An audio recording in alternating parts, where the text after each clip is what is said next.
Hey now, it's your boy PSA Sitch here in the Sunday show with everyone's favorite, always on time, never been late in his entire life. It's my whiteness. Adam Friended. It's my whiteness showing. Always punctual, always right on time. You racist. What? What's taking? Why aren't we watching a video already, Sitch? Stop messing around. Today we'll be watching the red washing. You know, everyone talks about whitewashing, but really, we live in a world of red washing. Red washing. What does that even mean? I don't. Is that like making things like American Indian? No.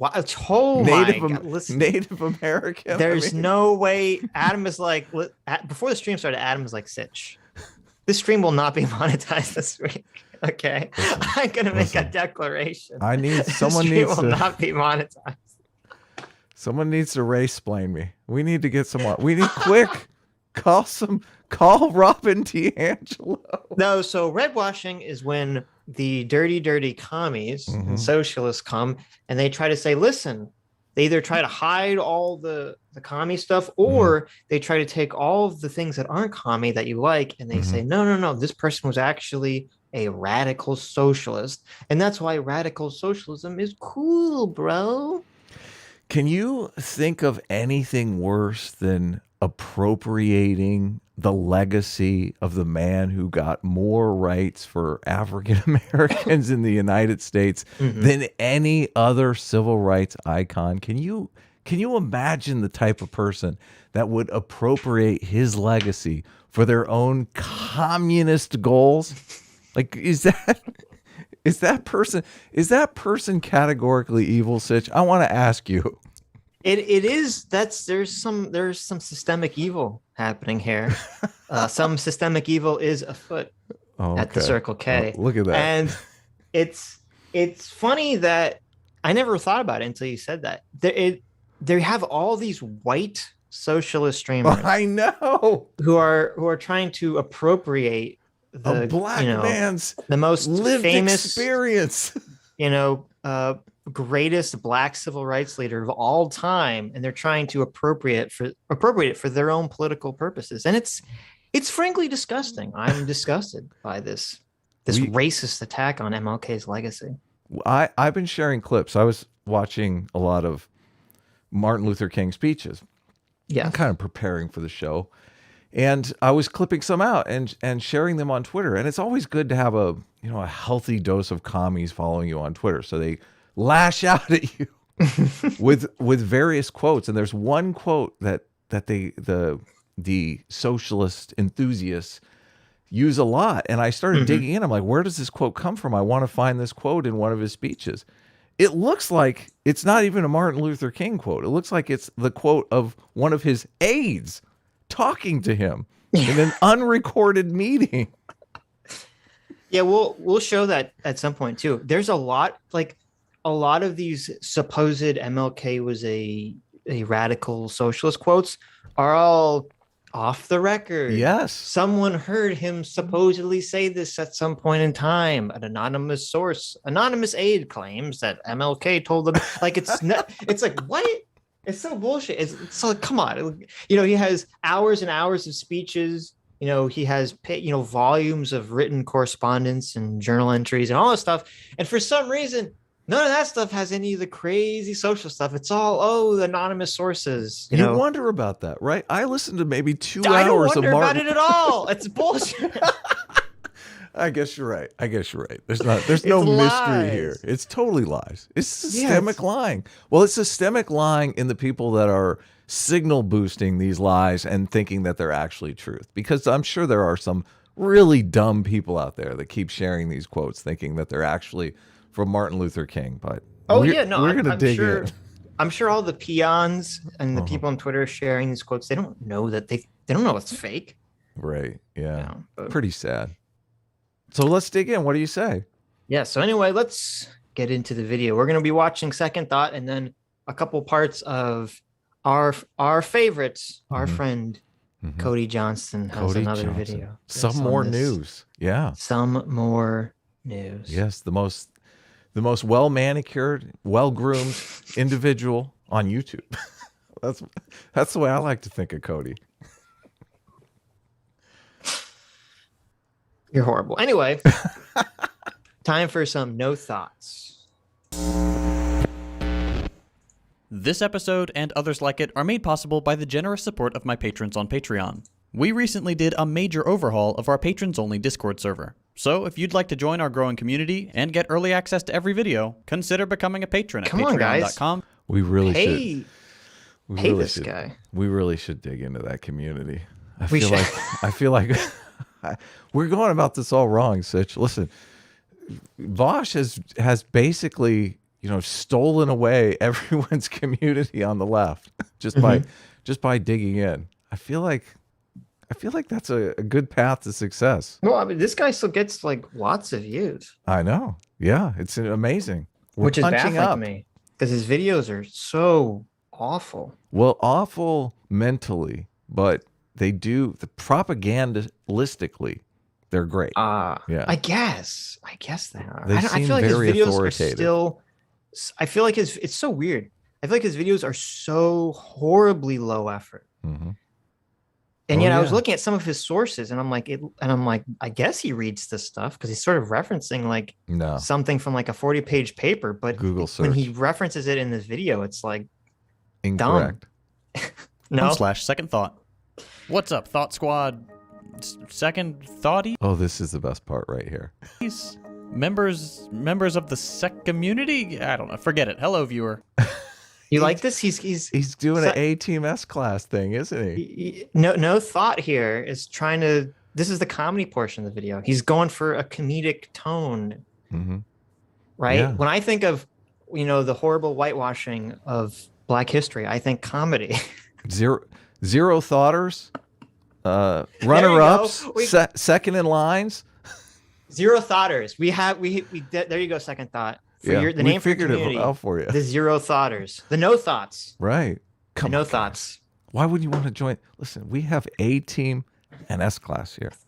Why would you want to watch a channel that you only get one team you can join? We have Don't you want to be part of here. the no thoughts? Okay. I think thinking is overrated. The zero thoughts. No, thank you. Thanks for tuning in to a very special episode of the Second Thought broadcast. This week, we're looking at radical figures and how they get whitewashed. Again. Wait, did we do this already? Oh, we did. Oh, okay. But actually, you'll find this very interesting. This time we're doing it. We're doing. It's actually very different because this time. Comedy. I got to admit, I feel like he's kind of stealing our shtick here. I feel like we've done a couple second thought videos, and it seems as though he might have listened to them. I'm insulted that you think he's stealing our bit here. Okay. Well, he definitely is. He's obviously listened to our feedback, and now he's making it more of a comedy show. I see. Yeah, but he's awful at it. This is terrible. Yeah. There's no. Oh, the bit is I'm coming up with names for my community. I'm being a sellout like all the other sellouts. But if I bring attention to it, then it's not being a sellout. That's not a sellout. What are you talking about? But that's the way he's like putting it out there in the world. He's like, oh guys, I'm starting a new Patreon server. I'm gonna have a name like everyone else. I'm cool and hip. Okay. I'm gonna make these really terrible jokes about past videos. Ooh, okay. It's gonna be even more materialisty or something. Okay, jokes aside, here's the truth. It's Black History Month, the shortest month of the year. The only month corporations acknowledge that black people exist. The month the FBI... The only month of the year that corporations acknowledge black people exist. And please. Remember all those corporations that were like tweeting out Black Lives Matter? BLM, George Floyd protests. Come burn down our Target. We don't care. What about all those corporations? I remember receiving emails in YouTube that were like, are you a black creator? Would you like special access to special things that only Black creators on YouTube get? Email. Every time you log into your account, you see that. It's in your face. Are you a Black creator? Don't you wish you were? You could click here and we'll help you out. You can click here and you can use for free the YouTube studio where you live to make videos. I'm like, oh, that's wonderful. Oh, but if you're a Black creator. Yeah. Oh, okay. Sorry. They have a big sign on the Blacks only. The YouTube studio space. Yeah, exactly. No white people. That's what it says. But no, corporations don't care or pretend Black people exist for the rest of the year. Yeah. No. I do like the shortest month of the year bit, though. But it's weird because that's like a very common joke, but he's saying it as if it's true. Like Congress was sitting around like, what should we make Black History Month? Well, it's got to be the short month because you know we don't like Black people. Like he thinks that actually happened. Yeah. What about all the corporations and businesses that, you know, they say, oh, we want to make sure we hire only, you know, Black individuals. Is that not that they only do that in the month of February? The rest of the year they say, no, we're going to hire exclusively white people. No, like not true. The thing that triggers me is that these people have no fucking concept of reality at all. Yeah. They live in this delusional bubble of like, oh, we're still in the 1950s, basically. Yeah, that's what bugs me. I was just listening to Martin Luther King's speech, and he was talking about the progress of the Black community. Right. And he said, we have a long way to go, but he also said, we've come a long way. And I thought, wow, critical race theory doesn't even admit that. And Martin Luther King was, what, 1965? It's forever ago. I know. Corporations acknowledge that Black people exist. The month the FBI tweets nice things about MLK, despite once sending him a letter urging him to kill himself. So we get to talk about the letter. Oh, nice. It's funny because I dug into this because I've heard this claim before. Right. And so there was a letter. It's very bizarre. The whole FBI MLK thing is very bizarre anyway.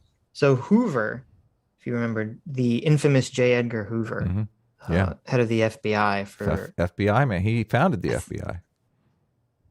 That's not true. Is that true? J. Edgar Hoover? Yeah, I believe so. I don't think that's accurate. You've founded the FBI? Listen, you don't even know basic. I don't even history. know this. So you guys should know. I'm the Joe Rogan of the show. Okay, you are correct. I am the dumb guy. You're correct. I thought he was just in charge of it for like ever. I didn't realize he started it. So that makes more sense then. Listen, I don't like Joe Rogan. Never invites a guest back that is if he finds to be dumber than him. Sitch. Now I'm having listen I'm to having this. Listen to this guy. Listen to this guy. He's like, no, it's true. Candace Owens, Dave Rubin, none of them have gotten a second invite. Okay, that can't be true. He's invited Kyle Kalinske on more than once. Well, he just hasn't perceived that Kyle is dumber than him. Okay. Kyle is taking a hypnotist class. Okay, I question everything that happens around him. That's right. Whatever happened? So what's going on with him and Crystal Ball? No. We can't talk about Martin Luther King, FBI. Oh, okay. Anyway, no. So the thing. So J. Edgar Hoover was really, the founder of the FBI. Founder of the FBI. Presidents were afraid of him. He was spying on basically everyone. Yes. And he was very concerned. Partially, I would say, partially correctly, but partially incorrectly, about communist infiltration in America and within the civil rights movement. Mm-hmm. And the interesting thing about looking into this was that the reason, or at least the stated reason, the FBI first started to spy on Martin Luther King Jr. was because they were afraid that he had, secret communist leanings or communist leadings or whatever. And that's why they got authorization from Robert Kennedy, of all people, to bug his place and his hotel rooms and spy on him. Wow. Here's the funny thing. Okay. So the FBI spying on Martin Luther King Jr. Mm-hmm. And guess what? They found nothing. They can't find anything. This guy's squeaky clean. He loves America. Wait, he's not squeaky clean because we'll get into that. But they can't find a single thing about Martin Luther King Jr. being a secret communist. Mm-hmm. Okay. And so that's why the FBI or Hoover changes their entire tact when they can't find anything about him being communist to, oh, but we did find out he likes to fuck around. He's having an affair with another woman. Right. And so they record, they have these recordings of him saying lewd things or supposedly, engaged in sexual activities or something of that nature. And it's weird because this is super weird. A letter gets sent to MLK or his house. His wife actually gets it, which is, oh my goodness. That's the kind of letter you don't want your wife to open, guys. And it has a recording supposedly, oh my God, no, of him saying untoward sexual things and him engaged in untoward sexual act. Though she has said in interviews that it was like incomprehensible what you're supposed to be listening for. That's what she claims. Oh, really? But here's why this is super weird. The letter that is sent with it is written not as the FBI, but it's written as if it's pretend written as if a black person sent it. It's like, as a black man or as a black person, Martin Luther King Jr., I find, you are not living up to your values, blah, blah, blah, blah, blah. Really? Right. So it's supposed to be like, like a random fan of Martin Luther King Jr. secretly recorded him in a hotel room and then wrote him this letter. Like, who the fuck would believe that? It's the dumbest thing ever. Wow. And so when Martin Luther King Jr. gets this letter and this recording, instantaneously he's like, the FBI sent this to me. Because who else would have the ability in the 1960s to bug his fucking hotel rooms? Well, and the motivation. Yeah, and who would have the motivation? But why would they have this insane letter that's supposed to be like, oh, it's just this random person that did this? Like, it's so obvious. It's so poorly thought out. Cover your tracks. No, but it's so obviously not true. Right. And so when I dug into this a little deeper, there's actually a lot of thoughts that this was one of Hoover's assistants just kind of like did this on his own. Like it wasn't a plan. Like he just decided to do this, which kind of makes sense because it's so poorly thought out and so ill-conceived. But that was so the FBI was faking like it was just one of his assistants, though. But it was the FBI, correct? We know that. No. I think what I'm saying is I think it was one of Hoover's assistants who worked for the FBI, but I think he just did this himself. I don't think the FBI sat in a room and said, "Let's send this to Martin Luther King Jr." So you think it was some rogue FBI agent that did this? Well, I don't think it was like a rogue. Like he thought he was helping his boss because this was around the time period where MLK and Hoover were like kind of in a public spat. What lets you lead? Okay, so that's what leads you to believe there's a. Well, no, there is people are in one of the books about this. They say they think that it was just like one of Hoover's assistants, and they gave the guy's name who escapes me, who just did this on his own. So some journalist theorized that this happened, and you read it. Right, or some researcher. He's not a journalist. Fascinating. But that makes sense to me because it's such a poorly thought out plan. Well, and it doesn't make any sense. Oh man, I guess it's trying to take advantage of the psychology, but just assuming the black community is totally insular. No, but the thing that makes it so poorly thought out is why would they send a fake, like, this is the 1960s, okay? Maybe now you could believe that a random person could bug your room with their phone or something. In the 1960s, to bug a room, the technology required. It's like $1,000 for a tiny little microphone. Right. We have microphones the sizes of, TVs and shit, right? Yeah, you're right. It would be very difficult to do this. We got to hide the vacuum tube set up in the closet. Yeah, exactly. So it's like, wait a minute, I'm supposed to believe that some like random guy who's just a fan of Martin Luther King Jr. like bugged his hotel room and just happened to catch the salacious material, right? And then sent it to him. Like, this is preposterous. So, but they were out to neutralize Martin Luther King as a political threat, correct? Yes. Yeah. And what the letter actually said was, well, it didn't tell him to kill himself. What the letter said was that I think MLK was the head of some new Christian group. Yeah. And he was pushing the poor people's policy proposal. And the letter was basically saying like, oh, you should not do that anymore. Instead, like, you know what to do. Well, he was pushing the Voting Rights Act as well. Well, this was after that. Okay. So they'd already gotten the Voting Rights Act. Yeah. And he's going for some other policy. Yeah, he's going for economic. Right. So they'd already lost on some policy proposal, and they're scared they're going to lose on another one. Right. And But basically, the FBI's claim now, of course, the FBI would claim this. They're claiming, oh, the person that wrote the letter didn't mean for MLK to kill himself. They meant for him to step down being the head of this organization. Mm-hmm. But MLK interpreted it as them saying like, oh, you know what to do, go kill yourself, end your life. Mm-hmm. Or we'll release this salacious sex tape to, the public. So it's basically a blackmail thing. It was 100% blackmail. And what did MLK do? Did he release the tape? They just said, fuck you. He said, fuck you and release the tape? Yeah. He's like, I got a sex tape, bitch. Fuck off. Well, and here's the interesting thing too. This would never work. This would never work today because back then, apparently Hoover and the FBI did try to shop. I don't know if they shopped the tape around or just the allegations around to some newspapers. None of them would print it. Really? Yeah. So even back in the day, they were like, no, all the papers were left leaning.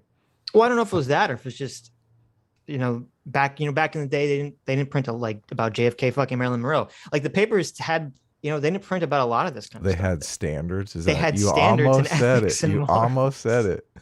You almost said it. Well, you're attributing it to like a malicious intent. I think that it was they just had morals and they were like, well, we're not going to print about like this kind of, garbage. I don't know. I think you don't think so? Well, I don't know the papers, obviously. I'm assuming the political rivalry went back and we're just oblivious to it. So, but right. Maybe I could be wrong. Well, keep that in mind that the newspapers didn't print this because that will be important information for later in this video. All right. And how come Second Thought didn't have any of this background in his video? What's going on? Because he wants to propaganda. Because he doesn't want to give you context or any information that's interesting. He just wants to say propaganda. The FBI told Martin Luther King to kill himself 70 years ago, 60 years ago. And by the way, this is even double dumb because he's like, how dare the FBI in the year 2022, put out a positive Martin Luther King Jr. tweet when 60 years ago, completely different people in the FBI told Martin Luther King Jr. to kill himself, possibly. Yeah, I hate that part. In a different timeline, though, if the FBI actually dug up communist dirt on him, this video would be completely different. He'd be showering praise on the FBI. They're the ones that found definitive proof that our civil rights icon was in fact a communist. Praise Marx. It's funny that you say that because one of No Thought's sources, their justification for MLK being a communist is that the FBI suspected him of being a communist. No, that's not how it works. Second Thought. That's not how it works. I want to hijack this consumerist bandwagon to look at some figures within the Black revolutionary tradition. We're going to talk about the recuperation of their identities and struggles, and the way their characters get canonized in the American historical tradition. The point of this episode is to try to correct some narratives. History is written by the victors, and sometimes that means the parts they don't like get cut out. So, that's self-report all the way. What do you mean? Because he's trying to rewrite history right here. This whole video is about him, the victors trying to rewrite history. Yeah. He doesn't I don't think he realizes that he's rewriting history. He's just a moron. You think he's a useful idiot? He's a useful idiot. Yeah. But him saying that, the victors write history is true, but he doesn't understand, and the radical socialists here don't understand who the victors were. Right. The victors of the civil rights movement were the liberals. Yes. Okay. Yes. Were the libtards. And we know this because when you grow up and you learn about the civil rights movement, you kind of get this idea that, the civil rights movement was a bunch of moderate liberals like MLK and Rosa Parks got together and they non-violently protested for peace, blah, blah, blah. And that's it. And it's interesting that Second Thought looks at this like, this is, they're trying to whitewash MLK, blah, blah, blah. It's like, no, you fucking moron. This is actually the left trying to protect its legacy from being attacked by the right. Because they want to distance themselves from the fact that the civil rights movement also had a bunch of crazy, radical, black separatists, black nationalists, socialists running around who almost fucked the entire movement up for everybody. True. Yeah. Because at the time, during the civil rights movement, as we see continuing, a lot of people on the right would attack the entire civil rights movement as being socialist. Yes. As a, and that's what we see. This and is Sitch separatist. Yeah. And separatist. And this is Sitch and Adams law. You take the radical extremist of the movement and you paint the whole movement with that broad brush. Yeah. And so kind of the mainstream left has sort of tried to erase and downplay the radical elements of the civil rights movement so that people will not look at it negatively. Right. And Second Thought thinks it's some sort of subversive plan to not get people to be fucking communist or something. Yeah. Martin Luther King, I was putting out clips on Twitter. He spoke a lot about the communist stuff. Yes. And not in glowing terms. So, I mean, no. If they found anything on him in those FBI tapes, it would have been a complete contradiction to a lot of his speeches. I mean, right. He would have been outed as a completely inauthentic liar. And he's a minister, a Baptist minister. Come on. He's not, right. That's kind of crazy. Imagine how much that would have undermined the civil rights movement if some Baptist minister was outed as a complete liar. Oh, that would have been devastating. Right. Well, they always forget too. It's so funny. They complain about people whitewashing MLK. It's like the socialists are literally doing that. They're redwashing, they're appropriating MLK for their purposes. And they ignore, as you said, the fact that he's a Christian minister. He's a very religious guy. His entire worldview is framed and viewed through the religious lens. He thought that racism was a sin, and he thought that the root of racism was people turning against and away from God's love. Yeah. And you're telling me this guy is a radical leftist? Yes. Yeah. I don't know. He was out to destroy segregation. Yeah. And he talks also. There's one point, I can't remember if I clipped it out, but he talks about whites and blacks having a shared destiny that we're never going to be able to get away from. So ultimately we have to develop a shared narrative. And I was like, oh my God, Martin Luther King listens to Sitch and Adam. Holy shit. Because we're always talking about that. I mean, we do. This is the thing that bugs me most about any separatist community, white, black. I mean, these people are Americans. They're fucking Americans, okay? Right. They were born here. We were born here. And all of us now, this is the thing that irks me so much, is that all of us now, we were all born into a completely different America. Yes. So to look back at the sins of the past as if everybody alive today, should suffer from those sins, it's repulsive. It's completely repulsive. Mm-hmm. We've got to get past it. We do. We're gonna bring back some of the cutout parts and try to paint a fuller picture. Try to get a better. What a fucking dick. I'm sorry. What a fucking dick. I'm a guy who just watched like 3 hours of Martin Luther King speeches. Mm-hmm. And this guy's telling me, oh yeah, you know exactly what he's going to cut it down to. Yeah, of course. He's like, I'm going to cut out all the anti-commie talk that Martin Luther King did. I'm going to cut out all the anti-commie talk. I'm going to cut out all the pro-unity stuff that MLK constantly talked about. All the non-violent stuff. All the non-violent stuff. Yeah. He was a fan of Mahatma Gandhi. He was saying he's basically a life is suffering guy. Yeah. Yeah. Better idea of what went on and why those parts get cut out in the first place. I'm so triggered by this video. I can't make it. Every word you're saying. I listened to it. It's weird now because I listened to it when you first sent it to me, which was like a week ago. And right. And now I'm remembering it after the context of listening to Martin Luther King with all these glorious speeches about nonviolence and the beauty of nonviolence and how nonviolence as a political weapon is the most useful. And now this guy's going to paint him as some violent revolutionary. Well, and it's funny because I found this paper that he wrote that was all about how MLK said that he talked about like 3 forms of love. Oh, I know. And it was, and he so was like, good.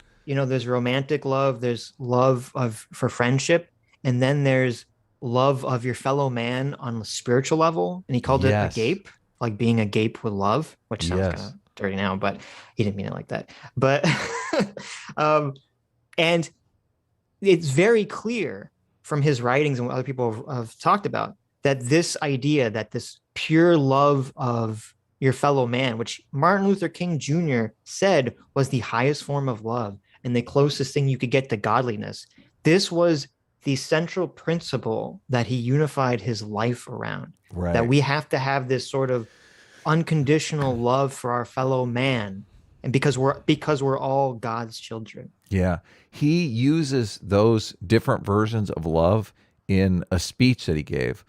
And he talks about how the black and white community have to unite around this type of love. And he puts aside, the other forms of love that people often try to shoot for, because it's not like a romantic love or a love for a family member. It's more like a respect. And he's really right on the money in how we have to hone in on that. I think so many of these other communities, they think that it's a type of love that you have for like a family member or something. No, you're not. Right. You're not. You don't have to invite your political adversaries over for Christmas dinner, okay? But you have to fucking respect them. We have to get along. Well, it's just the more you read about MLK, the more you realize that his religious beliefs were so central to everything that he believed and everything that he acted upon. Yeah. And yet I never hear any of these, bread tubers or leftists who are trying to radicalize MLK. They never mention his religion at all. They can't, obviously. Right. They don't have a lot of respect for any political difference. They're basically authoritarians. They are all authoritarians. If you talk to the wokesters, the social justice types, they want you to concede to their ideology. There's actually a quote. I don't know I think I saved it somewhere. I was reading it and I'm like, oh my God, Sargon would be a big fan of this quote. it was MLK talking about how our society is spiraling downward because there's like this lack of spiritual moral fabric within our society. Our society needs to recover, a love of God again. Wow. And a moral framework. And I'm like, oh, we're all the radical leftists when MLK talks about like bringing God back into America. Do you remember where the different forms of love came from? Because I was under the impression they were some philosophical thing from Aristotle or something like that. When he talked about them in the speech, I think he traced them back to Socrates or Aristotle or something like that. It's okay if you don't remember. I thought they were like, he kind of took some ideas of like Gandhi and Christianity and mixed them together into like his own thing. I'm not sure he took it from something specific. In the speech, he definitely, I think, traces it back to something. And he makes a joke about how one of the loves King quoted theologian Anders Nygren and Paul Tillich. Oh, Tillich, book, that's it. Agape and Eros. Yeah. And categorizing agape as a spontaneous and uncaused kind of love that is indifferent to human merit. Yeah. There you go. Crazy. And before we do, I've got to say that this video will definitely not give you the full picture. I've got like 20 minutes here, and these are whole-ass human beings who were full of contradictions, who changed their mind, who gave hundreds of speeches, and who had to constantly adapt to changing circumstances. There is no single MLK or Nelson Mandela, but there is more to them than you probably already know. And one of the biggest parts of their stories that gets cut out is the deep influence of socialist thought on their philosophies and political goals. So let's talk about that. A good place to start. Yeah. Citation needed, right? I think it's funny that when he says the deep socialism has this deep impact on MLK, he shows the Black Lives Matter fist.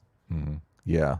And it's true that the Black Power fist was created by Stokely Carmichael. He he was sort of socialist. He was really more of a black separatist first and foremost. Really? Yeah. And Wow. MLK hated the concept and the term black power. He thought it had Really? all the wrong negative connotations to it that he didn't subscribe to.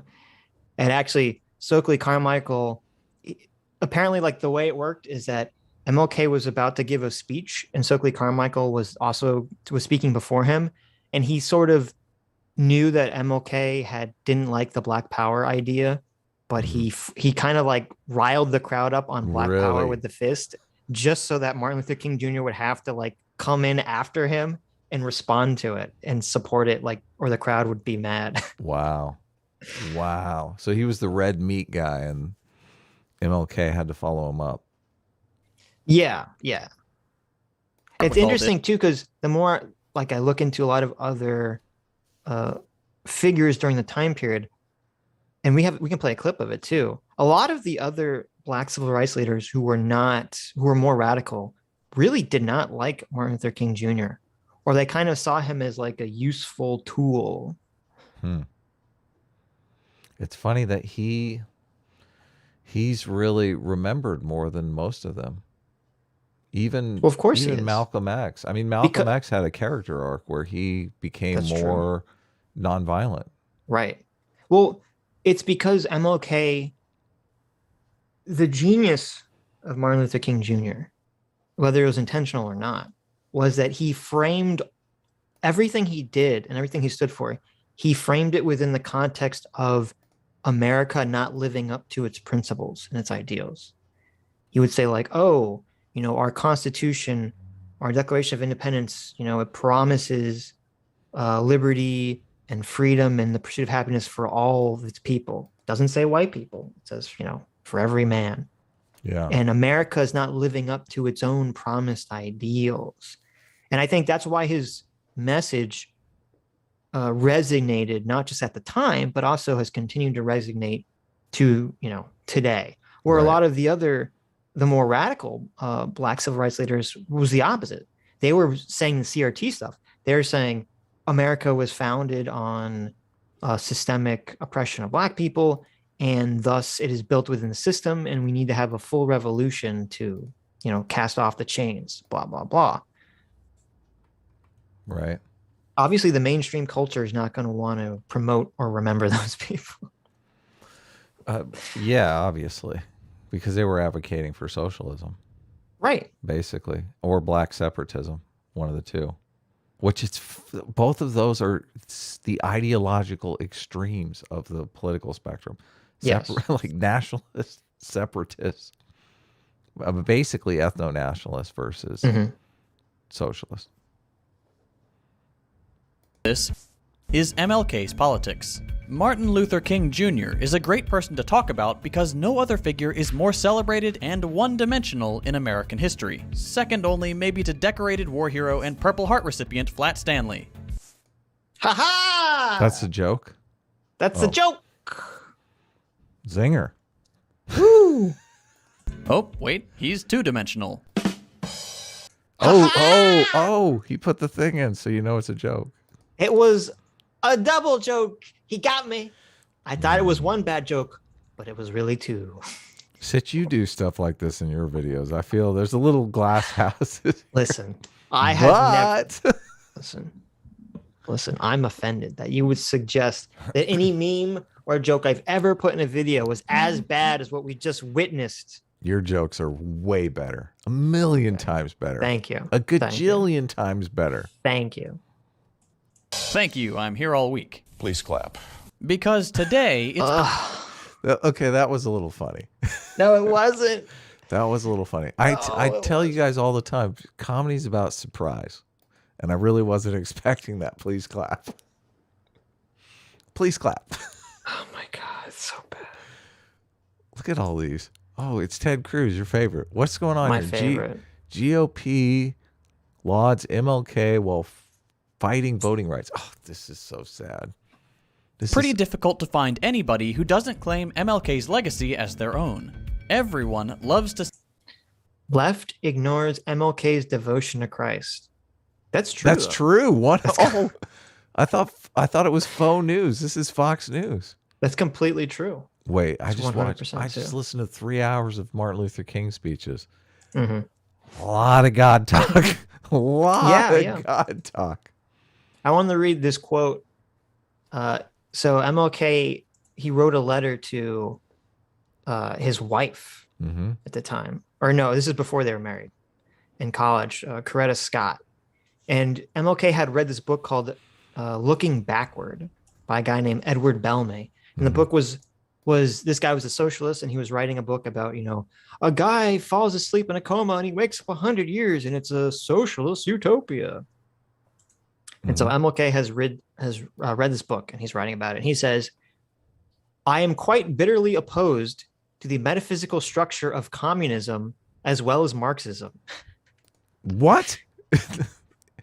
MLK says that? He doesn't just say that to an aide or something? Like he wrote that in a book? He wrote this down, and he sent this to Coretta Scott, and it's available and part of his public record. So wait a second. This is like a personal letter. This isn't even a public declaration. He's just privately telling his girlfriend, hey, commies suck.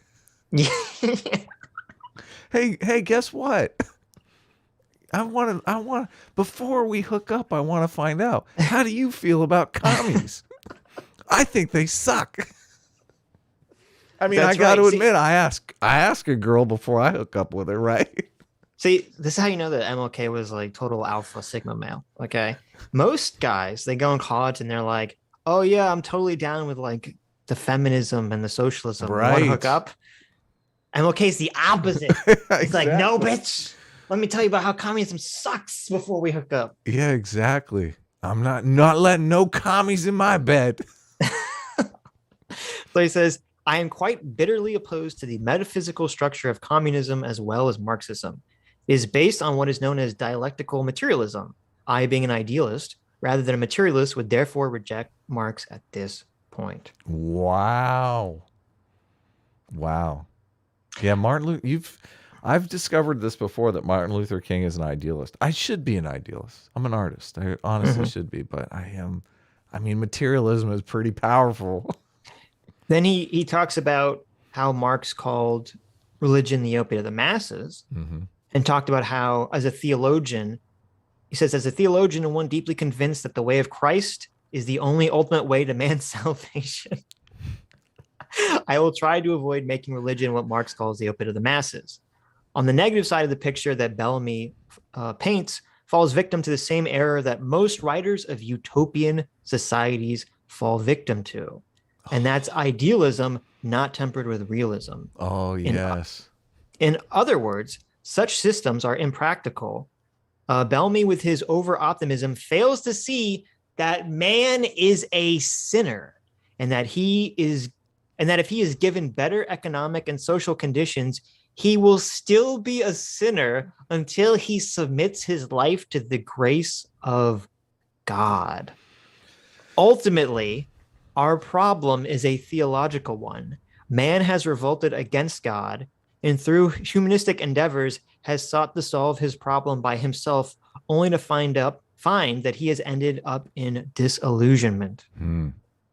So there you go. Very powerful stuff.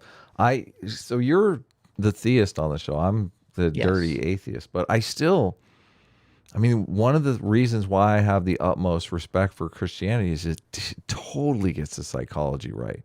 Like I'm listening to these speeches of Martin Luther King, and he's talking about, suffering and nonviolent protest, and all of that is littered throughout the biblical narratives. So he can pull from all of those narratives and weave together a story that fits with today. And it's these other ideologies, Marxism as an ideology, it completely gets human psychology wrong. It gets the greedy part right. It does cater to people's desires, but you really need something like forgiveness and the realization that you are an imperfect being if you want to perfect yourself. Marxist and leftist philosophy very much start off with the idea that you are perfect already, and it's society that's corrupting you. Yeah, the Marxist or the leftist, because even broader than Marx, the leftist thought is people are born pure and society corrupts you. Or the elites corrupt you. Yeah. Well, the elites control society. Right.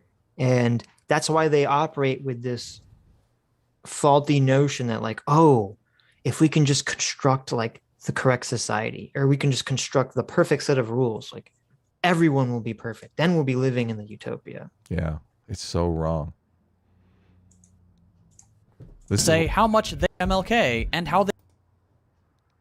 Yes. This is just why Christianity stuck around. That's why Christianity's been with us for so long. MLK and how they 100% agree with him. And to show how much they love him, they'll happily take the monument of his life's work, his countless campaigns, protests, and efforts to redress the injustices of American life, and boil them down to just one speech. And really, to just one line of that one speech.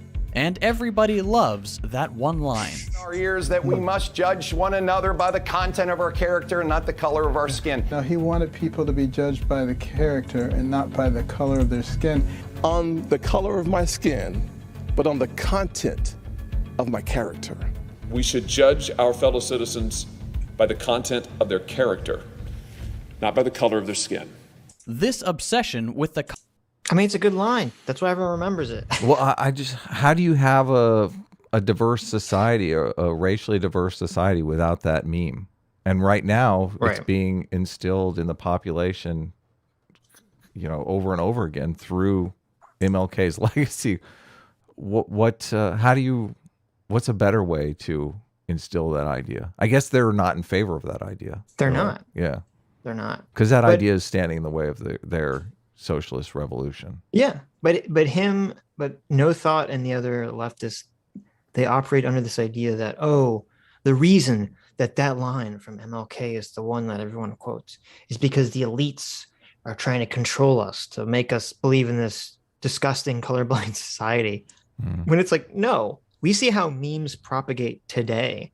Is that every time you see some entity try to force a meme, usually like a corporation or something, and it never works. It fails miserably. It fails miserably. Memes, you know, they come from the ground up. People start repeating them because it resonates with people for some reason. And it's very obvious that that line, you know, I mean, that's why people call this "I have a dream" speech, right?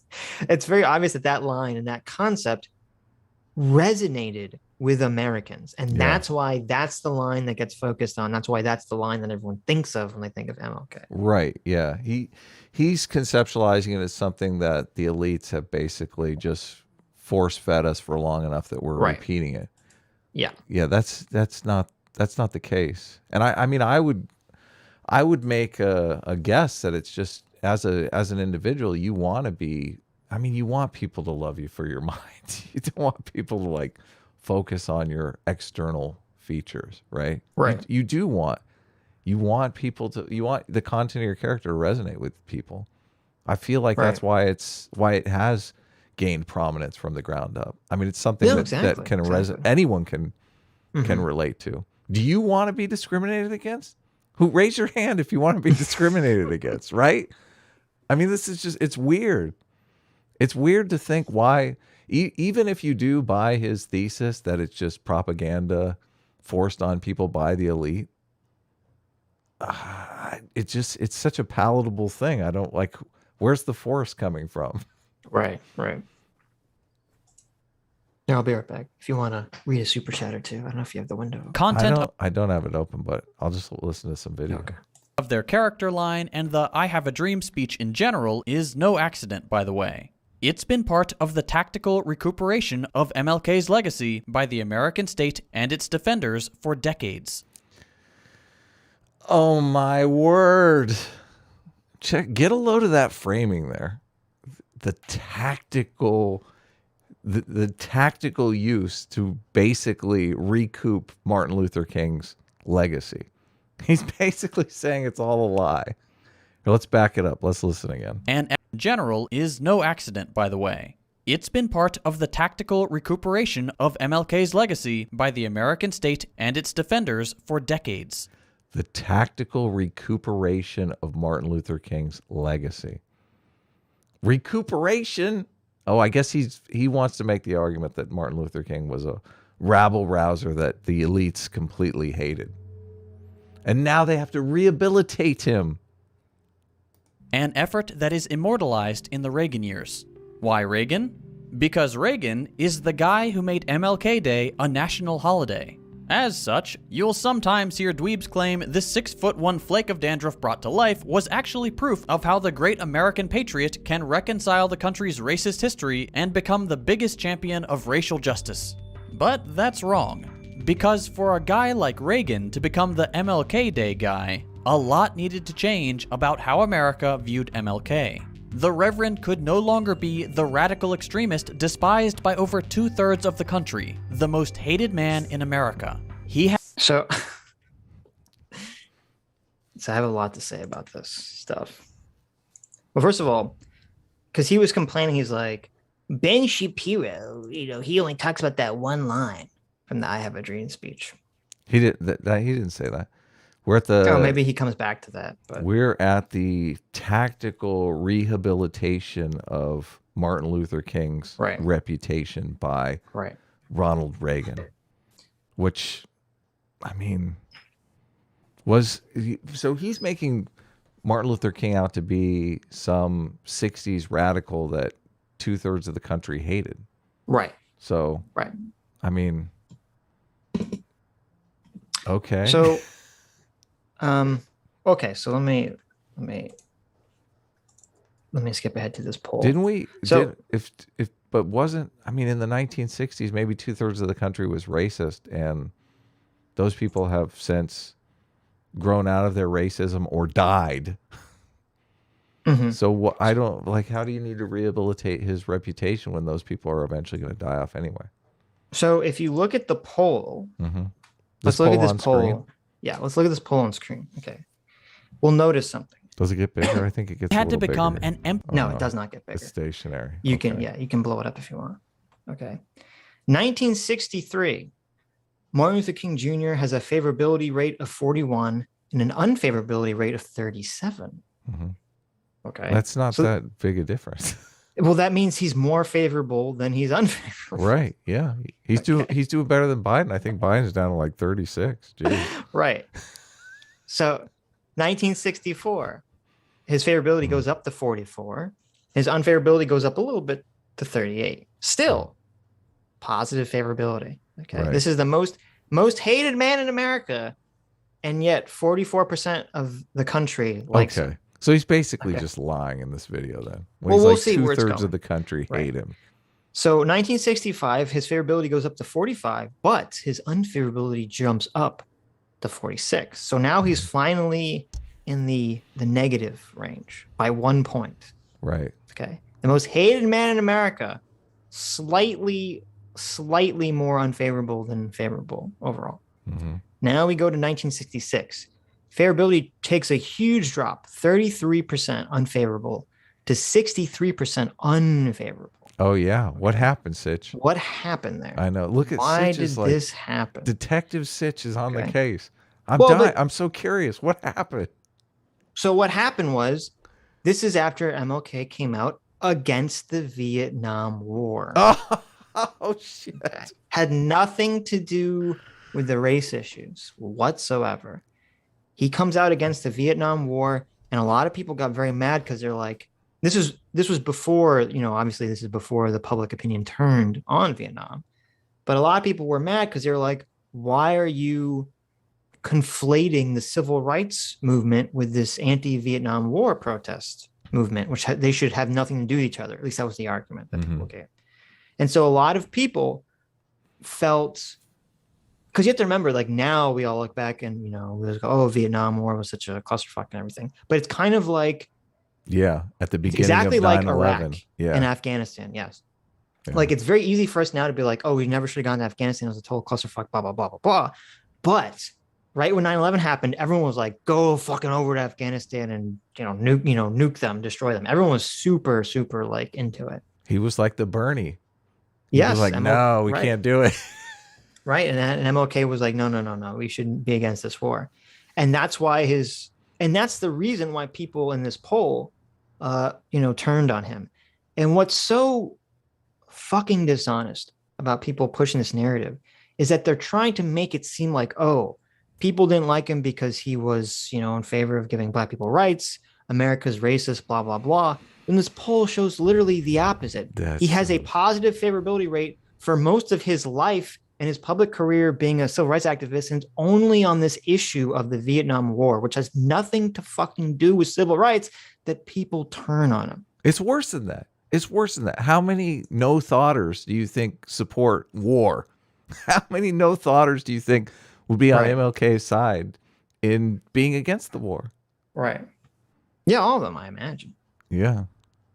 So, and this again, this is them trying to dishonestly, this is the systemic dishonesty of them trying to claim MLK as their own. He's like, he was this leftist radical and everyone hated him until he died. And then suddenly they whitewash his legacy.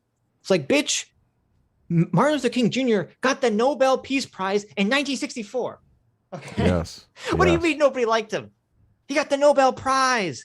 Yeah. It was a big fucking deal. There's a reason, Adam, that you're able to go and listen to hours and hours and hours of speeches because people liked him back then. He was on TV all the time. He was being interviewed all the time. His words, his thoughts were being broadcast and saved. This is a total fucking lie that the leftists and the bread tubers promote, that he was some crazy radical figure that nobody liked until he died. Right. Yeah. And then the Republicans rehabilitated him just so they could do their voodoo magic on the population. I listened to his, I had no idea he got the Nobel Peace Prize. I listened to his speech, his Nobel Prize speech. That's the one he gave in Oslo. Yeah. Right. It's kind of crazy. Yeah. So he comes out against the war and public opinion turns on him. And it turns on him just because we're at the beginning of the Vietnam War and it's a fight against communism. Yeah. Well, I'm sure it's, the Zero Thoughts will spin that into him being against the Vietnam War as a huge support of communism. I don't even think he talks about it at all. No, he doesn't. I listened to a bunch of his Vietnam War speeches because I thought, oh, for sure, this is a battle over communism. Right. Of course he's going to talk about it. Not really. I mean, he only talks about it in terms of saying we have a fight against communism. He's decidedly on the American side in democracy and capitalism. I mean, it's hard for us to, like, there's no figure today that would be MLK's like equivalent at all. So it's hard for us to conceptualize it. But this would be like if, I don't know, 20 years from now, like people were like, oh, nobody liked Kanye West until he died. It's like, he was a big fucking deal when he was alive.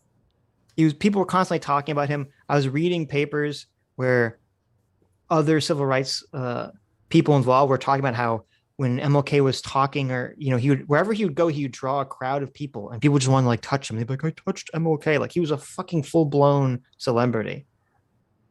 I can sense Ibram X. Kendi getting a little disheartened at what you're saying here. I feel like Ibram X. Kendi believes that he is the Martin Luther King of our time. No one alive now has even come close to approaching his level of fame and influence at the time. Right. Yes. At the time. I mean, he was talking with the president at the time and going back and forth with pushing things. Like this concept that he was this hated nobody radical leftist is such a lie. Yeah. Yes. JT Rock. It's a terrible lie. Go ahead. JT Rocker 99 for $20. Thank you, JT Rocker. Says, what's your thought on the Bitcoin subreddit losing their shit over Jordan Peterson speaking at a Bitcoin conference? I didn't even know this was a thing. Yeah, I didn't know either. So are they against Jordan Peterson or something? I've listened to Jordan Peterson's talks on Bitcoin, and he doesn't really, I mean, he's only talking to people that are giving him one side of the story, which is not really good situation to be in. But what I mean is like, so Peterson is pro Bitcoin. I guess. I don't know. Right? I don't know the situation. So he's had some tweets that are pro Bitcoin, but. So why are the people on the Reddit, are they like woke and they don't like Jordan Peterson or something? Like, I wouldn't have thought that I'm not in the Bitcoin world, so I don't know. I wouldn't have thought that the Bitcoin world would be overrun with anti-Jordan Peterson woke people. I feel like sentiment has turned on Bitcoin. And for Jordan Peterson to throw his lot in with Bitcoin while sentiment has turned is probably a bad move. So I'm looking at the thread. There's a lot of like, Jordan Peterson is an idiot. Jordan Peterson is going to badly compare the state of gender and race to digital currency. Jordan Peterson is going to rant about cultural Marxism. Yeah, I don't know. Like, he's a grifter, and crypto is a space vulnerable to scams. Oh, Fuck no. this little benzo gremlin. Like, I didn't realize this. Maybe I'm just out of loop because I don't follow anything woke. Yeah, I know that Reddit is predisposed to be woke, but I would have assumed, I guess wrongly, I thought that the Bitcoin spaces would have been more naturally anti-woke, but I guess not. The Bitcoin space is very libertarian. That's what I would have. Yeah. That's why I would have assumed they would be anti-woke. Not sure. Someone says, "Great, we've got Ted Cruz and Jordan Peterson. Next, let's get Alex Jones on our side. Really try and get Bitcoin adopted by the most controversial people as possible." So they just feel it's going to be a net negative for Bitcoin. I guess. Wow. Well, no, I mean, all these people obviously they're very anti-Jordan Peterson. Right. Well, the world is anti-Jordan Peterson. The world has fallen for the hype, the smear campaign. The world has definitely fallen for the smear campaign. Yeah. Maybe I guess it's just, I mean, people are saying it's just because it's Reddit. So I guess that's. Oh, yeah. Because it's just Reddit is so predisposed to being horribly woke anyway. So interesting.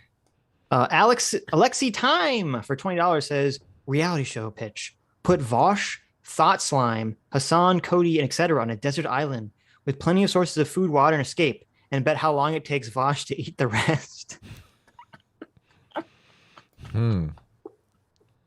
I think Vosh is going to go full cannibalism. He's going to go full cannibal. I believe it. He's played the Force probably. Chaotic Entertainment for $20 says, white leftists calling POC racial slurs when they express wrong political views made me realize how hard they project when they speak of whiteness and unconscious bias. Signed, an S-class agent of the A-team.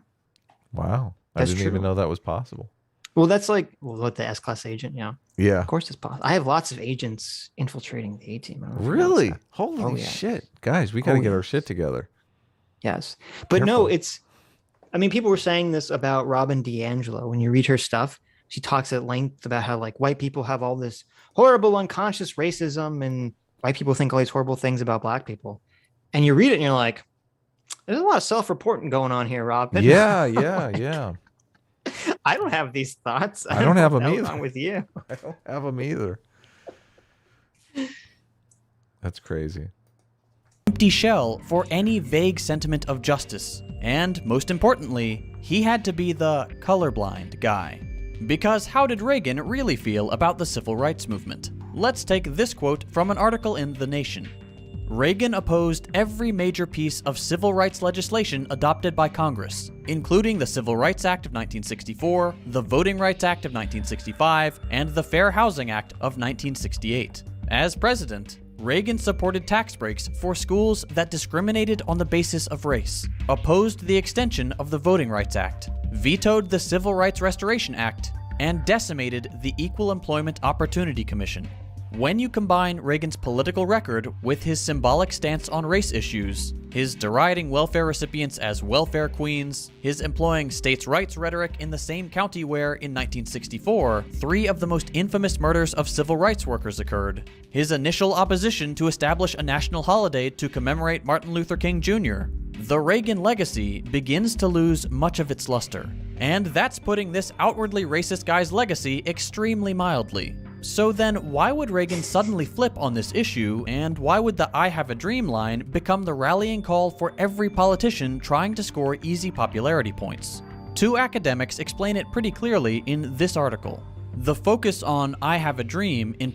So, let me go back for a second. I read this paper. Did you really? It's very boring.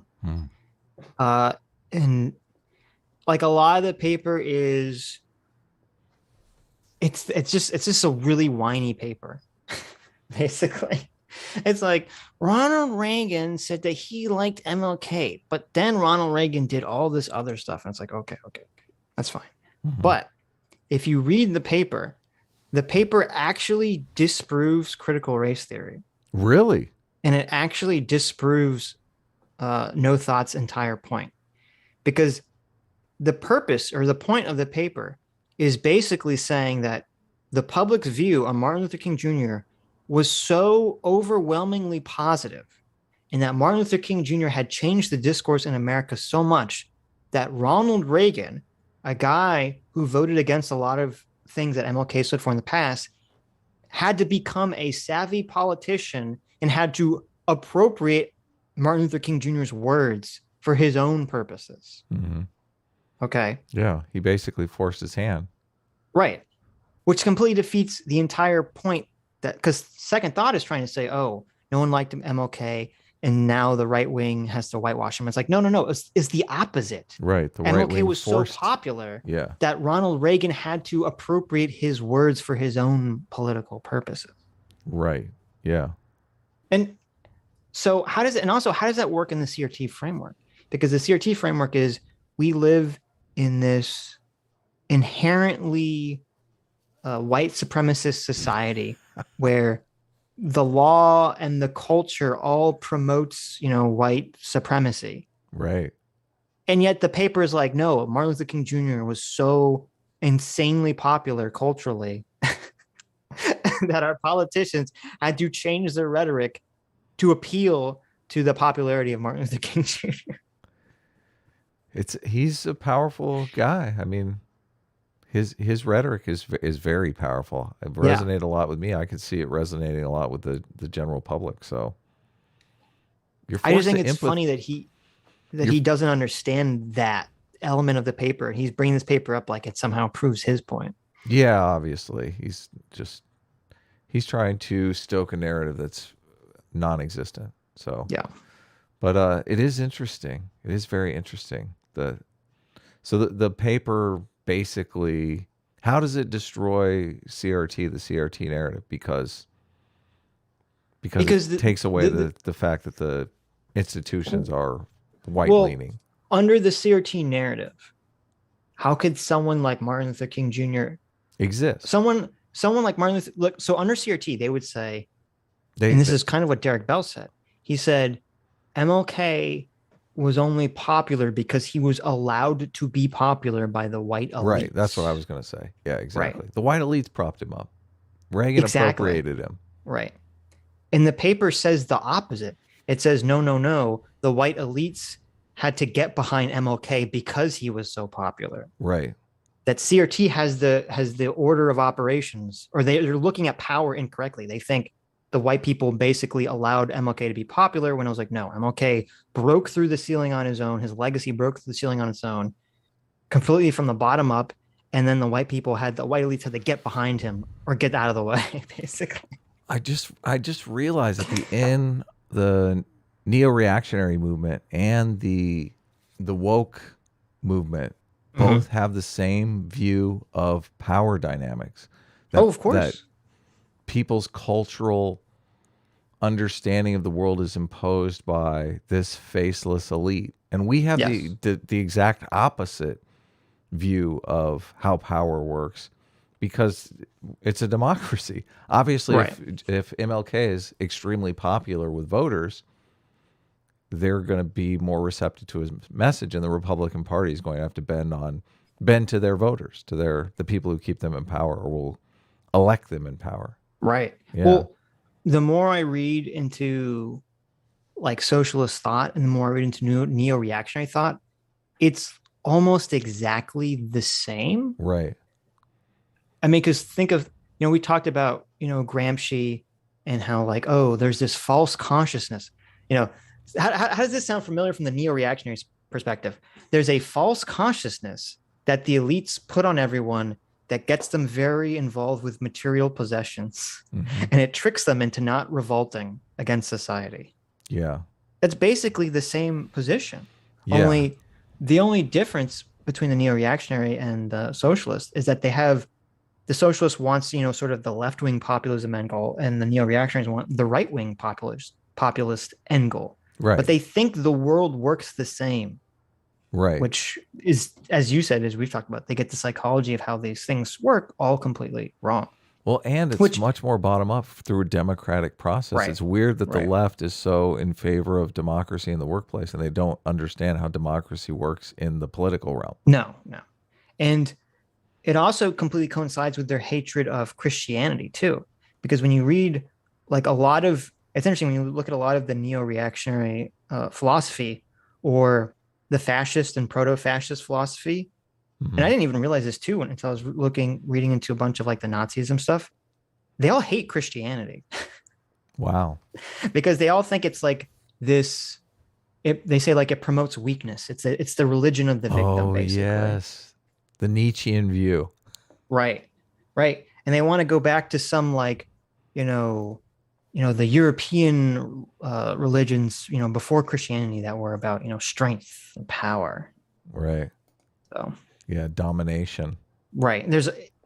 Right. And they also, like the socialists, they look at everything as like a dominance hierarchy. Everything is just this battle for power. The capitalism works in the same democratic way. It just works with a different system. It works with a monetary system instead of a voting system. Right. And capitalism is identical to democracy. Yeah. You vote with your dollars instead. Yeah. I mean, I wouldn't say it's identical. It's similar. It's a bottom up. It's a bottom up process. Yes. Yeah. It is a bottom up process. Yeah. This article, the focus on I have a dream in public discourse also made King ripe for appropriation because the emphasis on one speech and one issue served to obscure. Why would he put like that sound in there? I know, right? That alert sound is so annoying. So annoying. Why'd he do that? Because he's an idiot. It's like a backup sound. Is that supposed to trigger me or something? At the bottom, it said, warning, incoming long paragraph. Oh, really? Yeah. I'm triggered.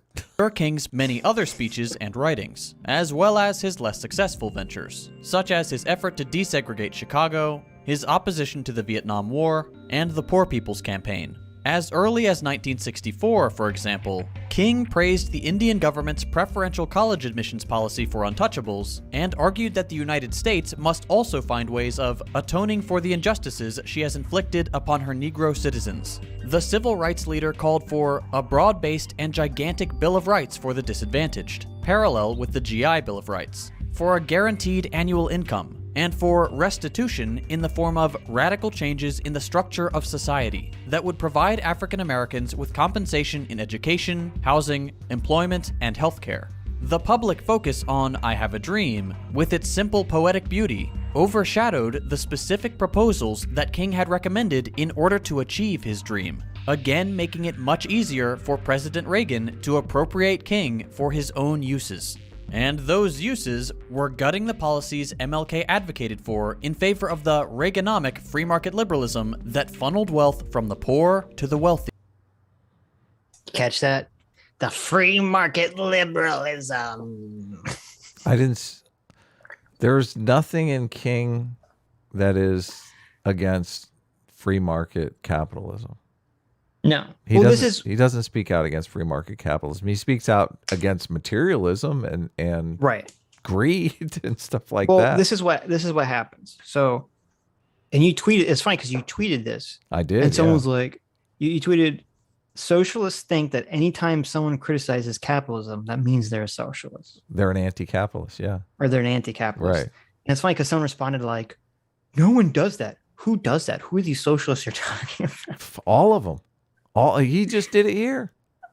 And that's the thing, is like, you can dig up quotes of Martin Luther King Jr., talking about how, unregulated capitalism has created a bunch of problems in the world. Sure. Yeah. Now there's, there's, the 1% has too much and the poor has too little and all this other stuff.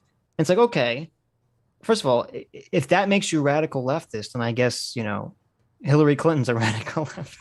Well, we are by that definition. Yeah, I mean, we've criticized. We're radical leftists. Like every milquetoast, Democrat who's talked about wealth inequality for the last 60 years is a radical leftist, if that's the criteria, basically. Totally. We've talked about wealth inequality. I mean, the profit motive is not necessarily great in things like journalism or news. I mean, we've talked about that. Right. Yeah. Right. I mean, there's all kinds of places, but how are you going to improve on some system if you can't criticize it? Oh, as soon as you criticize it, you're all completely against it. And now I'm in favor of the abolition of property rights. Fuck off. Like, please. And it's interesting because you know what Martin Luther King Jr.'s big economic policy he was that they all point to that they think makes him a radical socialist?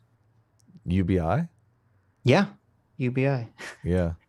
UBI and a jobs program. A jobs program, I know, yeah.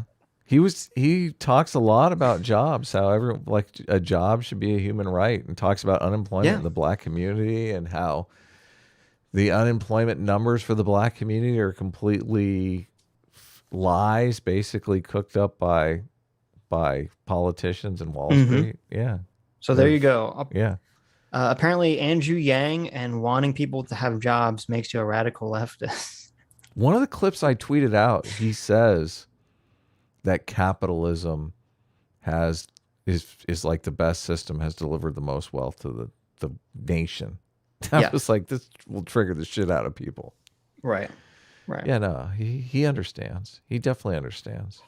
Oh, I think it was the most productive system ever created, is what he said.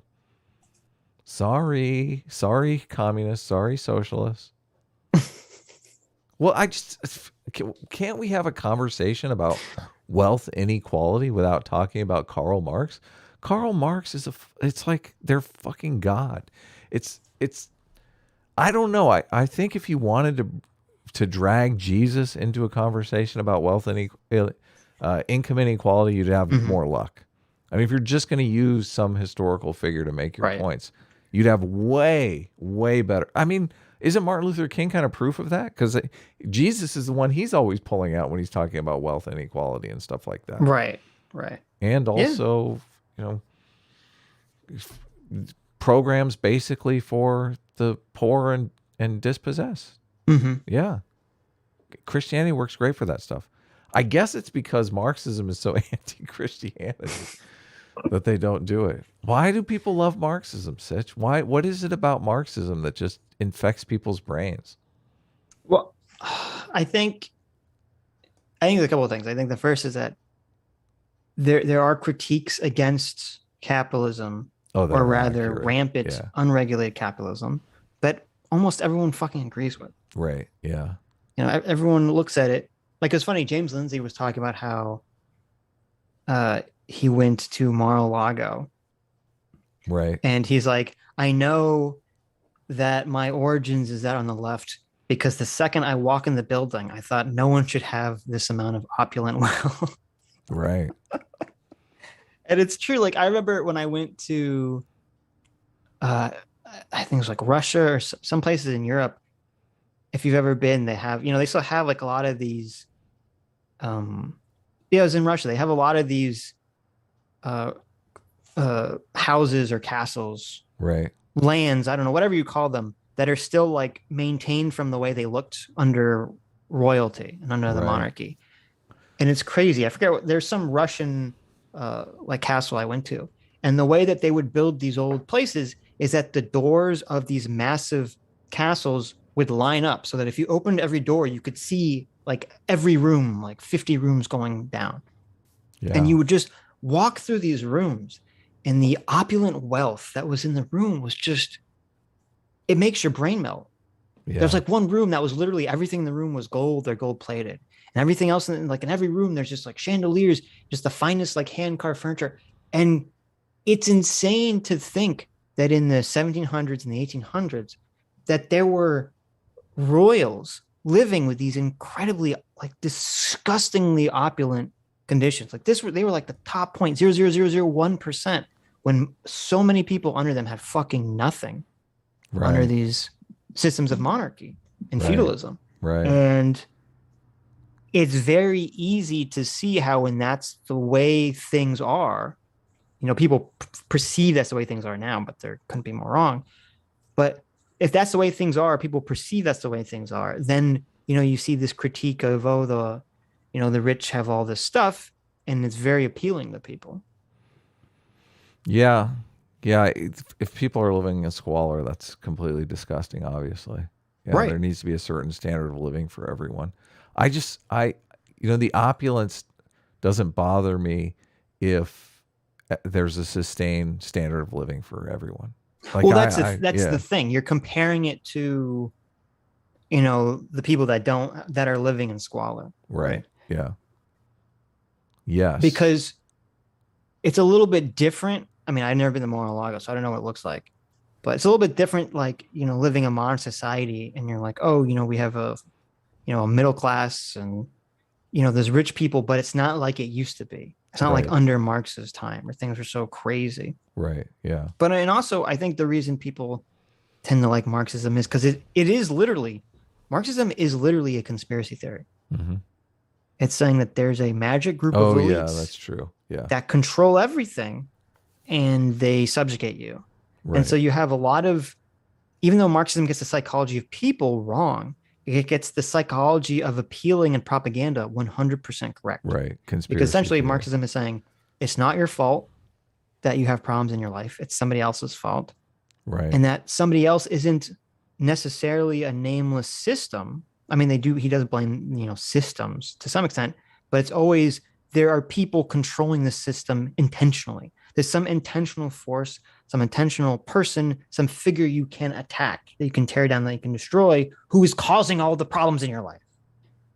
Yeah. And so, of course, like, that's a very naturally appealing idea to say, listen, all the problems you're suffering in your life is because of this one person. And if you just tear down this one person or this group of people, all your problems will be magically solved, and you'll live in a perfect utopia. That's kind of the appeal of this Second Thought video, because he's peeling back the veil here and letting you see how the elites are manipulating you. And they're not only manipulating you, but they're using someone like Martin Luther King to manipulate you. Exactly. Yeah, it's very conspiratorial. We need a good conspiracy theory, Sitch. We do. We need our own conspiracy. Well, and that's what's so hilarious whenever, the leftists complain about Alex Jones. Mm-hmm. And they complain about vaccine stuff. Of course. And you're like, what are you talking about? Like, your entire thought process is based on a conspiracy theory. You're like glass houses. Glass houses, step back. Leave Alex Jones alone. I watched, you sent it to me. I watched the video, Understanding Social Justice. Oh, yeah. That's a good video. It's a good video by What If Alt History, or What If Alt Hist. Mm-hmm.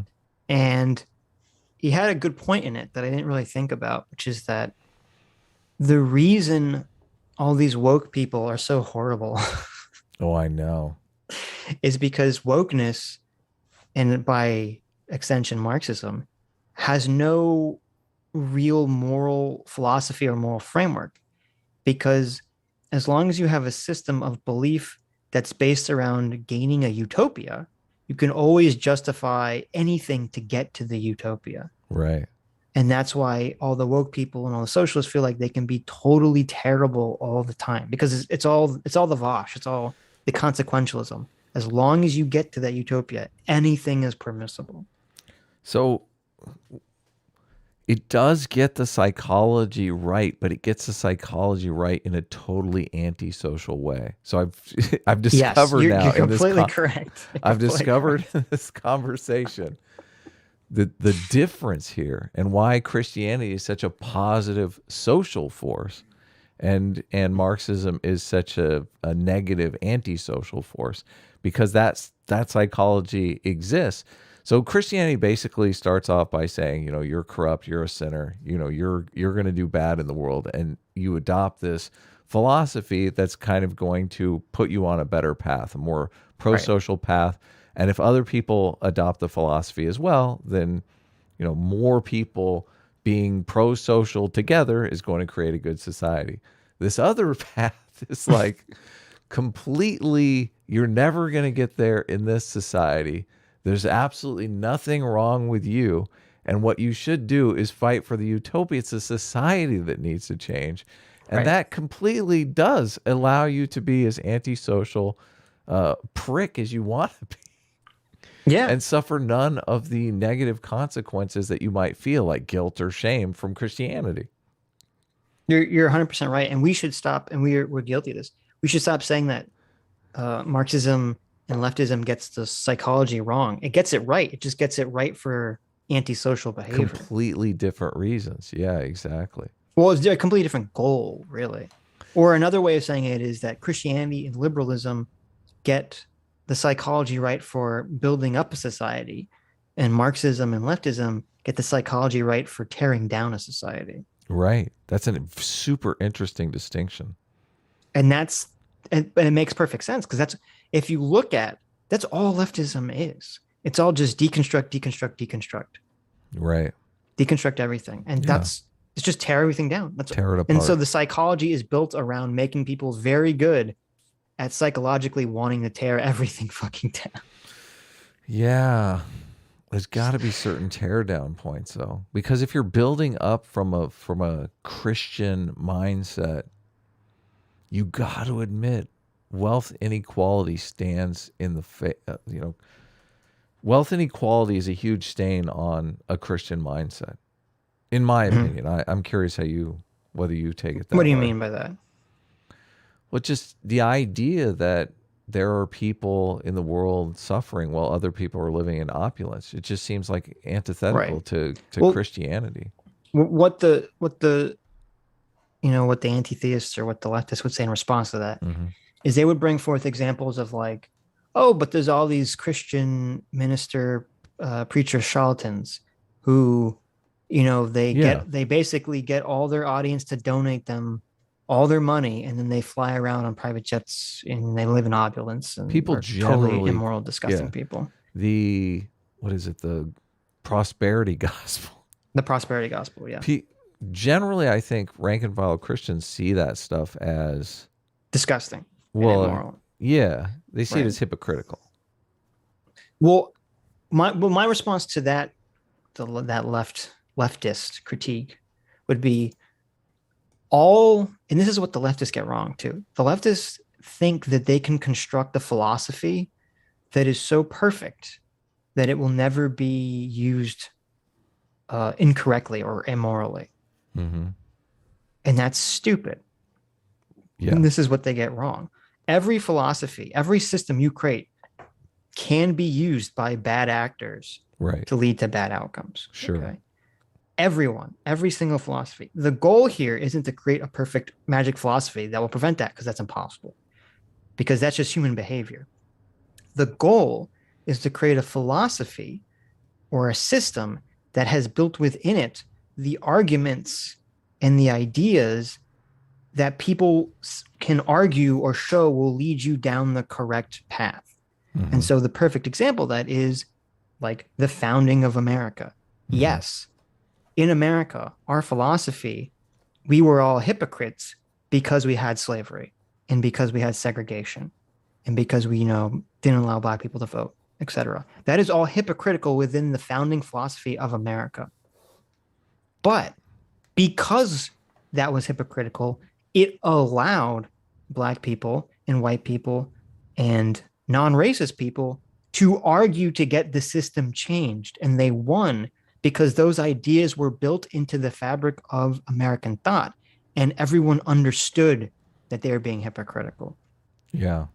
So even though the system was able to be manipulated and used by bad actors for bad purposes, it still allows a course correction.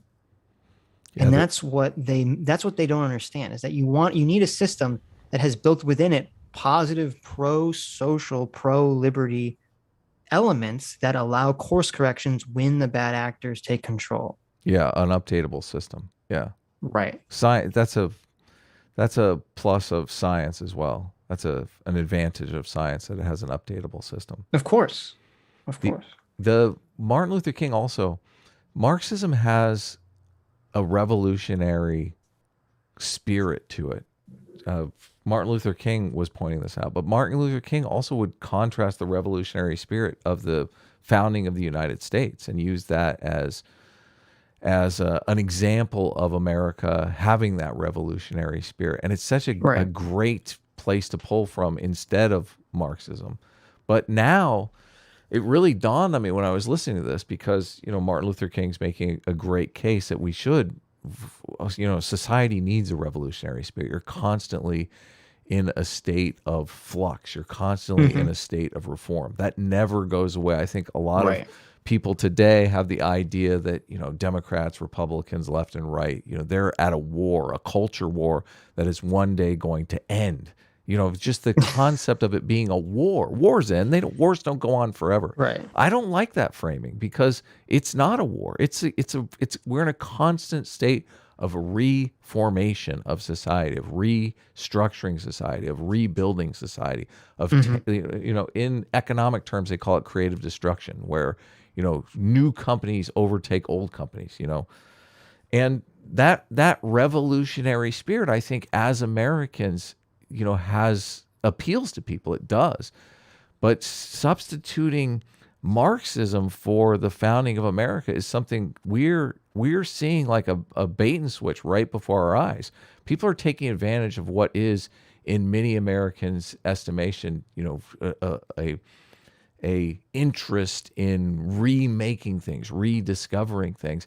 And the left, the CRT crowd, has totally undermined taking examples from the founding of America with all of this whiteness stuff. Like, they've completely taken our revolutionary stories from the founding of America kind of off the table.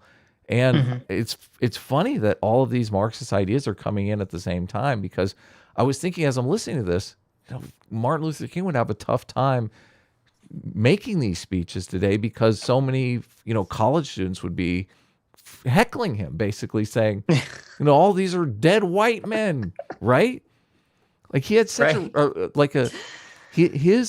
his message, his philosophy was really that our futures are tied up together, and there's no way that we can escape that.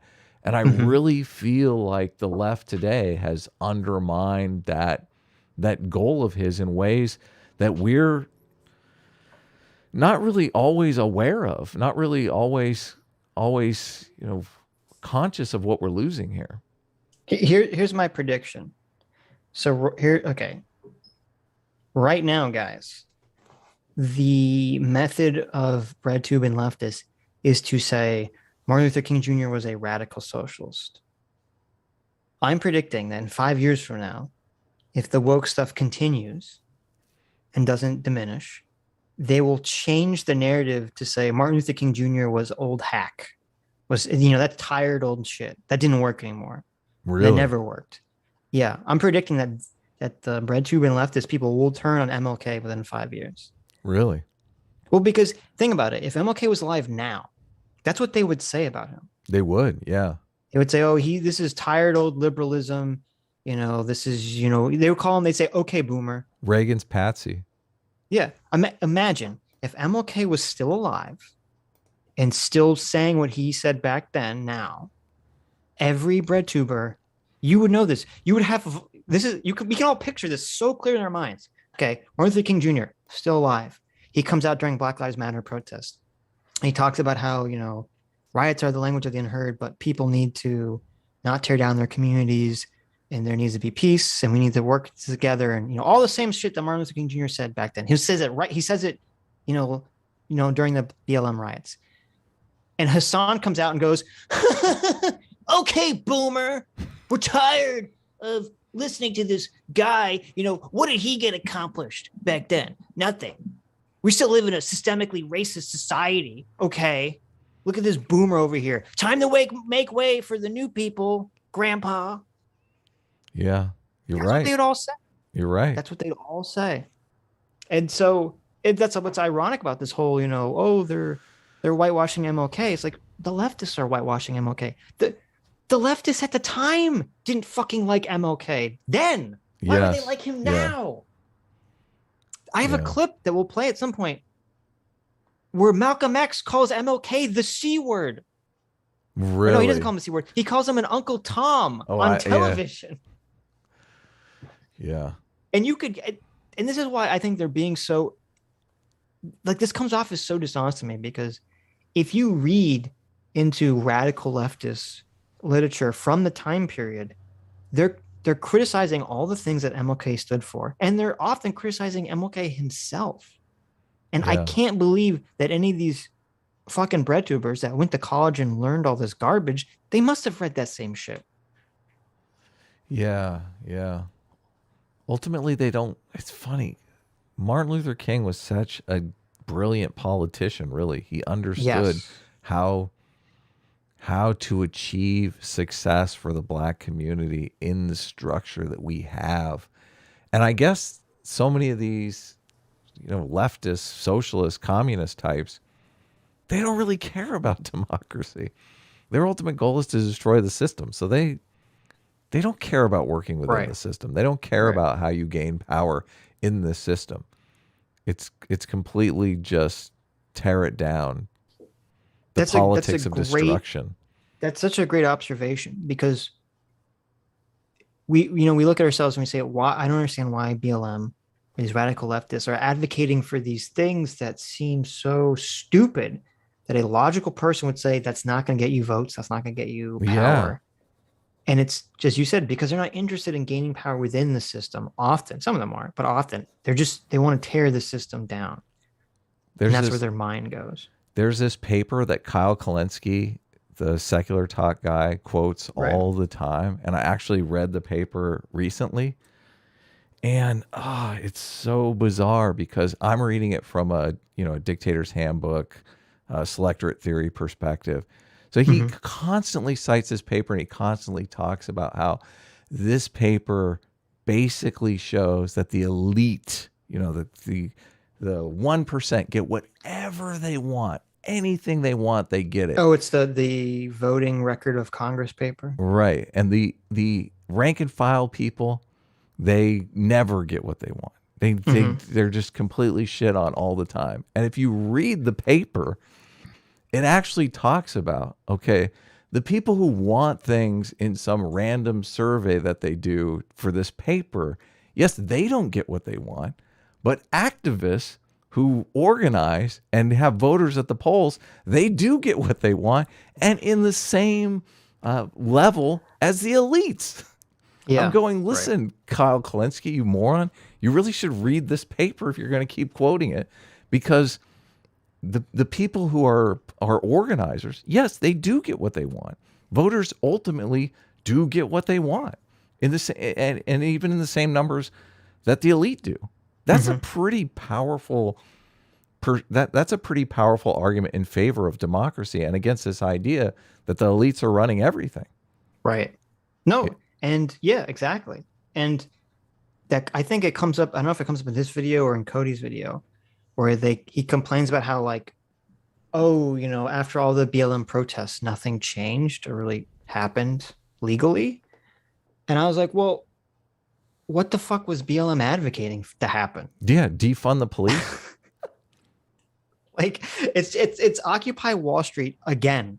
How many fucking times are we gonna have these idiot, leftist protesters come out here, and they're gonna waste all this energy and manpower, protesting in the streets, getting all this national attention, and then nothing actually changes because they have no fucking tangible goals. They have nothing that they can say, listen, politician, I want you to pass this. Right. Yeah. And it was so contrasted with reading about MLK. He always had a bevy of policies that they were trying to pass. Right. They're trying to pass voting rights. They're trying to pass, job reforms and economic and social welfare programs for poor people. They always had something specific that they're like, we are protesting until you get this specific thing passed. Yeah. He talks about that in one of his speeches. He talks about how, it's easier to integrate a lunch counter than it is to get, spending on certain programs. Right. But with BLM, I don't know what the fuck they want. No one knows what the fuck they want. Well, it's worse than that, because they came out and asked, to defund the police.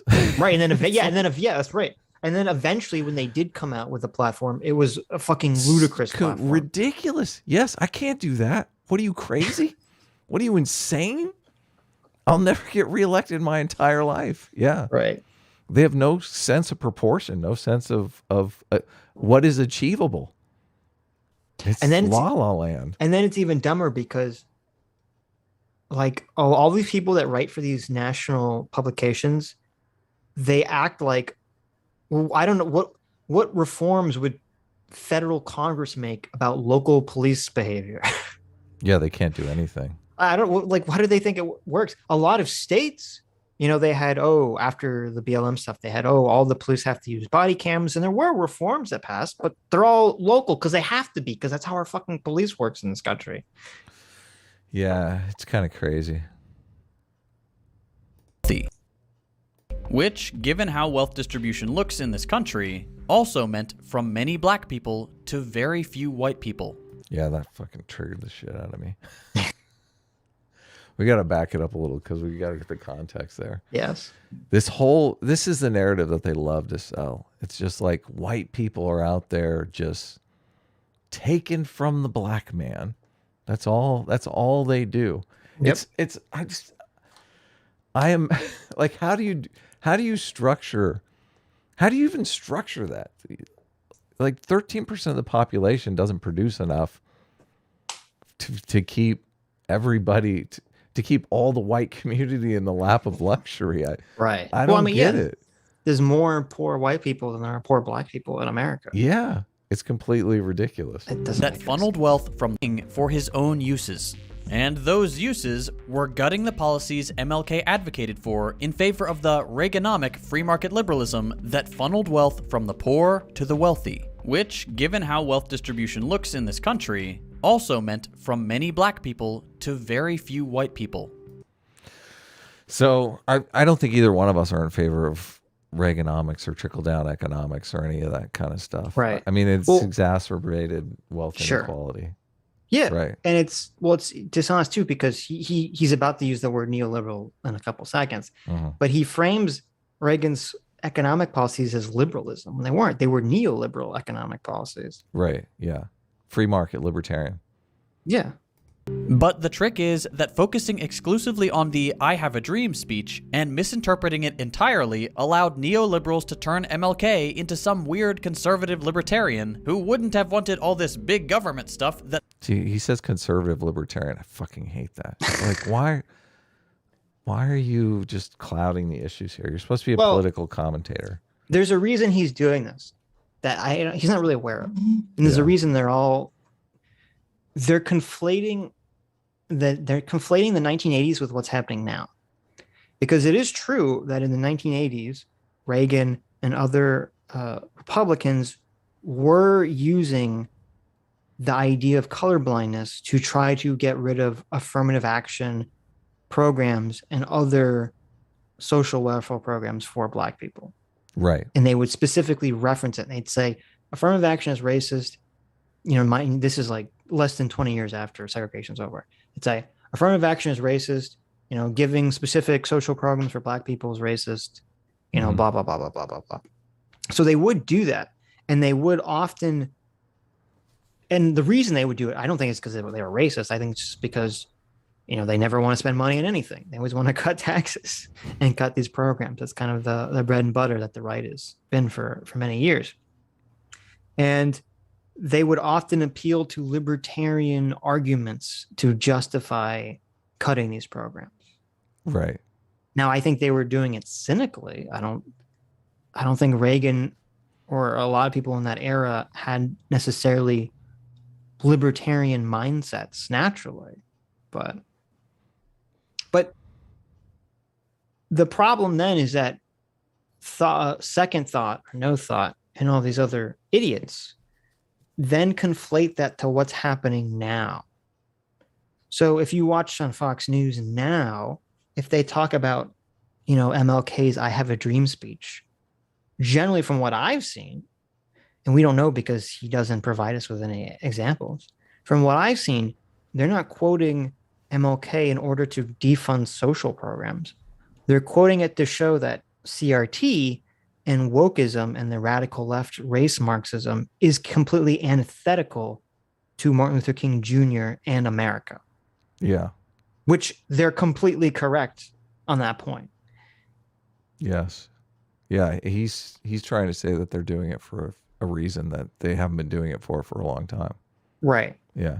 None of this color blindness stuff has to do with economic policy. It's all social policy. That took into account people's... Well, specifically, it's people don't want CRT being taught to their kids in school. Right. Well, which, why would you? Yeah. Right. And as you said, that has nothing. That's not an economic policy at all. No, totally. Yeah. It's an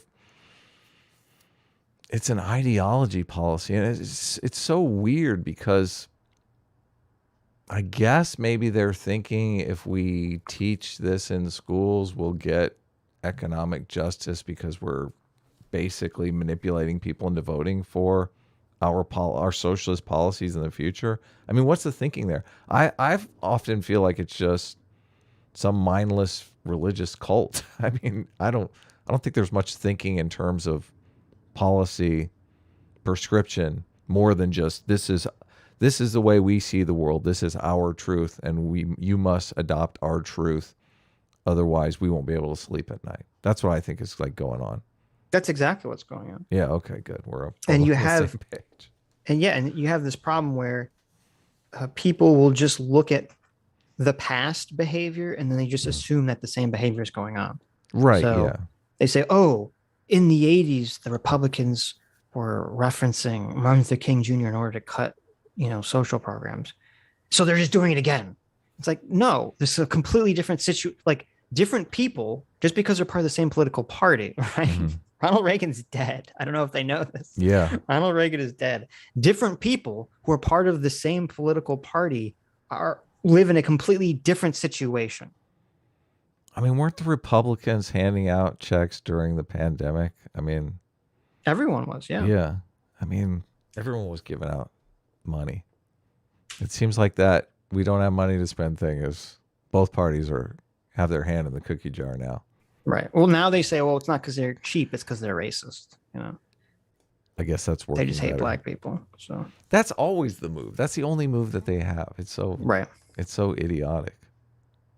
Race in its effort to redress the historical wrongs that made one group of colonized and enslaved people materially worse off than the people who colonized them. Dr. King would have hated redistribution, trust me. He loved and definitely wanted more of that sweet, sweet free market capitalism and the colonial and chattel slavery systems it was born out of. What a fucking dick. So, first of all, saying that chattel slavery and colonialism is some offshoot of capitalism is fucking dishonest. Totally dishonest, yeah. It's funny because I know that colonialism is a very specific thing. It's a very specific way of quote unquote colonizing other countries, but it's so before capitalism, did countries all just live within their borders? They never took over or conquered anyone else ever. No, of course they did. What are you talking about, Sitch? Yes. I mean, remember the USSR, that famous socialist country that never took over any other country, that didn't invade Ukraine and set up what was it called? The Iron Curtain? The Iron Curtain, yeah. Set up puppet governments and remember how China 12 never to 13 different Tibet? Free states. Yeah. China never invaded Tibet. China's not staring at, Taiwan with fucking drool and hungry eyes. It's so ridiculous. Anytime you need a villain, though, anytime second thought, anytime no thought needs a villain, capitalism. It has to be capitalism. You know how this works, Sitch. It can't be anything else. This is a guy who has a second channel. I knew you were going to say it. Where he drives around luxury cars. Yeah.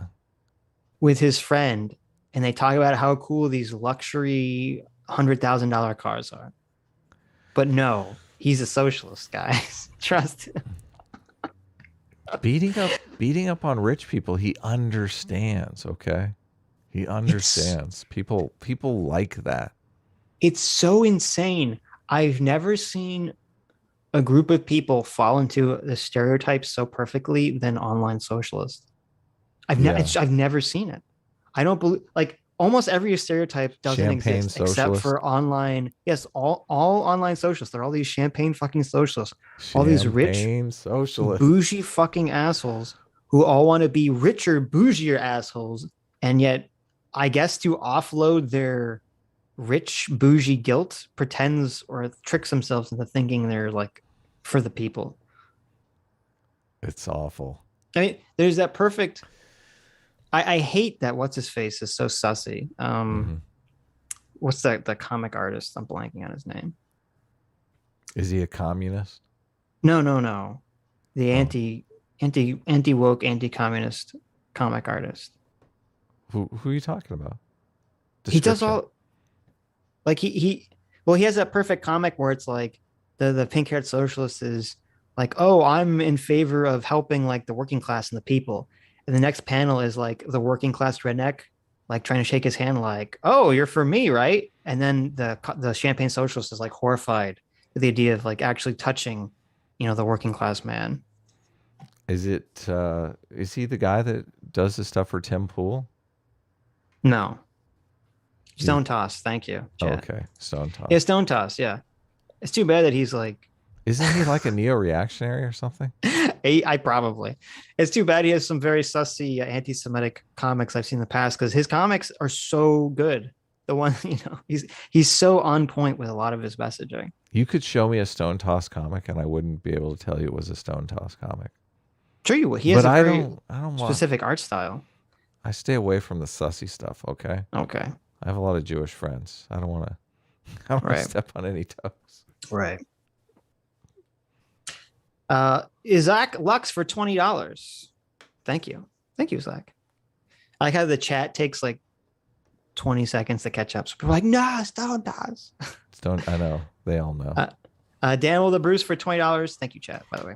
Adam doesn't know. Daniel the Bruce for $20 says, quote, Strength to Love, a collection of MLK sermons put out in the early 60s, has an entire portion, chapter 10, devoted to his sermons he gave against communism and how a Christian cannot be communist. Yeah, he has a whole sermon called Can a Christian Be Communist? And he says right off the bat, no.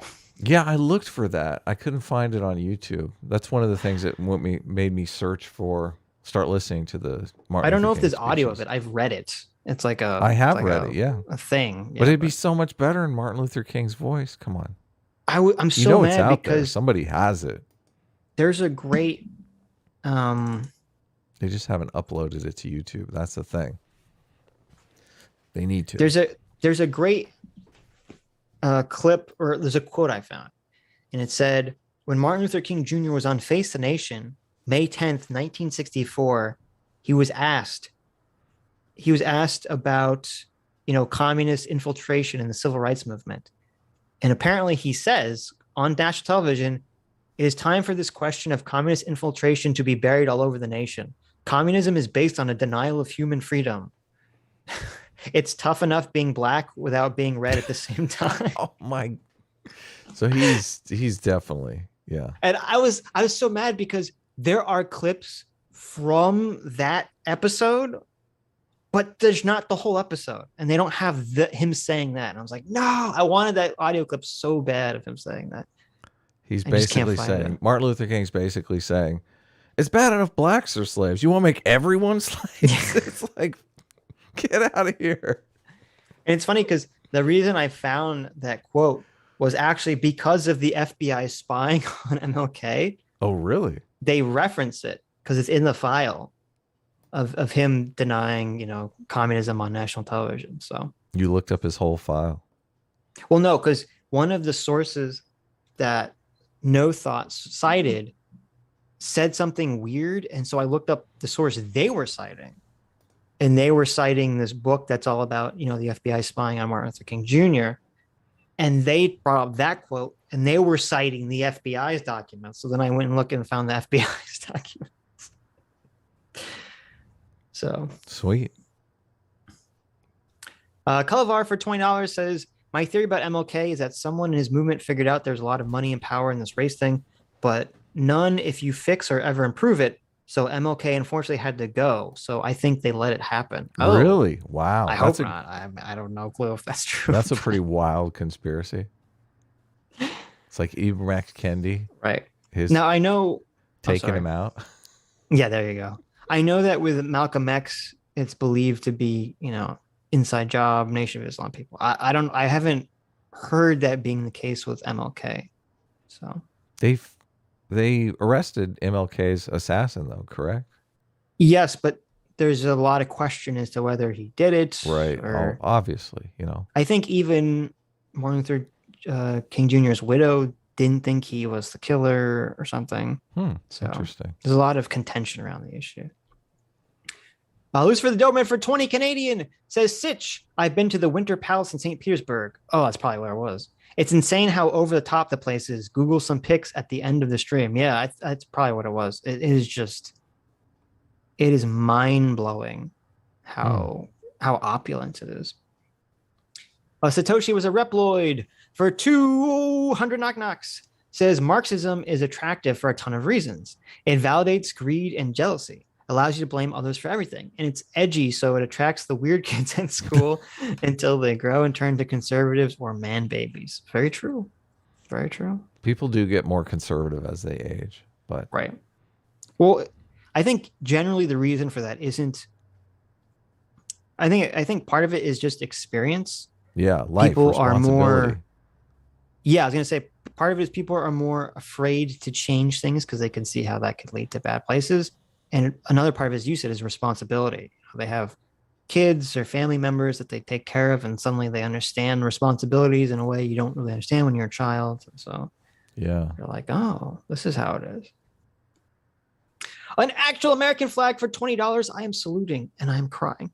Says, good afternoon, everyone. I hope everyone enjoys their day off tomorrow, should they get one. And let's have a great Sunday stream. Do it for America. Well, thank you. Yeah, thanks.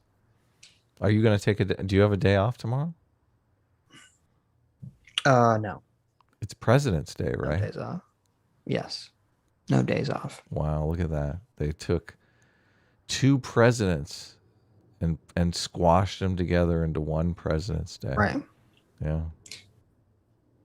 Taken away. Justin Hart for $20 says, big mustache in the chat has some MLK quotes critiquing capitalism. I'd like to know your thoughts. Oh, I didn't see which ones he was talking about specifically. We're at the end. We're going to probably bring up some of those quotes and talk about them. Adam found out that one of them is fake, probably. Yeah. And most of them, as we talked about, you can critique capitalism and the excesses that it creates. Like Jordan Peterson has repeatedly said that any system tilts towards corruption, and that without course correction, capitalism and our economic systems will have a situation where the top 1% will literally suck up all of the wealth. Okay. Yeah. Does that mean that Jordan Peterson is a communist? Or that he's in favor of that? No, because he says he's not in favor of it specifically. Yeah. And you know who else said they're not in favor of communism? Martin Luther King Jr. Yeah, of course. Several times, repeatedly, again and again and again. But they found one thing that maybe somebody heard him saying to somebody else across the hall in the other office. Martin Luther King Jr., if he was alive today, he would have 100% supported Andrew Yang. Oh, yeah, totally. He was totally on board reading his stuff. He's completely on board with Andrew Yang's policies. But even more importantly, he was specifically on board with Andrew Yang's messaging, because Andrew Yang is literally like, we need to unify. You know, that's why Andrew Yang wants to build the Democrat and Republican Party, the Unity Party. Unity it's actually kind of is Weinstein, I thought. Right. So it would have been super interesting if MLK hadn't been assassinated, to see him come out and be like this gigantic Yang ganger. Who apparently, remember, the Yang gangers were the secret alt-righters. So how old would Martin Luther King be if he was still alive? I think he'd be in his 90s now. So maybe he'd be too. Maybe he would have just died of natural causes before then. But maybe, I don't know. Kubomi for $50. Thanks so much, Kubomi. Says, I meme a dream that one day the sons of former S-Class and the sons of former A-Team will be able to sit down together at the table of brotherhood. Not going to happen, guys. But until then, A-Team reigns supreme. Oh, wait a second here. You totally... Moving on. Look at that. Growth. He does a conscious system of justice? That doesn't sound very colorblind, guys. Doesn't sound very content of our character. My best buddy MLK would definitely not approve. But of course he did. Don't be fooled. Actually listen to the guy for once. And the greed and exploitation which create the sector of poverty in the midst of wealth. Again, we have deluded ourselves into believing the myth that capitalism grew and prospered out of the Protestant ethic of hard work and sacrifice. The fact is that capitalism was built on the exploitation and suffering of black slaves. Now, this is where we don't agree with Martin Luther King, right? No, I mean, I don't have a problem with what he said. I don't think he should frame it as capitalism. I think it's factually incorrect, but I see. Well, I mean, well, he's talking about the wealth of America from its inception was built on the exploitation of slavery, obviously. Yeah, but the economic powerhouse was the North, not the South. Why do you think this? Why do you think the South lost the war? Right. They weren't. Sure. Slavery cost them. Slavery cost them in innovation and dynamism, and it cost them economically. That's why I just I mean, love you, MLK, but it's just this meme is completely inaccurate, and it fosters animosity between, like, listen, if blacks believe that every rich person is rich because of their suffering, that's just right. Yeah. So, well, I just want to say before I have the speech he's reading from. Right. The section before this, and the reason he's talking about this is he's talking about how materialism is like the obsession with materialism is leading the country, down a path of bad moral fabric. Mm-hmm. He says it is this moral lag in our thing-oriented society that binds us to the human reality around us and encourages us in the greed and exploitation which creates the sector of poverty in the midst of wealth. And then the part he says right after this that no thought like cuts around is he says, or let me make sure this is the part. Yeah, I know he talks about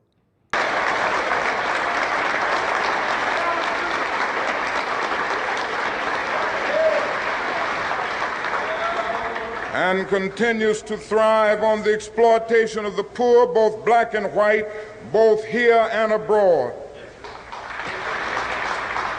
We must also realize that the problems... Okay, so yeah, this is where he cuts. So the part that he cuts around, MLK says, Negroes and poor whites do not participate in the free flow of wealth within our economy. Oh, if they do not, they will forever be poor, giving their energies, their talents, and their limited funds to the consumer market, but reaping few benefits and services in return. Mm-hmm. The way to end poverty is to end the exploitation of the poor and ensure them a fair share of the government services and the nation's resources. I proposed recently that a national agency be established to provide employment for everyone needing it. Nothing is more socially inexcusable than unemployment in this age. Right. I don't disagree with any of that. Right. So MLK is criticizing, saying, listen, the 1% have too much money, right? And what is his solution? Mm-hmm. That no thought cuts out of the Jobs, speech? Of course. Yeah, it's not just, let's just take money away from rich people and give it to poor people. It's not just, let's have everything be a co-op. It's not, let's overturn capitalism and install socialism. It's, let's have a fucking jobs program. Right. The last thing a socialist wants to hear is that their beloved icon is in favor of them getting a job. Yeah. That's the last thing. That's the last thing they want to hear. Right. That's not going to happen. Right. Exactly. It continues. He so says, of course he cuts it out. Yeah. He cuts out MLK literally saying, let's just get people jobs. Yeah. Let's get America working. Yeah. And MLK continues saying, it is barbarous to condemn people desiring work to soul-sapping inactivity and poverty. I am convinced that even this one massive act of concern will do more than all the state police and armies of the nation to quell riots and still hatreds. So there you go. Get everyone jobs. Yeah. MLK, big jobs guy, just like Andrew Yang. And I think Andrew Yang even said this. I could have swore he said a lot of his inspiration was from MLK, which I never understood, or I thought he was pandering until I like started researching this. I'm like, oh wow, he is just repeating a lot of MLK stuff. Yeah, he used him a lot in his speeches and whatnot. Yeah. I'm curious. The jobs program, obviously. I'm so triggered by the whether the building of America, the building of capitalism on black slavery. It's completely factually inaccurate, and that's what bugs me more than anything. But I'm curious your take on whether or not, as the narrative, it's useful, because then it seems like, I mean, now that I think about it, the actual factual narrative seems less respectful of the black experience, I guess. Because if you're going to say, not only were you here as slaves in bondage, but your contribution was really slowing the South down, that sounds even worse, right? That does sound horrible. Yeah, see, that's why I'm like, okay, well, it's factually inaccurate, but maybe Martin Luther King, obviously I consider Martin Luther King a much smarter man than me. Maybe he's putting a spin on this narrative because it's more, I mean, he's using it he's basically, it's anti-white in what he's saying here. This is why he's second thought pick the clip. Well, I don't know. I haven't looked deep into the economics of, you just have to trust me the 1700s. Okay. You have to trust me on this. I don't know if I do trust. I understand that the North was richer because it became because when you say slavery kind of slowed it down, it's like, well, wait a minute. What exactly do you mean by that, Mr. Friended? Because it's like, I'm assuming what you're getting at is because the North didn't have wasn't super as focused on agriculture as the South was. It was able to adapt industrialization quicker and faster. And that was the future, and thus their economy prospered, where the South, being more reliant on agriculture because of the climate, ended up screwing themselves over in the long run financially. Innovation is fueled by the cost of labor. One of the many people argue for raising the minimum wage to put pressure on automation moving faster, because if I have to pay someone $25 an hour and I can buy a machine to do the same thing, I'm more likely to do the machine. In the slave-ridden South, they had none of that pressure because they literally owned labor. So they had no incentive whatsoever to automate. And that's what slowed them down ultimately. Right. Yeah. So the North out-innovated them, out-produced them, because the innovations yielded greater production. Not only that, you have another force going against you in, do you think slaves but it also was the climate, though. Do you think a slave is going to work as hard as someone who's a free person? No, but it also was a lot of the crops that could be mass produced and were the necessary raw materials and could be traded in bulk came out of the North? Had to grow in the South. They couldn't grow in the North. Right. And so that also pressured people to, as you said, innovate and to be more industrialized, et cetera, et cetera, et cetera, et cetera. Right. Okay.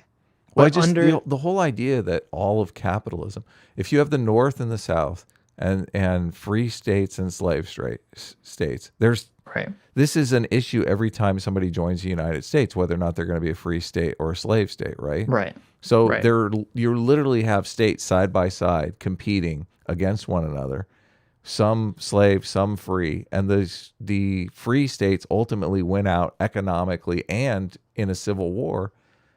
I question, can you really say that slaves built America?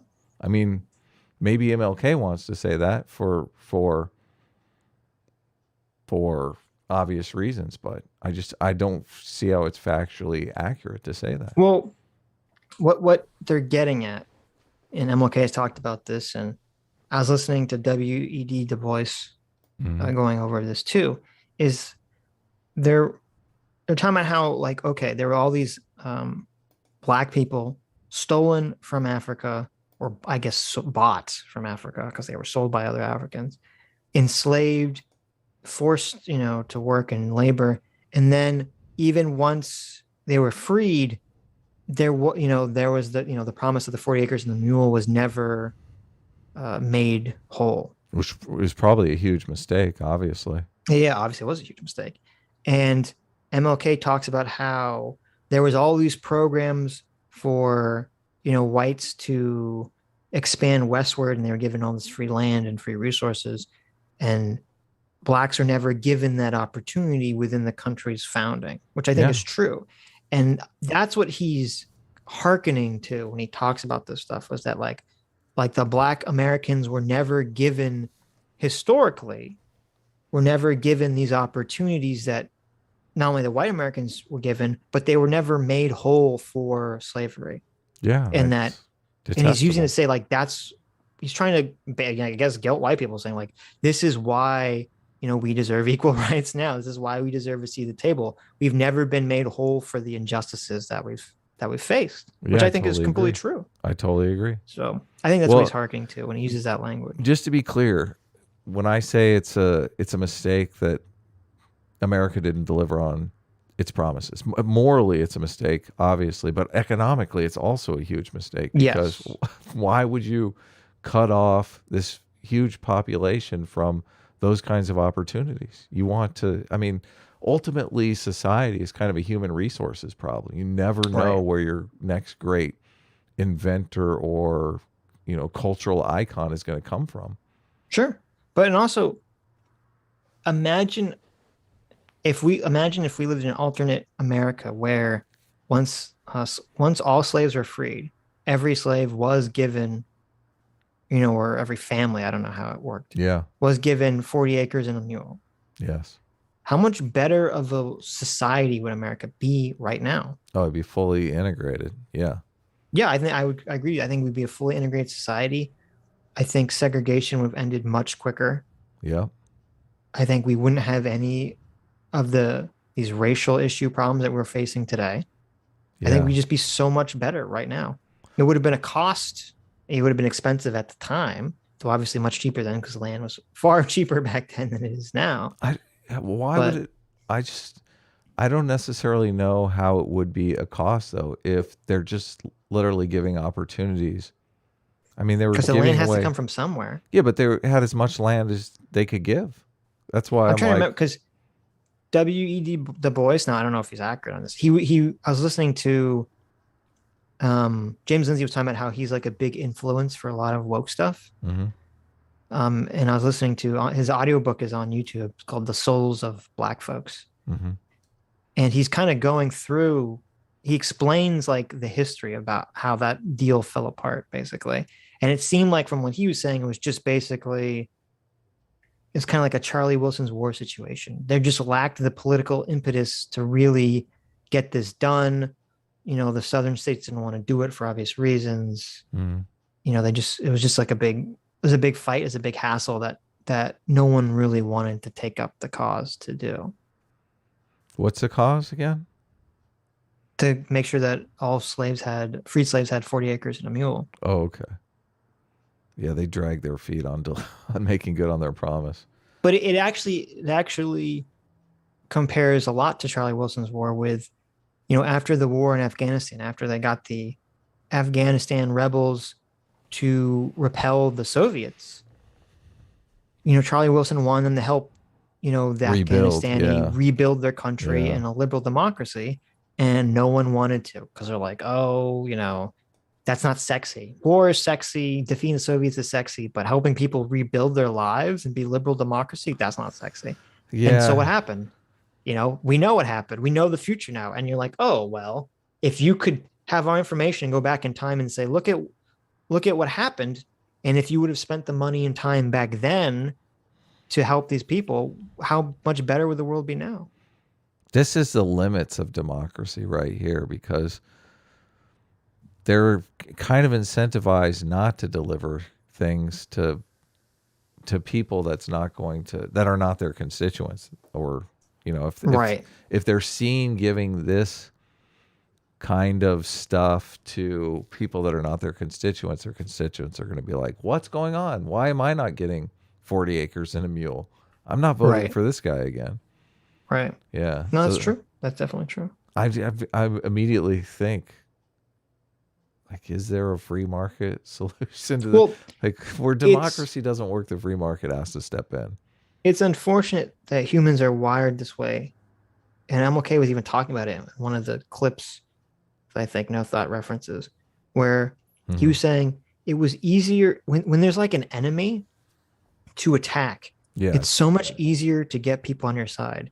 Yeah. And he was saying when they were focusing on desegregation of the South, and you had Bull Connor, and you had the racist cops out there with the fire hoses, the KKK and all this shit. It was so much easier to get people, the population in America, galvanized against them because there was some person, there was some evil enemy to conquer. And it was exactly the same thing with Afghanistan. It's like, oh, as long as there's some evil enemy like the Soviets, you can get people to rally behind it. But once that enemy is gone, and it's this more like intangible, etherical problem. Entropy is not a good enemy. Yeah, when it's the force of entropy, or when it's like, well, let's help people build up a better life for themselves. Yeah, you can't get people rallied behind. Nah, it's boring. But that's such an interesting, like, that really shows how much of our thinking is based off of, our caveman monkey brain tribalism. Totally. Like, we can all rally behind, like, go get that guy, but we can't really rally around like, well, let's help these people be better. Like, they're like, no, wait, what? I want to kill someone. I want to attack someone. I don't want to help this group of people be better. What? No. Yeah, more fun. Yeah. Let's capture the killer. Let's solve the case. There you go. Yeah. Let's not. Life is boring. We want the highlights. We just want the highlights, please. I'm still thinking about this 40 acres and a mule thing. Do you think if they gave everyone, I guess the whites already got the opportunity though. This is the thing Dialogue always is talking about, how the whites had all these opportunities to like move out and do things, and the government gave them all kinds of stuff. And I mean, it's directly related to the whites had the vote and the blacks didn't. Obviously, the whites are they're right. There's a quid pro quo thing that goes on in politics. Martin Luther King, I mean, he was very instrumental in getting the black vote up. And as soon as the blacks started voting, obviously they're going to get more attention, more resources at their disposal, more politicians pandering to them with programs and all kinds of things. Right. Yeah. Well, it's interesting too, because that all kind of again contradicts the CRT narrative. Like, because under the CRT narrative, why is these evil elite white politicians bothering with the civil rights movement? Why are they bothering with all, like, because they want voters, they want to stay in power. Right. But like under CRT, how come America went from being openly racist and segregationist to being, oh, now all of our racism has to be top secret, subconscious, has to be so convoluted and complicated now. Like, how does that, like, under the CRT framework, why would America ever have to do that? Why wouldn't they just continue to be openly racist? Yeah, obviously. CRT's just garbage bullshit nonsense. Yeah. They don't understand. They don't understand. They don't understand how democracy works. It's so funny that they all are socialists that want democracy in the workplace. Democracy in the workplace, yeah. More power. We need more power at work. That's what we need. Well, you don't even vote in elections. What the fuck, you want power at work? How about exercising power in culture or society? Remember that famous speech MLK gave where he's like, I want every black man to be able to get a job where he has to pay his entire life savings to work as a waiter in a restaurant because he's joining a co-op that requires a $10,000 buy-in to own a share of that restaurant. I was like, what is this? So when this? that restaurant crumbles, that man is now completely destitute. I was like, what is this? I don't remember this quote. This doesn't sound like a Martin Luther King quote. I remember when Martin Luther King advocated for everything to be a co-op. Martin Luther King screwing over poor black people. Martin Luther King definitely focused on the Voting Rights Act because he knew as soon as blacks started voting, things were going to change, and they did. Right. One of the speeches I listened to, he told a story about a black worker that went down and registered to vote, and the company fired him. Fuck! What the fuck? Right. It's insane. They fired him for registering to vote. Can you tell me we've made some improvements, please? Right. That's what. Yeah. Can you imagine? Can you imagine your boss fires you because you've registered to vote? It's so frustrating, and I think this is what we all, as a collective, feel. It's like, okay, you have the woke people pretending like nothing's changed at all, or very little has changed. It's like we went from a situation where you said we had open segregation, where companies are firing black people for registering to vote, and now we live in literally the opposite of this world, where all these companies are saying we will only hire black people. Totally. Publicly. Yeah. You have Showtime is able to produce the most completely openly racist against white people program. No one cares. Laughing about how racist they are. Right. You're allowed to be as racist as possible in public as long as it's against white people. And yet we're supposed to believe everything's the same, that there hasn't been completely massive changes in our society from 60, 70 years ago. Yeah. They crazy. They're nuts. Well, that's it. But it's just all gaslighting. We're like, what you're telling us is insane. This whole video is gaslighting. Right. All of it's gaslighting. Of racial injustice and economic injustice cannot be solved without a radical redistribution of political and economic power. Oh, see, there you go. He's talking about the Voting Rights Act. Yeah, I know. But see, this is where the dishonesty, it's like, oh, MLK, he used the words radical and redistribution. He did, yeah. He must be in favor of socialism and communism. Here's second thought, looking for video sources. He's like, radical, quote, redistribution, quote, Martin Luther King, quote. Let's see. Find it for me, Google. Well, and this perfectly aligns with what we were just talking about. It's like, if Martin Luther King Jr. is talking about a time where black people couldn't fucking vote. Yes. Okay. So obviously, if that is a radical redistribution of power, if an entire section of people can't vote. Yes. And no, he says political first. Yes. And then economic. Right. Because political power does come first. With political power comes economic power. I'm always droning on about this. This is why, the people who don't vote don't get anything. Right. Society doesn't protect them. Society doesn't look out for their best interests. Society goes to sleep. Well, right. And this is another thing that they do that's very dishonest, is that they'll say like, oh, MLK was a radical. It's like, well, okay, if MLK, maybe in his time, if MLK is living in an environment where segregation is the law and he's advocating for desegregation, that would make him radical. Yes. But does that make him radical by today's standards? Hell no. Yeah.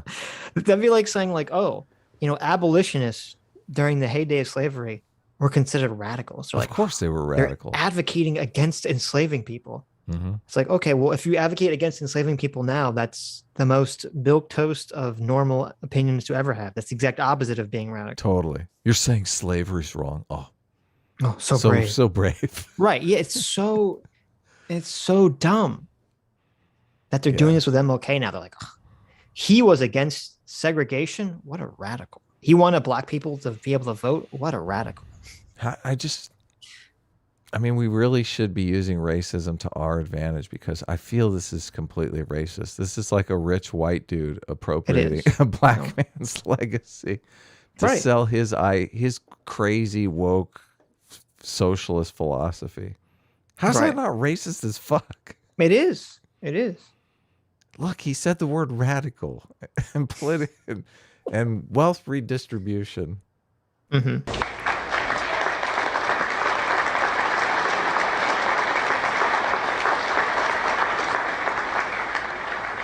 We must further recognize that the ghetto is a domestic colony. Black people must develop programs that will aid in the transfer of power and wealth into the hands of residents of the ghetto so that they may in reality control their own destinies. And that's just two. I don't know how that was supposed to be radical. Mm-hmm. Isn't that what we're in favor of? Are we in favor of everyone controlling their own destiny and not living in poverty? Yeah, living in poverty sucks. As someone who's lived in poverty and, had a moderate middle class life, I'll take the not poverty any day. It was weird because I was, I didn't listen to it, but I was reading the transcript of this speech.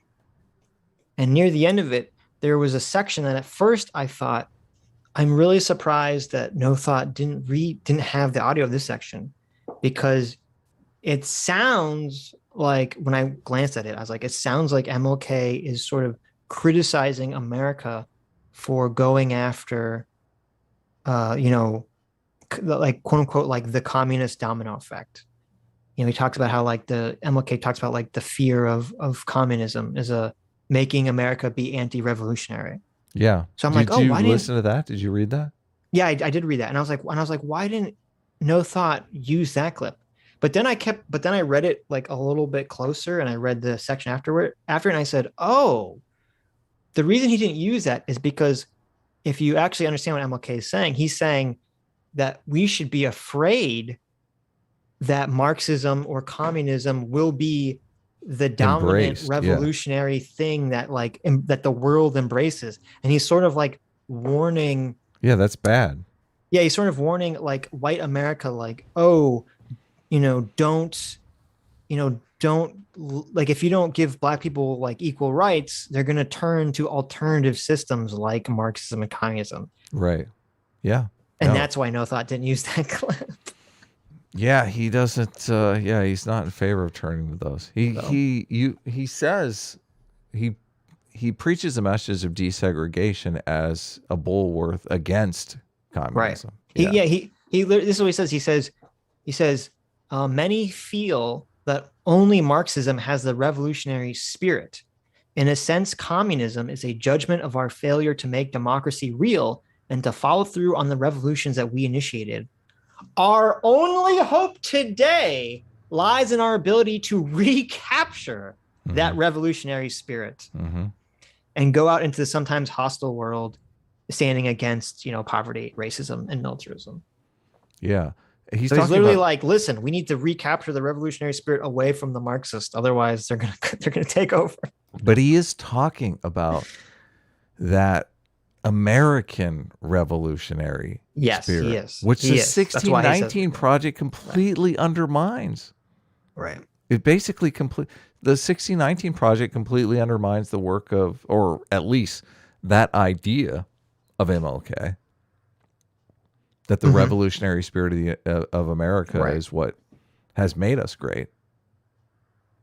But I guess they're avowed Marxists. It totally makes sense why they want to do that. No, of course.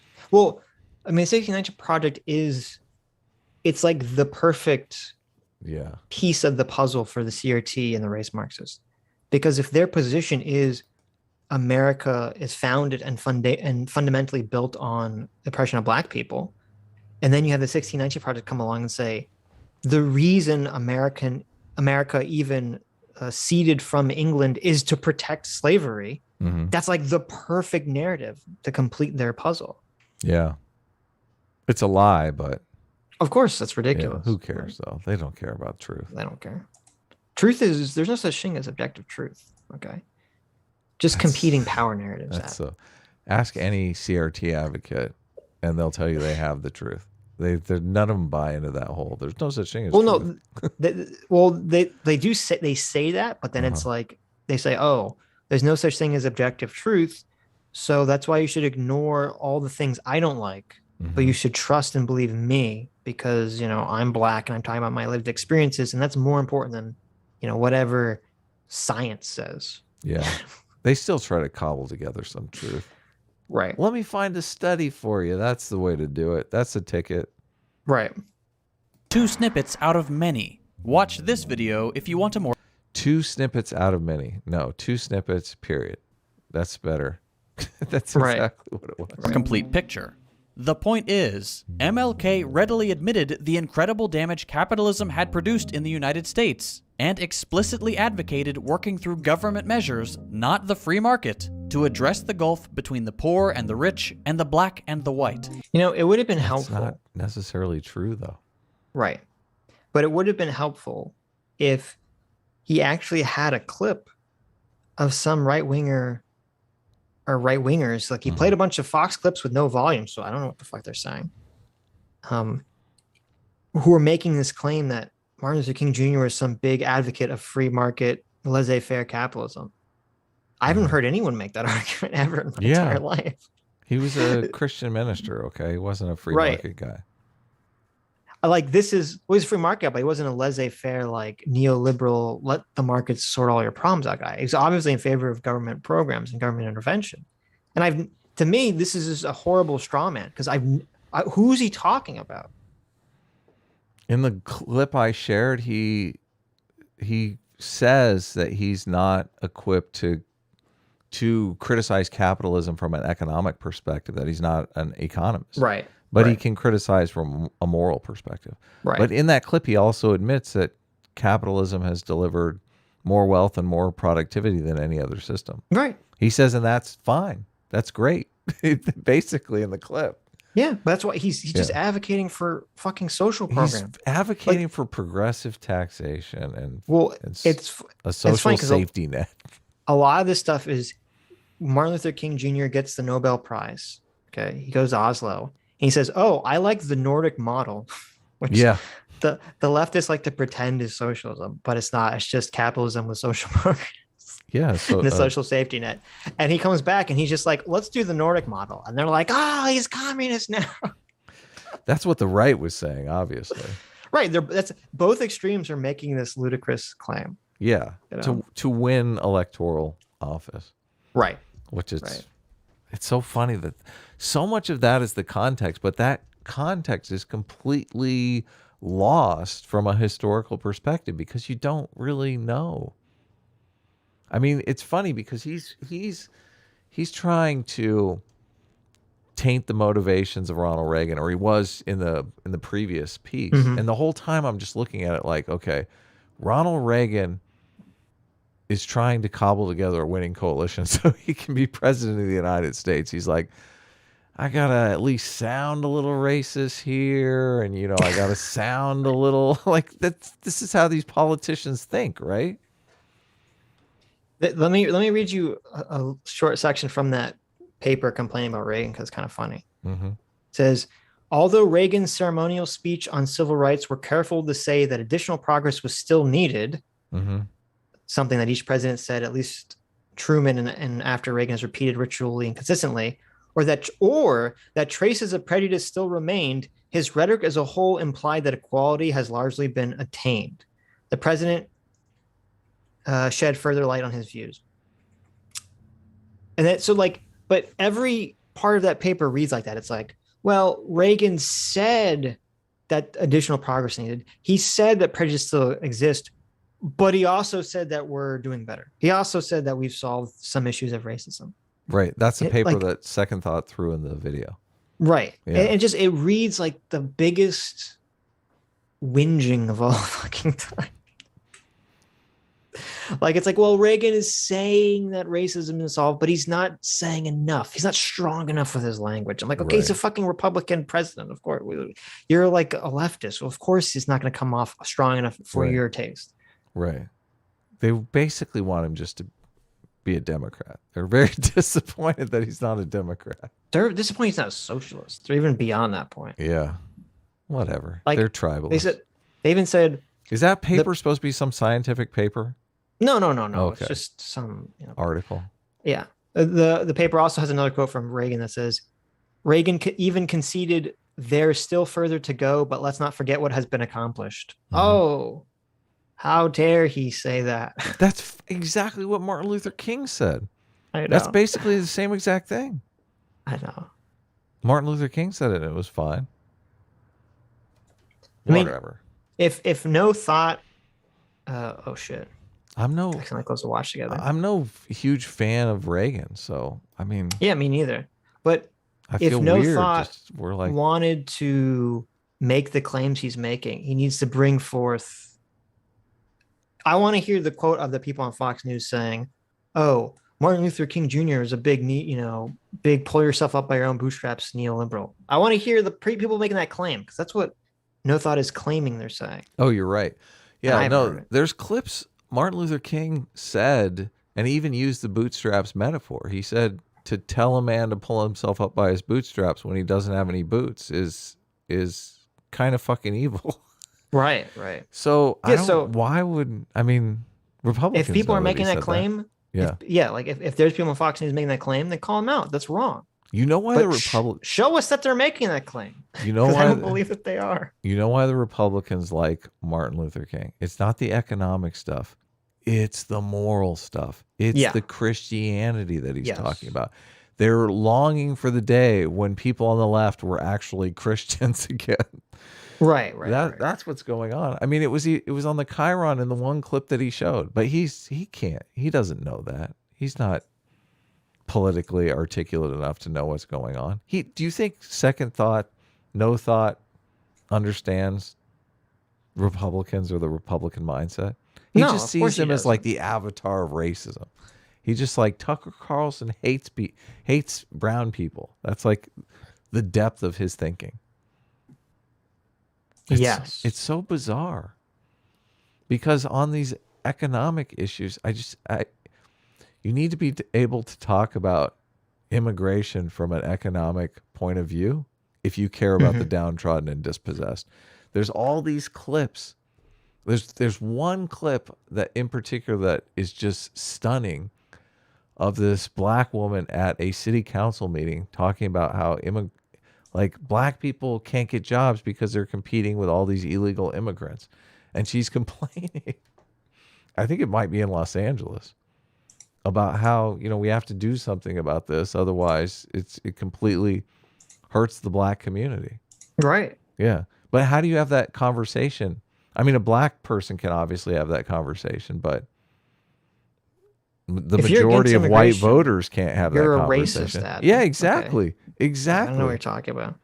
Even if you came out and you said, listen, I'm against immigration because it hurts the black community, they're going to be like, sure, racist.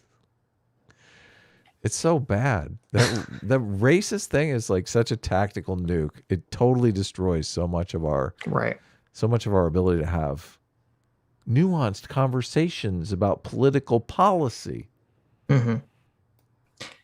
Second Thought's ring light.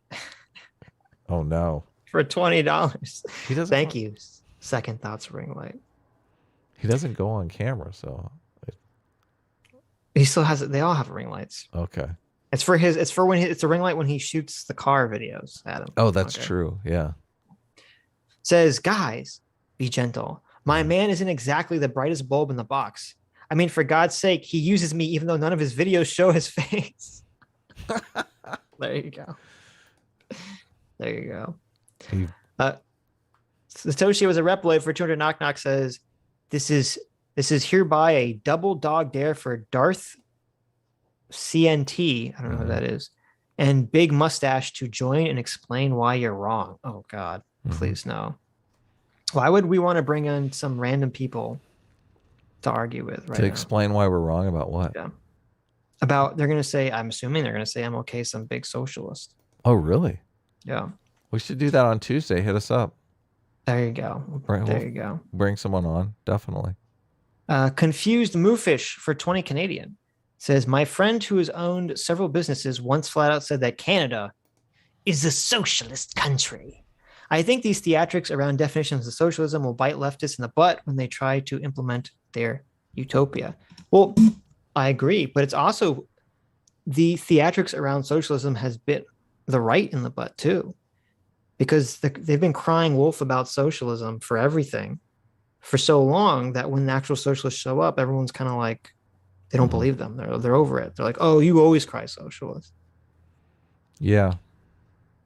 I mean, as Adam said, they were calling MLK a socialist too. Some of them were. There is a quid pro quo in politics where you expect your politicians to deliver the goods to you. Right. And when your politicians are out of office, their politicians are delivering the goods to them. And it makes you really triggered. You're like, fuck. Right. Oh, fuck. There has to be a better way. There has to be a system. I feel like you could deal with this in a way without really changing society that much. I feel like if you just, when you voted, if there was a box that you could tick on the voter thing saying how you'd like your tax dollars spent, mm-hmm. and then they could calculate, approximately how close we were to spending liberals' money being spent on social programs and conservatives' money being spent on military and police and whatnot. I feel like maybe those numbers are already pretty close to what people want anyway. We're just conceptualizing it all wrong. Right. Everyone conceptualizes it like this, and they lose sleep at night. They think, my tax dollars are being spent on welfare. And the liberals think, my tax dollars are being spent on the military. Right? Right. And they're both fucking going crazy, losing their fucking minds. Yes. But if you told them, oh, no, your tax dollars are being spent on the military, the conservatives would be like, oh, thank God. Now I can sleep tonight, okay? Thank God I know that my tax dollars are being spent on our boys in blue, our boys overseas, saving people's lives, spreading democracy around the world, right? And the same with the liberals. You tell them, no, wait. Your money is being spent on Social Security for old people and cripples. And welfare, yeah. They're like, oh, thank God. Thank God I can sleep tonight. If I knew one red cent of my tax dollars were being spent on a bullet. Well, I think you might have to find a new issue because a lot of the MAGA right-wing populism is against the military spending now. Well, but see, at least we would be able to start managing people's conceptualization of it, don't you think? I mean, maybe it wouldn't work. Maybe it wouldn't work at all because people would think, I know they're spending my money on the bad things. Well, there you go. Listen, the only depending on your political affiliation, there'll be the amount of money that goes to various social programs or various government programs. Do you think first of all, I don't think that would work. This idea is totally insane. Okay. I don't expect you to sign off on the idea. Right. But do you think as a psychology person that it would help people sleep better at night? Sure. Maybe a little bit. Okay. A little bit. Would they be as aggro when their guy didn't win? I don't think people fall for it. You're basically saying like we should lie and trick people, and I just don't think that's a good framework. Hold on a second. I don't think didn't say that. I didn't say that at all. Well, it's sort of what you're saying. Like we should just. Well, I don't know. I guess I don't understand what you're advocating for then. But listen, there are a certain amount of tax dollars that are being taken in. I understand that. But a lot of people like lose their shit because their tax dollars are being spent on things that they don't like. Mr. How MMT. many MAGA people would pay double taxes if they knew that it was being spent on the wall?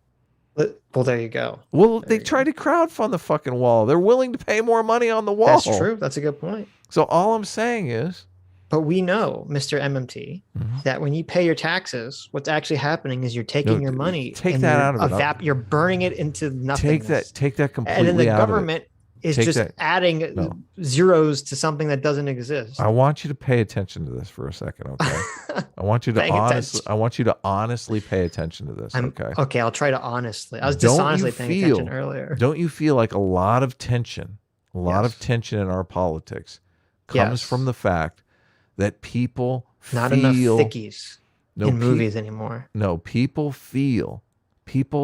are really hurt. They feel like they want a big titty goth girl. No. You're not paying attention. People feel they're really chapped. They're out of their minds, insanely hurt to think that their contribution to society, which ultimately is tax dollars, is being spent to hurt trans people or build a wall that's keeping all the immigrants out. I agree. Of course. Okay. Right. You understand that, right? I understand what. How do we you're take getting that? at. How do we take that off the table? There isn't a way, unless you're again advocating for some weird system where, depending on what you vote for, is what your tax dollars go towards. And I don't think that's a feasible system. I'm advocating that when you vote, yeah. Obviously, I guess you couldn't do it because you'd no longer be able to be anonymous. I guess this is the way that it would. First of all, you'd be aggregating a budget by what the voters actually want. So out of this information, that's not a democracy, though. It's like a direct republic, which I don't think a direct can function. democracy. Well, I'm not. First of all, I'm not saying. I'm just curious. I'm curious. Okay. I'm super curious. Okay. Super curious. Well, wouldn't you want to know what the budget was that the voters actually wanted? Wouldn't that be interesting data? It would be interesting data. I think politicians would think it was interesting data too. I think they. Right. I mean, they probably already know what the voters want. It doesn't matter though, because all that matters is like, and this is the same problem with what you're alluding to with Kyle Kalinske and like the polls. Okay, they'll put out the poll that says 90% of Americans want some kind of health care reform. 80% of Americans want a government option. Okay, it's like, sure, they say that in the poll, but there's two problems with that. Everyone's conceptualization of what that means is different. And B, people are not willing to go and change their vote on that alone. And that's what drives the issue.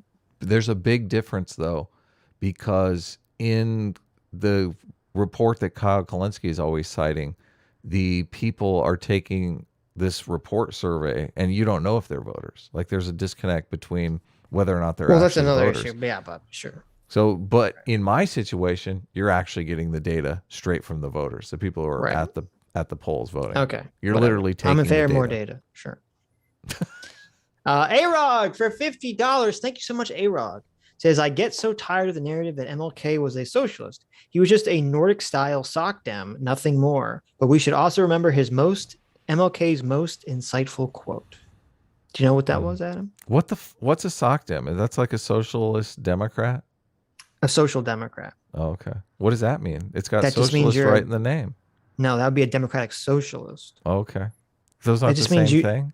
No, that's like the Nordic shit is the sock dem stuff. It means like, oh, you just want UBI or a job. You think aren't sock dems like socialist curious or communist curious? Some of them could be. Some of them could. There is some dishonesty. I'm very suspicious of this sock dem. Wow. Anyway.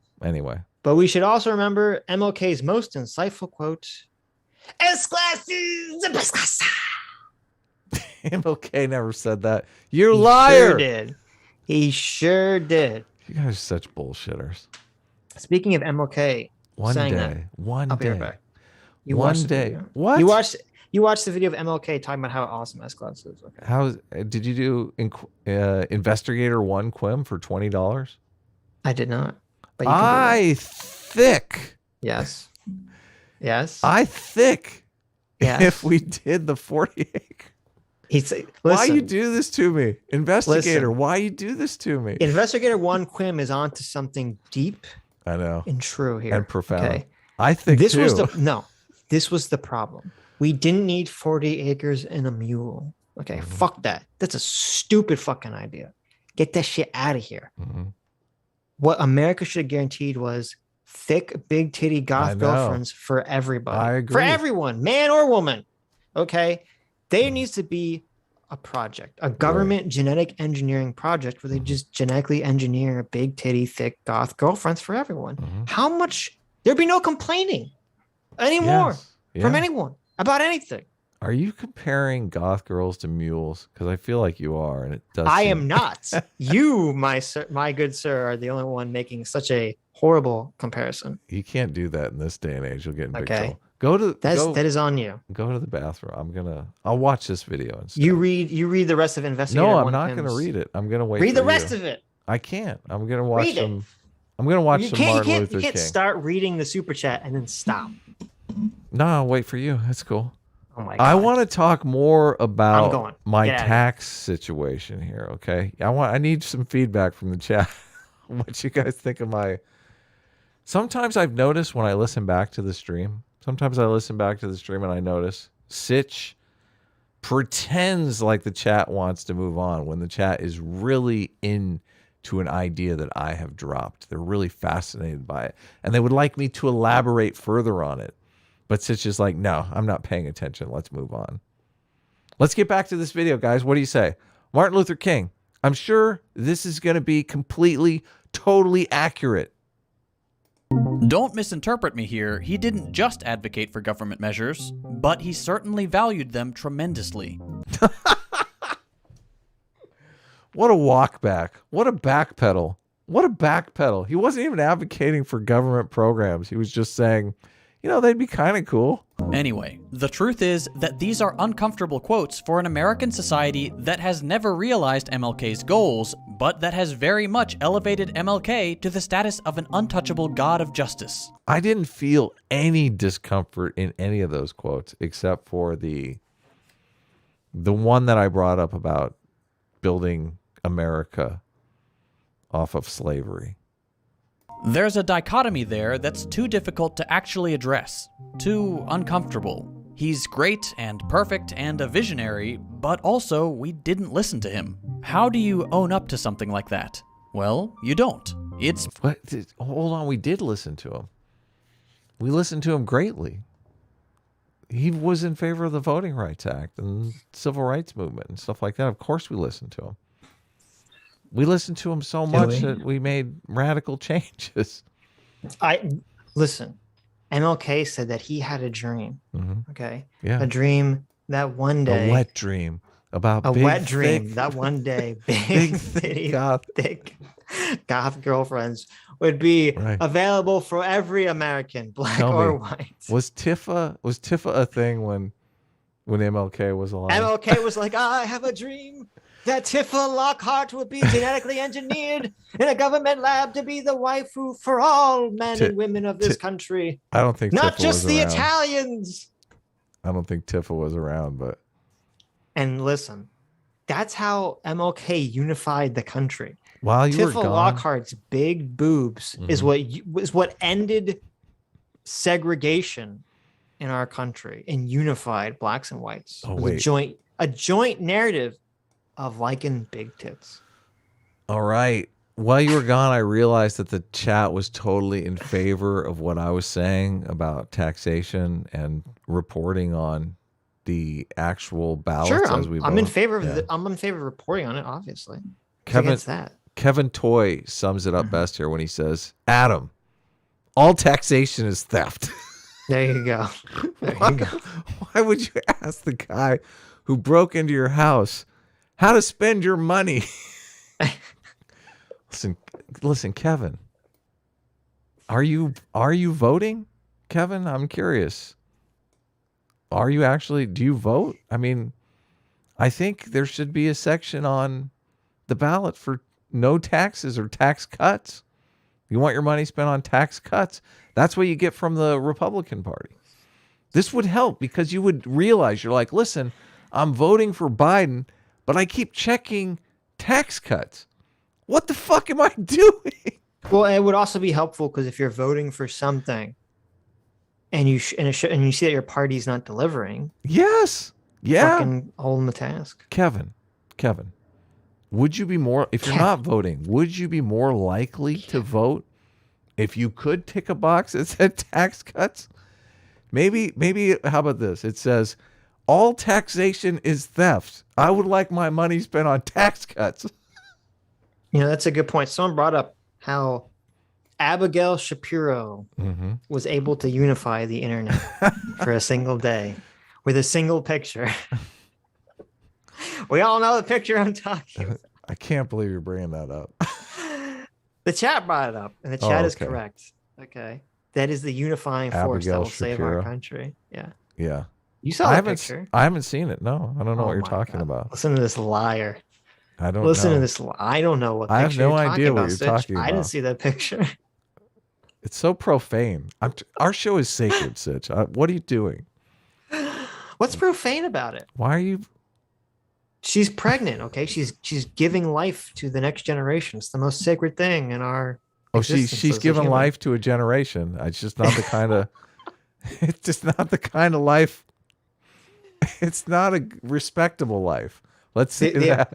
The amount of socialists that were like looking at that picture, like, my God, I go full neolib for her. Tradcon. They're like, I would go full tradcon for her. That was like that was all 100% of them. Every guy out there. How terrible. Okay. If your politics are being driven by a pregnant woman with a massive rack, you've got issues. Watch some Jordan Peterson videos and report back. We have to use that power for good, Dad. The power of, oh yeah. Come on, I'm a policy wonk, okay? You don't understand. You don't understand, Sitch. I got ideas about politics that are I'm a policy wank ahead. too, Adam. Okay, you heard the policies that I was advocating for just a moment ago. Yeah. They will unite our country. Yeah. I like those policies. Okay, there you go. I think you should be able to decide. It's much easier to retell his story disingenuously. Oh yeah, we're all a bunch of liars. Here it comes. Why is the park ranger from Yogi Bear standing behind MLK? Yeah. What the fuck? I don't know. Obscuring the parts which contradict the fantasy of American exceptionalism and the steady march. Okay, I'm triggered, Sitch. He just said, "Why are you so American triggered? Why are you so triggered, Adam?" I don't like these anti-American antics. I know. American exceptionalism is not a fantasy, okay? No, it's a reality. You fucking. Have you seen what's going on in Canada right now? I can't believe it. I'm fucking floored over it. Not going on in exceptional America land. It's so weird because it reeks of repression. Like Canada always comes off as this, non-violent, serene place. And then all of a sudden it's like all of these cops are harboring fantasies of beating people. It's like, God, I hate being in Canada.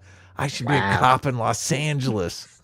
Can you believe, Adam? Okay, all it took was for him to see some cops attacking some white people, and suddenly he's anti-cop. Suddenly he's on board with BLM. Okay? Well, it's weird. It's weird. You've seen all of these. I don't blame the individual cops. Listen, I blame the politicians that have enacted crazy laws. They've given them an impossible job. I guess a little of it is maybe sour grapes on my part because, we've had the George Floyd riots and the BLM riots last summer and whatnot. And I just remember Canada being a bunch of snarky little bitches about how, our police would never kneel on a guy. Oh my God. America's police are so violent and out of control, right?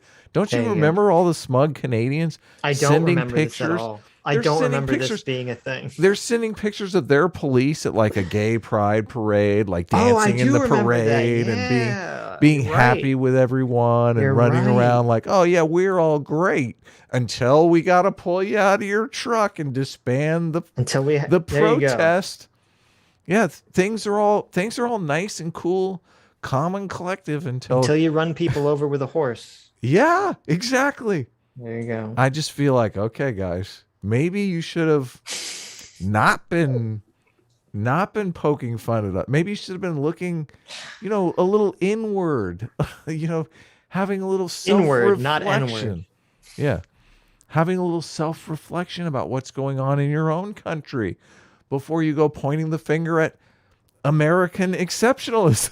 I like that you've been basically holding this grudge for 2 years or a year and a half. Yeah. I didn't even remember, you don't remember that at all because I don't care. Adam's like, how dare these Canadians attack America? I'm like, all the time I'm thinking, yeah. He's nursing this grudge. I'm thinking, sure, it would be nice to have nice, docile police officers that were cool with people. Maybe our police are a little harsh, but now I feel like, oh, thank God I don't live in Canada. Oh, geez. Oh my God. I mean, don't you a little bit feel like that? What the fuck? And it's over such ridiculousness. Well, and it is over such ridiculousness. I feel like somebody came out and said, Justin Trudeau, we know. you just have a little tiny pee-pee. You won't do anything. And he's like, oh, fuck. How dare you say that? How dare you? It is so bizarre. It does seem a lot like just a power thing. Like, It I'm not is. gonna, don't tell me what to do, because I mean, you even have in your state, in your city, aren't they're getting rid of all the mandates soon? Totally. Los Angeles. Okay. LA is getting rid of, like, this is the most blue progressive place in the country, is getting rid of the fucking mandates. Yes. The state has gotten rid of all of them, and in Los Angeles, they're tying it to the density in hospitals. So, like, as soon as the density goes down, it's over. All mandates gone. Right. We have the clip of Bill Gates saying that that Omicron has done a better job vaccinating the entire world than the vaccine has. So true. And so why is Canada still, like, why is the Canadian government still in this weird headspace? Because Trudeau has a teeny tiny little pee-pee. I guess. And he just can't take it. He's like, I told you guys to get vaccinated. I'm not going to. Did he give these orders when he was in? Because he supposedly had COVID and his kids had COVID. I remember COVID kicking the shit out of me. I can't imagine. Like if my wife had come and asked me, oh, Adam, we have this protest that we have to take care of. What should we do? I'd be like, throw the fucking book at him.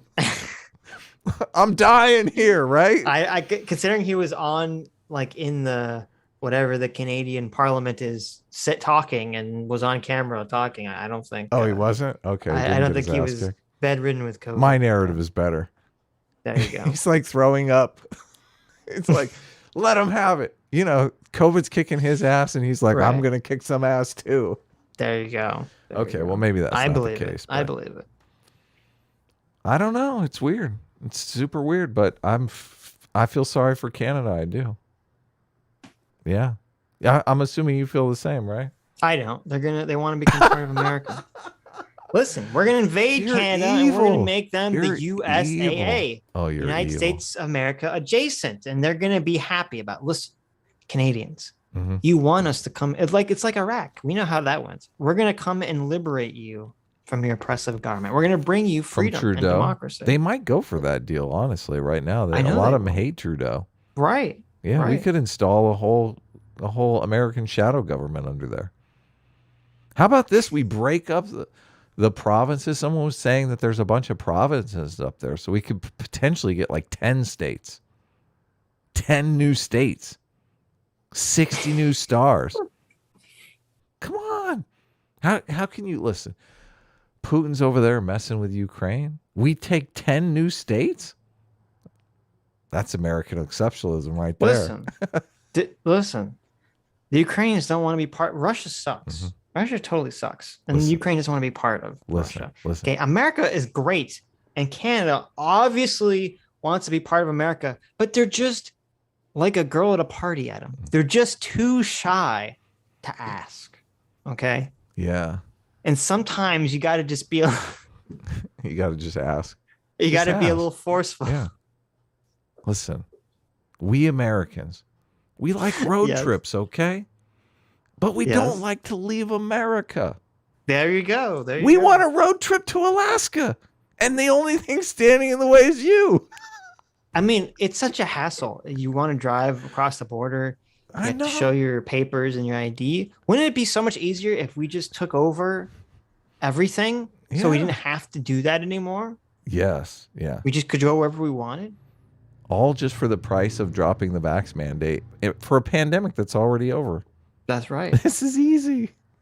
Maybe Trudeau is actually a secret spy from America, and he's trying to rile them up into wanting to be conquered by America. Somebody said there's not a re-election campaign for Trudeau until 2025.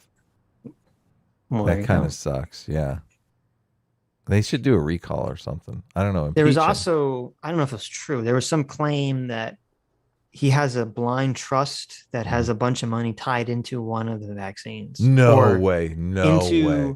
No. I don't think it was directly into the vaccine. It was like into some Oh no. into some company that makes something that the vaccine uses. No. That was the claim. I don't know if it was true or not. That's evil incarnate. So I don't know if it's true. I'm just giving you some unsourced, unsighted thing that someone on Twitter claimed. Okay. And like a responsible streamer, I'm just throwing it out there. Is there any Canadians in the chat? Can you guys impeach Trudeau? We're Americans, okay? We practice American exceptionalism around here, so we don't. That means we don't follow your puny non-American laws, okay? It's kind of like following soccer when you could follow football. It's like nobody really does. True. All right, let's continue with this video. We're not. Sitch is officially producing the show now, so I'm not. We're not going to watch the Nelson Mandela portion, right? Did you not want to watch the Nelson Mandela? We can if you want, but I don't know anything about Nelson Mandela.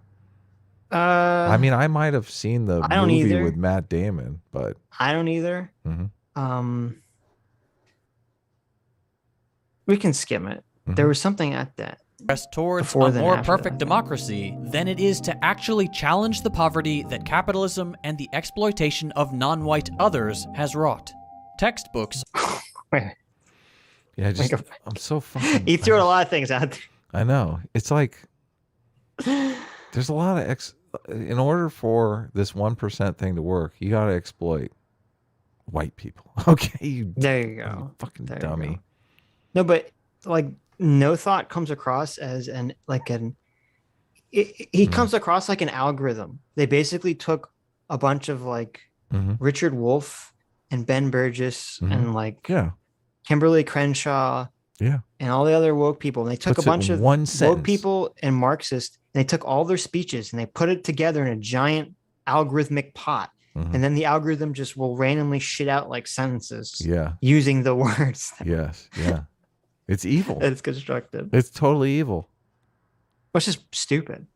But don't. It's much easier to retell his story disingenuously, obscuring the parts which contradict the fantasy of American exceptionalism and the steady march of progress towards a more perfect democracy than it is to actually challenge the poverty that capitalism and the exploitation of non-white others has wrought. So that's such bullshit. Well, but it's also a false dichotomy too. Oh, that's true. Because he's saying, we're like, you can talk about how our country has come a long way from its humble origins, which it has.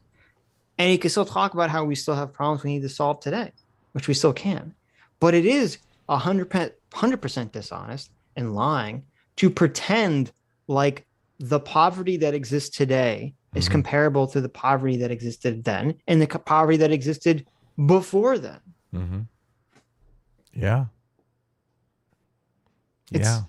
It's crazy when you can take the anti-CRT laws that are being passed. You could literally take the text of the anti-CRT bills. You could go in a time machine and you could say, hey, Martin Luther King, look at what's being passed in America in the year 2022. And he would just read, without the title, he just read like, a teacher cannot discriminate on someone on the basis of their skin color. A teacher cannot make someone feel bad because they're black or white. They'd read all this stuff, and Martin Luther King Jr. would be like, this is amazing. America. And he's like, this is amazing. The Republicans are advocating for this. Truly, we lived in an enlightened time. I know. Wait, they stood in the way of all this when I was alive. Right. Now they're advocating for it? You'd be like, what do you mean the Democrats are against this? Oh, no. Did they become the Dixiecrats again? What's going on? That's so true. Have you seen those videos that have been floating around of the guy who has done man on the street interviews with homeless people in San Francisco? I'm not sure if he's done any in Los Angeles, but it's pretty crazy. And I keep thinking, because he's talking about how capitalism is responsible for this poverty. Well, he's illustrating here is obviously, for those of you just listening, he's got a picture of homeless encampments. So he's conceptualizing the poverty as homelessness, which I think is obviously a conflation. I see homelessness as a drug related issue, not a poverty related drug issue. and mental health generally. Right. Yeah. But I feel you watch those videos of the guy, and the guy, he did one that I remember pretty vividly, where the guy is talking about how he's from like, I don't know, Tennessee or Kentucky or something like that. And he came out to California because they basically pay him to be homeless. And the cops don't hassle him at all. You know, the cops come by and ask him to do something. He tells them no, and they're like, okay. Well, of course, that's why that's why people congregate there. Yes, for that reason. Yeah, totally. Well, the people who are working are fucking sick of it. That's a completely different story. But I'm thinking, how does that happen without capitalism basically paying their way to do drugs and camp out all the time? Look, all these people have cheap tents that were probably made by hardworking Chinese people, right? I mean, look at those tents. We have Ebenezer friended over here, like, give money to the homeless. Well, this is the thing. Are the work camps empty? This is the thing. This is the thing, because in those videos, have them stitching the tents that they sleep in. That's not, you bastards. Send them to China. Get the Chinese buy a homeless from us. I'm sure they'll use them for labor, organs, or whatever Chinese do. Wait a second. I'm confused here. Are you suggesting that we deport our homeless people to China? Because that's not a bad idea. There you go. There you go. I like it. Listen, this is the problem. The Republican Party, they've been doing this all wrong. Okay, they want to deport super hardworking Mexicans and South Americans who come to our country, who are willing to work, jobs for less. Okay, that's the wrong people to deport. Deport the homeless. I know. They're not producing any capital, gains in our society. We've stumbled onto a brilliant idea. Okay. A brilliant policy proposal. Yeah, stop trying to deport, the South Americans. Deport the homeless. Come on. Before you started get them off the taxpayers' dole. This is a genius idea. How has no Republican advocated for this already?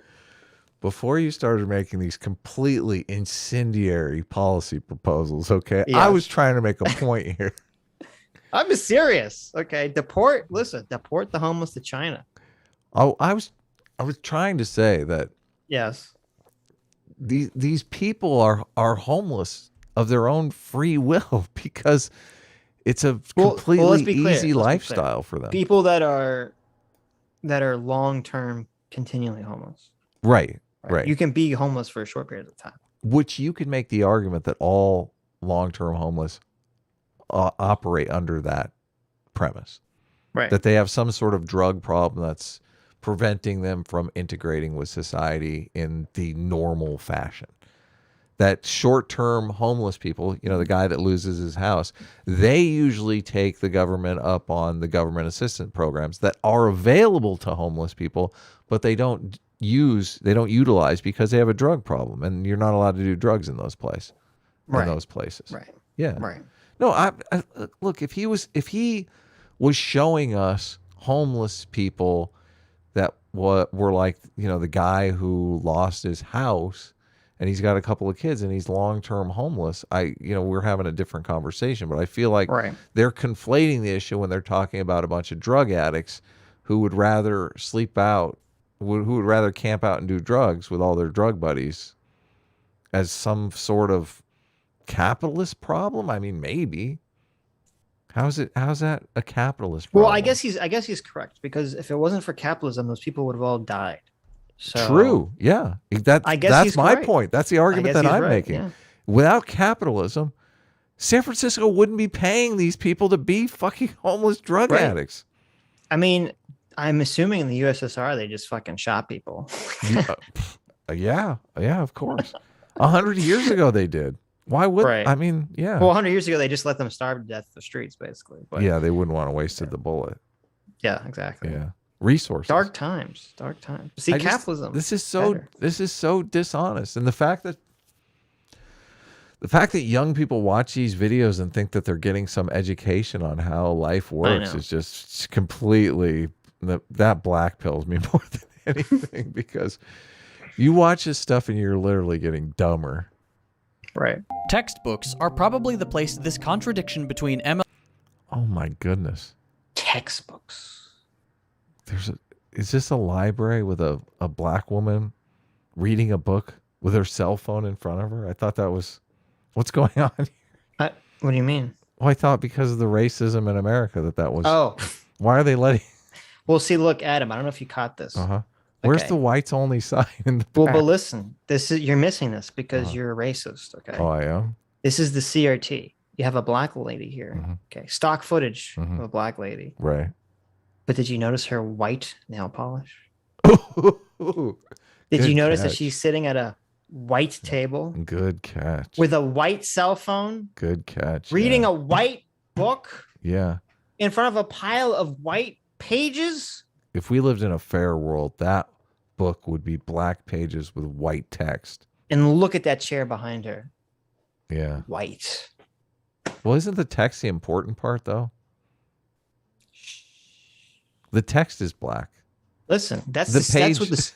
Listen. The page is the unimportant part, right? Right. Well, but see, here's the thing about whiteness. Wait a second. Unconsciously, the white people know that whiteness and white people are just the background noise. They're just this vague, nothingness that allows you to focus on really what's important. The black words, the black spirit on the inside. This goes to exactly what you were saying about it's the black text that is the backbone of America. Right. And the white page just using it. You're right. See, the white page is exploiting the black text. Yeah. Okay. For the book. And yet, I mean, listen, Adam, why is it fair or equitable that, 80% of a book space is just the empty white page? Oh my God. And only 20% of the space is the black text. And the black text is the important part. And the empty page is just nothing. Yeah. Sword and Scale says black text on black paper. Way to go. I think that might be a little bit problematic. What do you mean? We should print all the white authors that way. Then there you go. I think all social justice authors should have to print black text on black pages to show that they're really down with the movement. That's not what I meant, but let's move on. Oh, okay. MLK as a hero and American society not listening is most obvious. This guy's such a bastard. Listen, what he's saying is America didn't listen to MLK at all. Right. Well, that's he's saying fucking ridiculous. He's saying America didn't listen to MLK, and that this is most noticeable in academia and textbooks. Which is completely batshit backwards than reality. Yeah. There's been a total capture of academia and education by the left. If he buys into the narrative that MLK was a secret socialist, then okay, I see where you're coming from. But that might convince you that maybe your theory is incorrect. Like if you see how popular Martin Luther King Jr. is, and he's that, wouldn't that question whether or not he is a secret socialist? Right. Yeah. Anyway, let's move on to the trivia. In an article titled "The Limits of Master Narratives in History Textbooks." Now tell me you read this one. The Limit of Master Narratives in History Textbooks. An analysis of representation of Martin Luther King Jr. Oh, I read wow. some of it. It was long. Long and boring. I read like the first 10 pages and then I skimmed the rest. Blah, blah.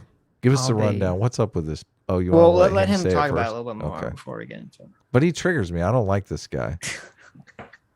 Second thought, I don't know. No thought. Yeah. Professor of Education Derek P. Aldridge looks at exactly this phenomenon with MLK. He describes how American history textbooks, and the overarching narratives they shape and are shaped by, have killed the reality of MLK's life.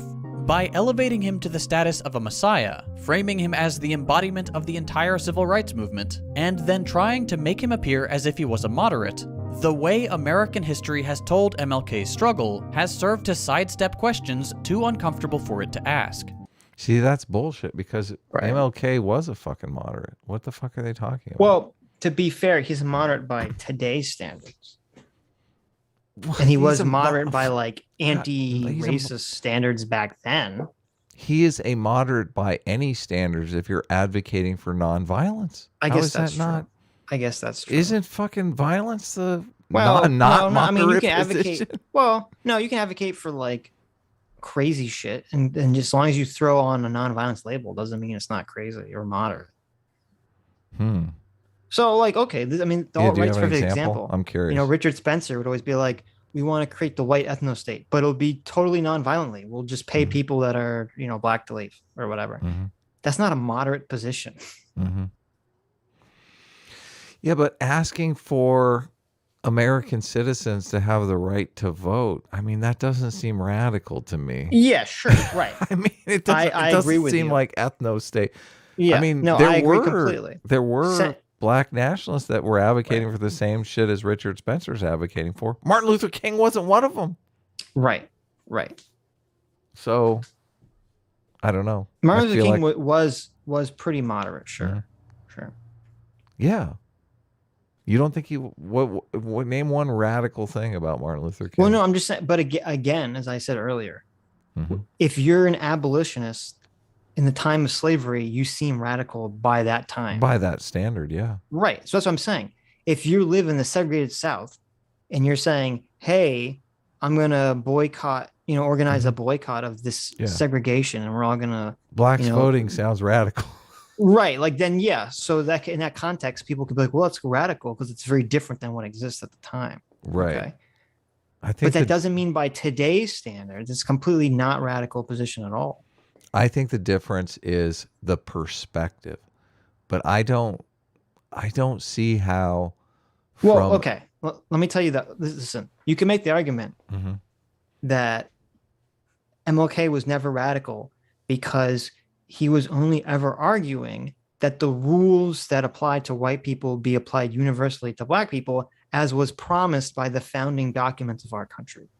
So he's not like, in order to be radical, you have to be advocating for a position of revolution, of changing, of throwing off some system. When he's not saying that the system should be torn down or changed even, he's saying the system should just apply to us the way it applies to everyone else. We're just asking for equal treatment, which, by the way, the system claimed it promised from its origin point.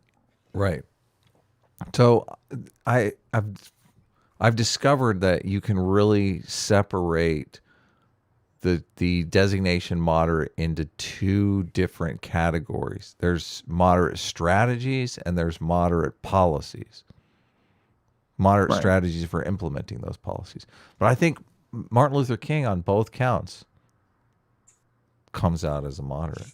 I don't see how. No, he does, and it's actually Martin Luther King. Yeah, totally, I agree with you. Yeah. But it's funny because this guy just said, "Oh, the paper he's citing says the opposite of what he's saying here." The paper that he's saying is saying that Martin Luther King Jr. was more moderate, and that the emphasis on him was to downplay some of the radical elements of the civil rights movement. Right. Like it literally says, here's a page where it says, historian Peniel Joseph argues that the emphasis on Martin Luther King and his heroic period of the movement silences many other voices before, during, and after the 1950s to 60s. As a result, the more radical or militant voices of the civil rights movement, such as the Black Panthers, the North Carolina militant Robin Franklin Williams, and a bunch of other people, are muffled or silenced. Wow. Doesn't Second Thought actually in this video try to paint the Black Panthers as more moderate? I feel like he does. He mentions them. I don't think he tries to paint them as more moderate. Well, we'll see. I don't think we've passed that part yet. Here's another interesting part from the paper he's citing. King's use of biblical language and imagery in both the spoken and written word also promoted a messianic tone and message that was appealing to a predominantly Christian nation, such as the United States during the 50s and 60s. His merger of messianic and patriotic symbolism appealed to America's patriotic sensibilities and its dominant Christian demography. King, like many political and religious leaders before and after him, understood the power of transcending racial ideological barriers by attempting to unify people under American and Judeo-Christian symbolism. Yeah. Yeah, he was master at it. So No Thought over here is saying, oh, this paper says that, you know, the evil elites are trying to whitewash Martin Luther King Jr. by making him appear like he's a god and he's been a moderate and colorblind and Christian, blah, blah, blah. And the paper's actually like, no, Martin Luther King Jr. himself made a bunch of attempts and made sure to make himself appear as very pro-Christian, as moderate, as being very patriotic, etc., and pro-America, etc., etc., etc. Yeah, he saw Christianity as a huge vehicle to desegregation. He was super bent out of shape that the churches were still segregated. He was like, "What's up? I mean, if Christians can't even worship together, if we can't desegregate our churches, which nothing's standing in the way, obviously, right? There's no legislation against it, right? What the fuck?" Here, let me read this too. This is funny. This is from the paper that No Thought's citing, that he thinks makes the argument that Martin Luther King Jr. is being whitewashed to be moderate. During the early years of King's activism, Time magazine, the early years, during the early years of his activism, Time magazine celebrated Martin Luther King Jr.'s organizing abilities and his credentials as a thinker. The magazine portrayed King as a moderate voice contrast to more radical calls to address the race problem in America. Yeah. Okay. So this completely destroys the narrative that Martin Luther King Jr. was some hated nobody, that he was only beloved after his death. And here you have one of the biggest magazines in the country is not only doing a piece on him, they're calling him moderate at the fucking time that he's alive. Yeah, totally. They had a little good cop, bad cop going, him and Malcolm X. I don't think they did. I don't think they did. He seemed like he didn't. He thought that. I think they both thought that the other one was impeding progress. Right. Well, I'm not saying that they were working together. I'm just saying. Right. I'm saying one of them was a good cop and one of them was a bad cop. But good cop, bad cop works for a number of reasons. Like, even if the cops are not coordinating, it still works. I'm curious, who's the moderate out of the good cop, bad cop scenario? Is it the bad cop? No. Of course not. Right. It's the good cop. Sure. Obviously. I think the good cop, bad cop is definitely the narrative that has been established after the fact. But it's not really a good cop, bad cop. It's a good cop, no cop. They don't want to talk about the radical leftists in the civil rights movement because they don't want to sully the movement at all. Really? They want it to be the mainstream. Yeah, think about it. The mainstream narrative. You don't think of Malcolm X as part of the civil rights movement? No. That's not what I'm saying. Okay. I'm saying there hasn't been, the CRT people make this false claim that there's been a whitewashing of history. Right. That's not true. Right. Of course not. There's a red washing of history where they try to, like, I don't know about your experience, but my experience in history classes and just watching movies and television was the only time you heard about communism was the Cold War. We defeated the communists, and that there was, this evil Joseph McCarthy guy who thought everyone was communist, but he was wrong about everything. Okay. I never heard or knew about that there was all these giant leftist, socialist, communist groups running around the civil rights movement until I looked into it as an adult. That is not taught at all, because the mainstream narrative wants to promote the idea that it was like the civil rights movement was very simply, one side wanted equality for black people and one side is a bunch of fucking racists. That's the narrative they want to put out. When in reality, no, there was crazy extremists on both sides of that issue. They want to put that narrative out because it makes them look so fucking bad. If there's one side is a bunch of racists and the other side is a bunch of commies. Right. Oh God, that looks terrible. And let me read you one last part from that paper he's citing. The portrayal of King as a moderate is not without some historical validity. Oh, really? Holy shit. I like that. Even the paper's like, without some. During the years of the movement, King and his advisors were aware of the need both to appear moderate at times and to distance King from the rhetoric of Malcolm X and other radicals. See, I told you they were playing good cop, bad cop. How dare you? How dare you? Never question my thinking. Well, playing good cop, bad cop implies that there's some sort of like intentional working together. Yeah, that's how good cop, bad cop works. I got to distance myself from There was not. Okay. That's not what I just read. What I read was they were afraid of being lumped in with Malcolm X and the commies and the socialists and the leftists. So they had to go out of their way to be or to make sure that they appeared as moderate. Right. Yeah. Right. That's not good cop, bad cop. That's like, don't associate me with them, cop. Right. Okay. Continue. Okay. That was it. That was the end of the quote that I wanted to read. So anyway, this paper completely goes against his narrative that Malcolm X was this radical person that we had, like, he was basically a carbon copy of Malcolm X, and we've completely changed everything. We're like, well, we can't have two Malcolm X's.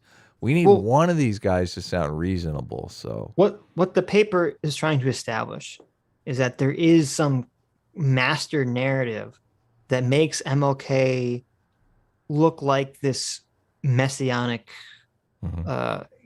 figure that is representative of the entire civil rights movement.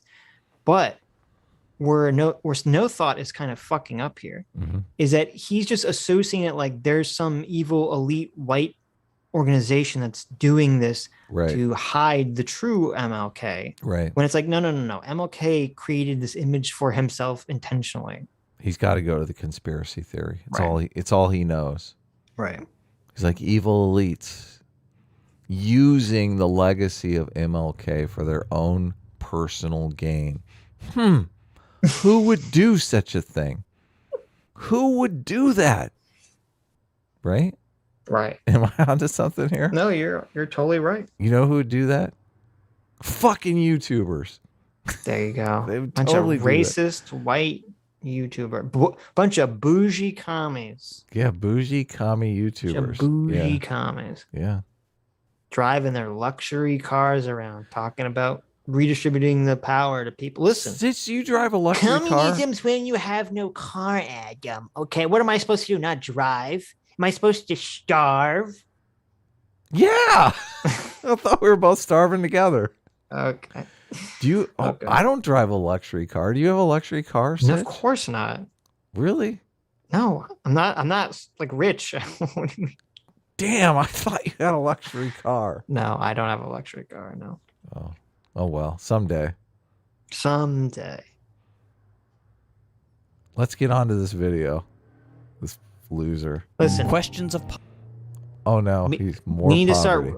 We need to start race grifting so we can, like Hassan, buy a luxury car and a luxury mansion. Okay. Race grifting is apparently very profitable. How do we do that? We gotta start blaming white people for everything, capitalism for everything. Say America is evil. Oh, it's masochistic. I like that. And Russia didn't do nothing. I don't know if you saw that. Hassan was on Team Russia. Oh shit. He's like he even said he was glad that they annexed Crimea those years ago. What?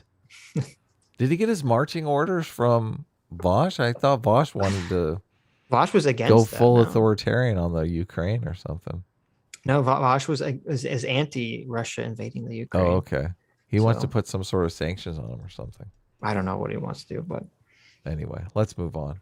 Well, I feel like we're gonna get We're gonna get some stock footage here that really hits home how guilty we should feel.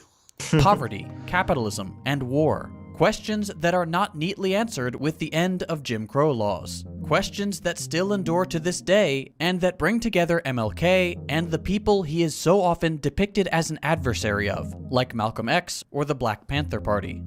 Giving a proper... Wait a minute. Yeah, see, this is a part where he... Sorry. To this day, and that bring together MLK and the people he is so often depicted as an adversary of. The people he's depicted as an adversary of. Mm-hmm. Yeah, okay, so, that wasn't true. That's part of the conspiracy. Yeah, so he's saying that they were not actually adversarial. Like Malcolm X. Just because it's funny, They look MLK super adversarial in this picture. I know. mean, they look like they want to punch MLK one another. Well, it's interesting that he like I only pause it. You can't even see that picture. He goes by so quickly.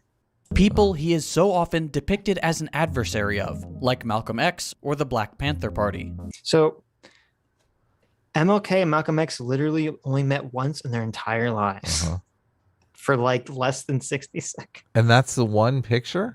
That's the one picture. That's the only time they ever met. I've never seen a picture of Malcolm X smiling before, except for now. Right. Yeah. And so let me that picture's not up on my screen, by the way. Oh, no, I know it's not up because it goes by so quickly. So I'll play this and you let me know. Do you think MLK and Malcolm X had somewhat of an adversarial relationship? I mean, they took a picture where they're shaking hands, but you let me know what you think. Okay. Okay. Reverend Martin Luther King preaches a doctrine of nonviolent insistence upon the rights of the American Negro. What is your attitude toward this philosophy? The white man pays Reverend Martin Luther King, subsidizes Reverend Martin Luther King, so that Reverend Martin Luther King can continue to teach the Negroes to be defenseless. That's what you mean by nonviolent. Be defenseless. Be defenseless in the face of one of the most cruel beasts that has ever taken the people into captivity. It's almost like he's channeling a bread tuber today. Yeah. I feel like I'm listening to Hassan right here. The problem is MLK is being paid by Whitey. Okay. Whitey's paying him. That's the issue. Whitey's paying him, and he's not only that, Whitey's a beast. Yes. Terrible, terrible beast. The American white man, and they have proved it throughout the country by the police dogs and the police clubs. 100 years ago, they used to put on a white sheet and use a bloodhound against Negroes. Today, they have taken off the white sheet and put on police uniforms. They've traded in. We need to defund the police. I can feel it. It's all the same rhetoric. Nothing has changed. For 60 years, nothing has changed. The same fucking talking points. The bloodhounds for police dogs, and they're still doing the same thing. And just as Uncle Tom, back during slavery, used to keep the Negroes from resisting the bloodhound or resisting the Ku Klux Klan by teaching them to love their enemy or pray for those who use them despitefully. Today, Martin Luther King is just a 20th century or modern Uncle Tom or a religious Uncle Tom who is doing the same thing today to keep Negroes defenseless in the face of attack. Why is the interviewer putting his finger on his cheek like that? It's so weird. That's him. He's letting the interviewer. There's this weird thing going on in this interview where the interviewer has a finger out and he's like touching his cheek. What are you talking about? That's not the interviewer doing that. That's Malcolm X's hand. I thought he was like touching his cheek. Malcolm X is touching his own face. No, that's the interviewer. Look. No, it's not. It's like stretched out so that far. Uncle Tom did on the plantation. It's his hand. It's the interview. No, it's not. So weird. Anyway, he's pointing out a spot on his face. Anyway, the point is, so here you go.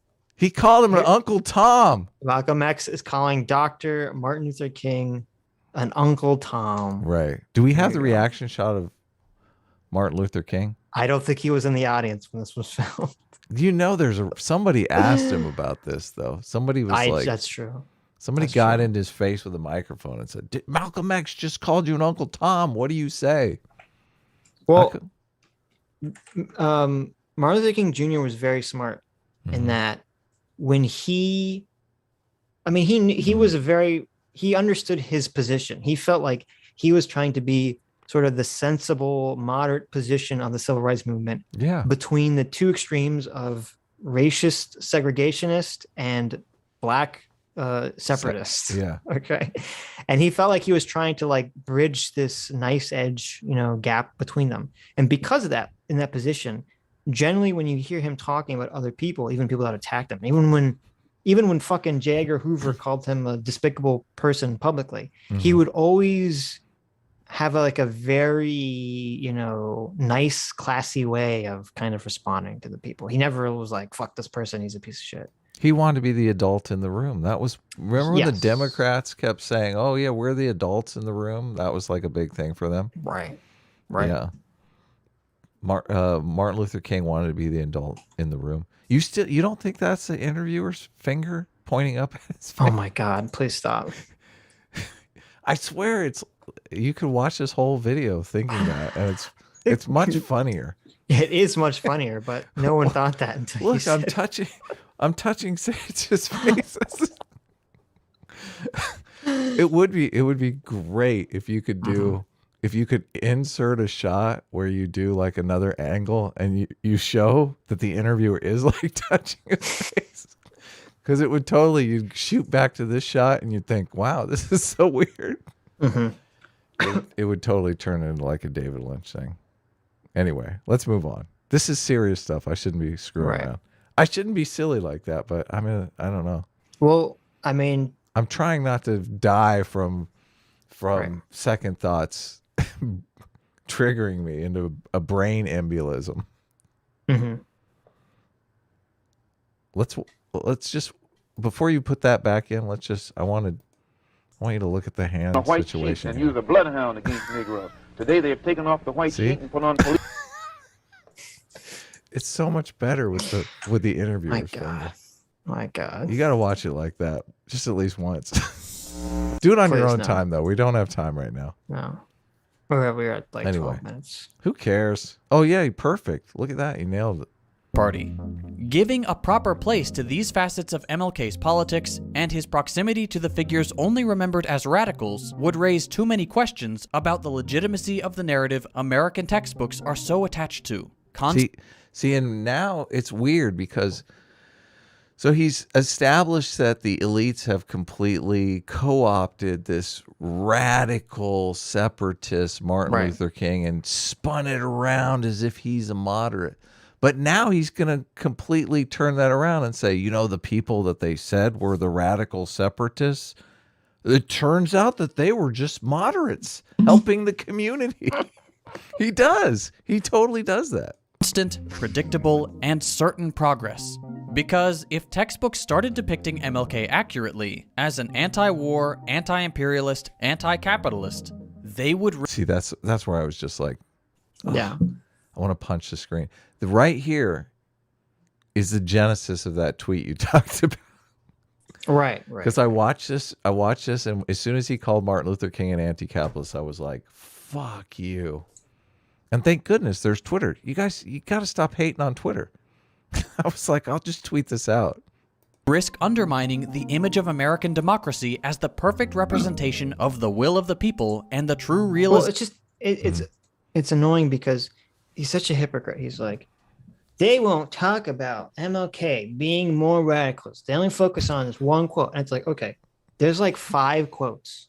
You go to any of these fucking stupid articles, any of these stupid sites where they say, Martin Luther King Jr. is radical socialist. They all have like the same handful of quotes that they all point to. And they all ignore all the quotes of Martin Luther King Jr. saying communism fucking sucks. And that communism is incompatible with Christianity and being religious. With him literally saying he doesn't believe in dialectic materialism or any of this other stuff. And they're doing the same. They're doing the very thing that they're claiming the evil mainstream is doing. They're like, let's just narrow focus on this handful of quotes and ignore everything else about this guy. But like the mainstream media, they're, the evil liberal mainstream and the Republicans are just narrow focusing on like this handful of Martin Luther King quotes. But why? But no. They don't want to broaden the telescope to encompass MLK as a human. They just want to change what those stupid narrow focus is on. Totally. Perfect example. Yeah. They don't want to broaden the view of Martin LutherKing. Right. They just want to turn the telescope left. Exactly. Let's look over here at this narrow point that he made. Look at all the times about capitalism one time. Anytime he fucking criticizes wealth inequality or capitalism, that's what they want to focus on. He never criticizes capitalism, though. I mean, I was on a quest to find where he... Well, he sort of does it. Well, he doesn't capitalize. He doesn't criticize like the concept of capitalism. No, he doesn't. But he talks about how it has led to wealth inequality in our country. He doesn't say it's a systematic problem. He says the problem is our politics. Right. He's focused on fixing the politics, which is what's so insane, because these people would have so much political power if they just devoted it towards the system that actually works. and actually advocated for policies other than defund the fucking police, you morons. There was a quote that you tweeted out from Strength to Love. And it was in a chapter called How Should a Christian View Communism? And the quote was, MLK says, after our condemnation of the philosophy of communism has been eloquently expressed, we must with positive action seek to remove those conditions of poverty, insecurity, injustice, and racial discrimination, which are the fertile soil in which the seed of communism grows and develops.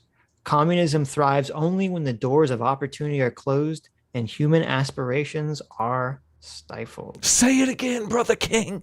Say it again. Exactly. Like, it's so dishonest. It's totally dishonest. Yeah. Yeah. Yes. Yeah. No, we have a system set up where people who have an entrepreneurial, freedom-oriented spirit can thrive, can totally thrive. And they want to throw that all in the garbage for some like utopian vision of perfection we'll never achieve. It's mind-boggling. I mean, you know me, I'm sympathetic to the idea that one day we may achieve utopia. But we're on the path to it. Capitalism is getting us closer every day. And they want to completely throw that under the bus. It's just infuriating. It's maddening. Of justice. The truth is, here's a question, Adam. Here's our moderating question. Should we? A moderator timed someone out for saying this channel is a sponsor of right-wing stochastic terrorism.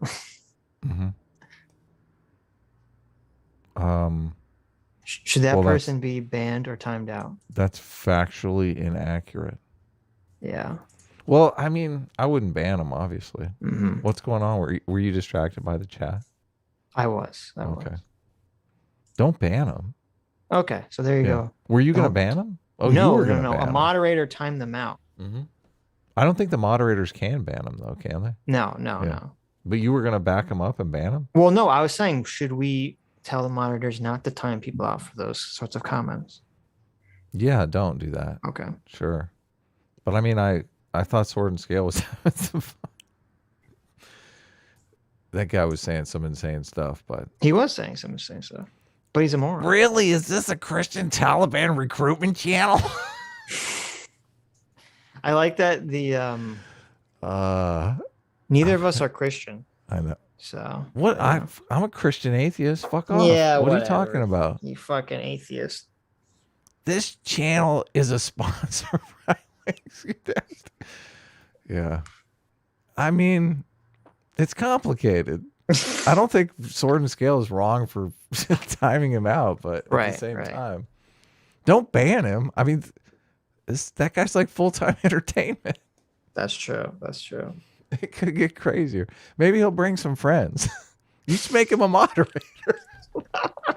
No, don't do that. Don't do that. That's a little crazy. That's bad news. Okay. Yeah. I love the fact I'm backing up to see the thing, and I love the fact everyone's got the finger thing going. Yes. The finger on the face. Once you see it, you can't unsee it. I'm sorry. I have to. Why does the interviewer keep touching his face? Once you see it, you can't. I don't understand, Sitch. The whole time I'm like, oh, this is gonna bust me up. I'm just imagining the interview. It's so Ollie G. That's something Ollie G would do. What? I'm just touching your face. I have to feel you to make sure you're real. Look, I'm interviewing Malcolm X. I just can't believe it. I have to touch you. Investigator Onequim, did you ever read his super chat? I didn't. Of course not. Come on, he's S-class. I'm over it. Wow. Do you listen? Do you hear this fucking guy? I know all of you guys. Disgusting. I know if you're A team or S-class, okay? And I think of you. I'm disgusted. I think of you differently accordingly, okay? Right. Investigator Onequim for $25. Thank you so much. Says, I think if we did the 40 acres and a mule, it might have made racism worse in the South by making the poor and rich Southerners more resentful to blacks, as the land would have been taken from the former plantation owners and make the poor Southerner feel like they've been unfairly treated by the federal government. I think actually the land was going to be if I recall correctly, was from the North, actually, that they were going to, you had to like go somewhere to get it. Like it wasn't just reappropriate whatever land was around you. You had to actually move to some location to get this land. So yeah, that's a tough one. Right. Because you really can't win in that situation. Well, I mean, obviously you couldn't have a situation. I don't think you can have a situation where they just say like, oh, we're just going to start taking land away from people. I mean, I just don't think that would work politically for the reason OneQuim said. It would cause too much anger and resentment. But even if you said, okay, listen, we don't want, like, how do you get around the resentment? You give this stuff to everyone, then they're going to say, oh, then they're going to be resentful because of, like, you weren't slaves. Where are you getting some? No, but that's why I'm saying that's what they weren't doing. They were saying, oh, if we will give you 40 acres and mule, but you have to come to this land. I think that was like government land or something. Right. That was off in some state somewhere. Yeah. You know, right. That's how you solve the issue. Right by the nuclear reactor. Okay. Well, I don't think they were nuclear reactors. But... Oh, okay. Well, that's good. Satoshi was a Reploid for 200. Knock Knock says people conflate social policies and socialism. Spending money on providing for those who can't has nothing to do with the memes of reproduction. And I think I scared away Darth and Mustache. I'm first against the wall. Or that's good. That's good. And yeah, that's why it's so like that's why this whole thing about MLK being a radical socialist is so dishonest. He only talks about positive social programs like UBI and jobs. Job programs for people. He never talks about that I've seen about like changing the means of production and having co-ops and all this nonsense. I've never seen him talk about any of that stuff. It's so weird. MLK, he did a bunch of speeches on Vietnam, and in the speeches he was like, please forgive me for talking about Vietnam. Nobody wanted him to talk about Vietnam. Right. Can you imagine if he came out and said, now I'm going to talk about economics? They would have rioted. Right. Yeah. I mean, even when the feds are literally spying on him because they're afraid he's a secret communist. And they can't even find evidence. They found counter evidence that say he wasn't a communist. Man, can you imagine if the FBI came after us and was trying to paint us as communists? That'd be pretty We're funny. so anti-communist, but there are a lot of quotes you could quote mine and make it seem like that. Probably it's a philosophy. This is another thing where the commies are completely fucking delusional. They think that everybody is just a secret commie. Like if you just had the right information, you too would be a commie. Right. Like they don't understand that we disagree at like a philosophical level, at a technical level, we disagree. Like we just don't see how it's possible. They don't get any of that. They think all of that is just us lying to ourselves or something. I mean, but you hear this from the Kyle Kalinskis of the world too. They say, folks, the polls are in. Oh, I know. Politicians know. They know what is right. They know what people want, but they won't give it to them because there's some evil elite out there that's paying for them, that's paying them off, that's preventing them from doing what is right. And he always uses that same report that I read and says it's completely the opposite. Right. Yeah.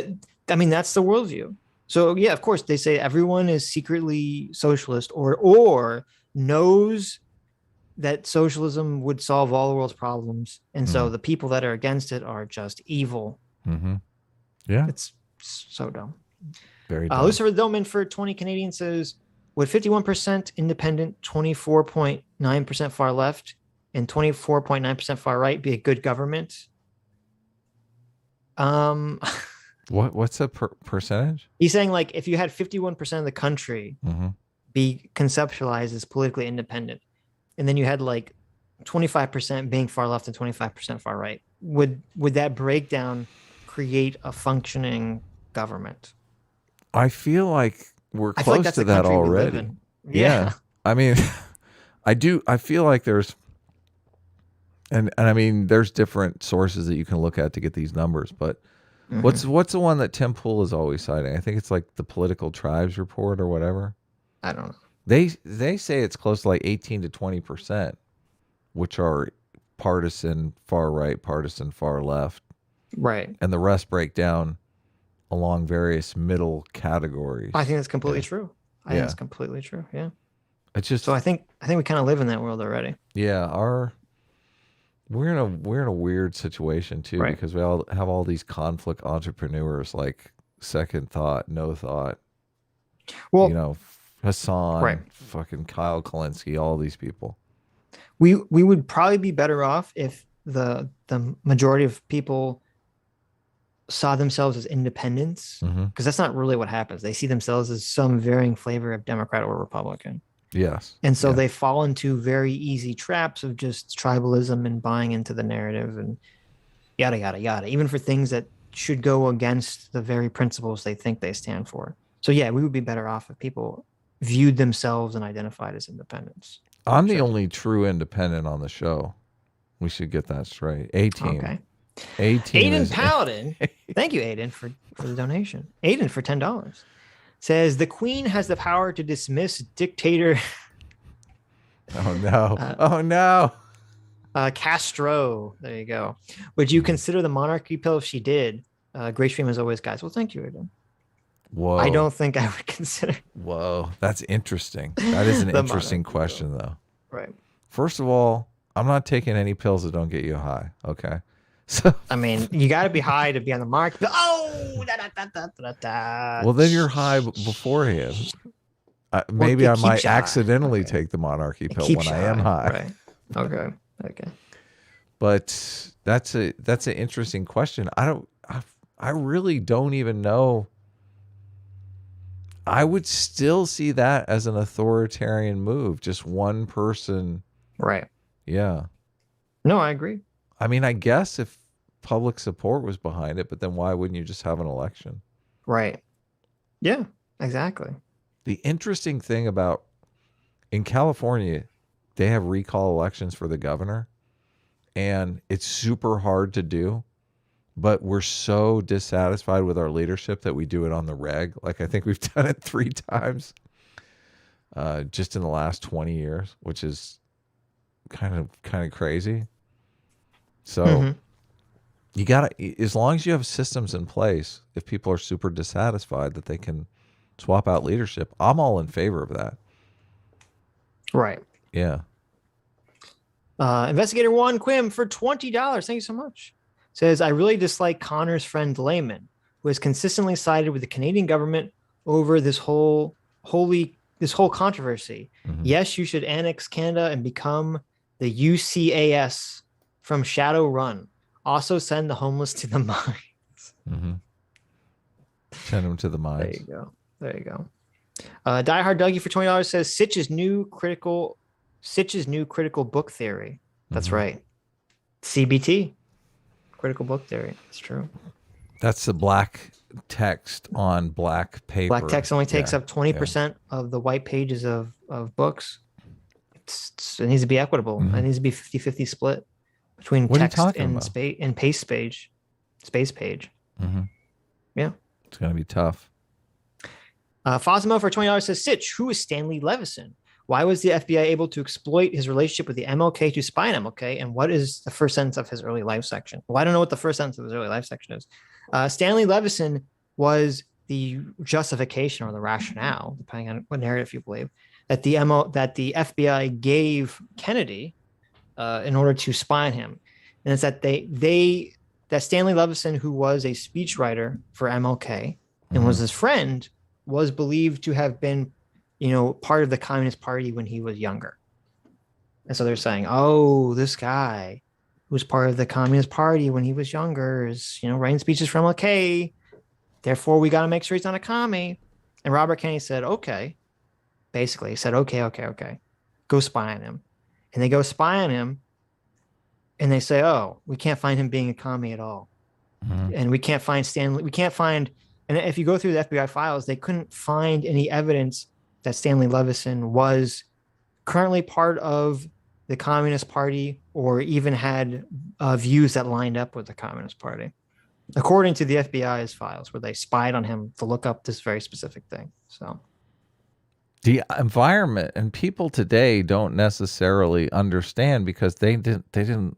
Well, kids today, obviously, older people. These kids today don't understand. How much of your thinking was influenced by the Cold War. I mean, this like the 60s was totally Cold War. Right. Which communism was a much larger threat in an atmosphere where, you know, any day now we could go to war with Russia and it could be a nuclear war that annihilates the entire planet. Oh my God. Right?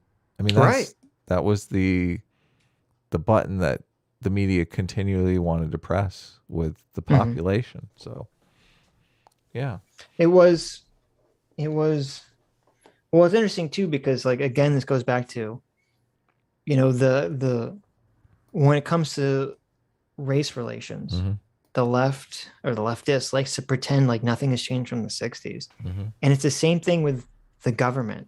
They still act like the government is spying on people for being suspected socialist or communist. Yeah. But it's like, it's funny because it seems like it's the opposite now. It seems like the FBI's main resources are dedicated on spying on, you know, right-wing groups that they're afraid of, not left-wing groups. Right. Suspected white supremacists. Right. Yeah. It really shows how everything has changed so much, and yet they act like nothing has changed at all in order to keep seizing more and more. Seizing power. Getting their friends in power. Right. Yeah. All right. Claims never came true for most of the issues he fought against. And even if they had, MLK was not the civil rights movement. He was just one face of it. And the civil rights movement was not a single issue movement. It had a long list of demands that still remain unheard. He is not the proof that American democracy works, and he was not an enemy to the radicals that shared his same ideas. But here in the U.S. Yeah. See, he just slides that bullshit right on in there. He was not an enemy to the radicals that shared his ideas. I guess that's why they all called him an Uncle Tam. An Uncle Tom. You know, on television. Yeah, of course. I guess that's why Stokely Carmichael had to basically try to trick MLK into supporting the Black Power idea. Yeah, by setting him up in speeches. He's like, here, look, I'll rile up the crowd. I'll get him on the verge of riot. Make I guess old that's why MLK calm him down. How when MLK was asked about this, or about, you know, whenever he was asked about Malcolm X or Stokely Carmichael or the more radical elements, he would always frame it very wisely. He always frame it like, you know, this is the voice of people who are angry and unheard, and if you know, Black people are continued to unheard, more and more people will be drawn to those kinds of, you know, violent voices. He'd always use them. He'd always use the radicals to offset his position in the civil rights movement. How is this not good cop, bad cop? I'm telling you, it is. Oh, there you go. It's like, oh, I can't, you know, I'm not sure I can control this guy. He's a radical. Who knows what he'll do when he comes back in here. Because it's not good cop, again, good cop, bad cop. You cannot get rid of when you say that, it's implicit that they're working together. Right. And when you read these guys' writings, they did not like each other. I got you. No, I understand. Yeah. I guess you fundamentally, you can't conceptualize good cop, bad cop without them secretly collaborating. That's what it means. That's literally what it means. We do good cop, bad cop in half a dozen of these debates, and we never communicated or worked together. Yeah, but that's okay. We just fall into our roles. We just fall into our roles. Right. Listen, I'm not letting this Jangles piece of shit get away with this. It's more like MLK. All these people are politically savvy to some extent. Okay. Of course. So MLK, he doesn't want to come out and openly. First of all, he doesn't want to come out and openly attack the more radical elements of the group, because his thinking is, why am I going to splinter my movement off when the most important thing is making sure that we get rights for Black people? Right. Okay. I don't want to splinter and weaken my movement by causing infighting. Yeah. You use them. Right. So let me use them to basically say, listen, you know, if things continue, you're just creating more of these people you don't like, America. And I'm trying to offer some sort of middle ground path, some moderate path that we should all agree on morally. That's based on the foundation of our country. Yeah. We don't need any more rights here. And then the radicals would use MLK because they'd say, look at this fucking milquetoast pussy Uncle Tom motherfucker who's being paid by white people, and he's a beta male. He doesn't want to fight back. Let me teach you how to punch cops in the face, and let me give you some guns. And so, yeah, they would use each other to try to draw influence to their own sides. But that's true of all. That's how all this shit works politically, unfortunately. Yeah, of course. That's it's amazing that none of that is in this video. Right. Yes, we don't just settle on whitewashing our own guys. We'll whitewash your guys too, for free, because it makes us look good. Take Mandela. Let's not. You want to look at Mandela? Well, I mean, we can. What's your take on Mandela? I know nothing about Mandela. So, yeah, I don't either. Okay. The only thing that I thought was kind of funny about this segment was at the end, he basically concedes that the only reason America wasn't supporting the anti-apartheid movement in South Africa was because they were being supported by the Soviets and they were openly socialist. And as soon as they threw away their socialism and America started supporting them, apartheid ended. And to me, I'm like, so is he proving that capitalism and democracy actually provides the beneficial social change you want? And having 20 years or 30 years of socialism support from the USSR didn't actually create the goal they wanted at all in the world. Like, he's just proving that socialism fails. Yeah, no, that is fascinating. I didn't know what's the country Nelson Mandela was. South Africa. South Africa. Okay. Yeah. So South Africa was supported by Russia for 20 years and adopted a communist. The people that were trying to overturn apartheid, right? And that Nelson Mandela was part of, the group he was part of. They sided with the socialist. Soviet Union. Yeah. Well, what happened was, this is basically what happened, and it was all, a lot of this is all cynical from almost everyone's perspective. Okay. I mean, same thing with Cuba, same thing with a lot of these South American countries. You had America and Europe had a lot of invested interests in a lot of countries around the world. And so, and a lot of those countries were, colonial, sort of colonial-ish style governments, or, they were not liberal democracies, obviously, because we're talking about in like the 1900s and stuff.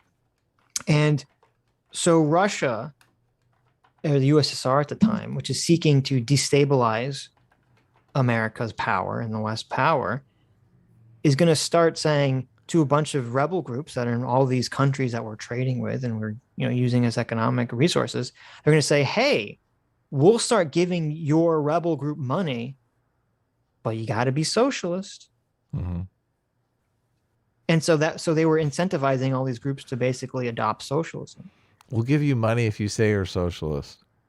And then once they started doing that, then groups of people that wanted to rebel against whatever form of government they were in said, hey, they're giving out free money and weapons. And we're already socialists. We're going to say we're socialists so we get support. And so basically that's what happened. All these groups are coming out. They wanted to fight against whatever oppressive regime they're fighting on. They identify as socialists. They get USSR support. And then America has to then do the opposite. They have to say, you have to identify as capitalist. Right. So then, and then also America would then have to fight back against any rebel group, or would not necessarily directly fight back, but would not want to support any rebel group that was advocating as, socialist. So it was all a bunch of like politicking and I don't know the word I'm looking for, but it was all basically posturing. It was all a lot of posturing, people trying to get funding and resources for their rebel movements. And that's why so many of these groups, these quote unquote communist groups, what happens? They take over the country and all that communism goes out the fucking window like the second they take it over, because they never believed in the first place. And they never implemented the systems. It was just communist in name only, or capitalist in name only. Right. And it's totally funny because ridiculous. It's the same thing with the party that he's talking about with Nelson Mandela. It's like once the party seizes power, in the 90s. Okay, once apartheid ends and Nelson Mandela is released from prison and his party seizes power and he becomes president, they like throw that kind of shit out the window like almost instantly. Yeah, they're like, woo, free market. Or like, that doesn't work. So yeah, fascinating. So we can skip it. There was something at the end that I think he goes back to, which was kind of interesting. Everyone's giving me a hard time in the chat that I'm not into the. I have not studied the Nelson Mandela story. Well, it was weird because I was researching it too because I didn't know if we were covering this video. Africa is a continent. You know that, right? I am aware. South Africa. You know, South Africa is the name of a country in Africa, right? What a terrible name. It's not like referencing the all south of Africa. I know. But can you imagine? I'm going to name my country South America. Yeah, I guess that's true. It's like, okay.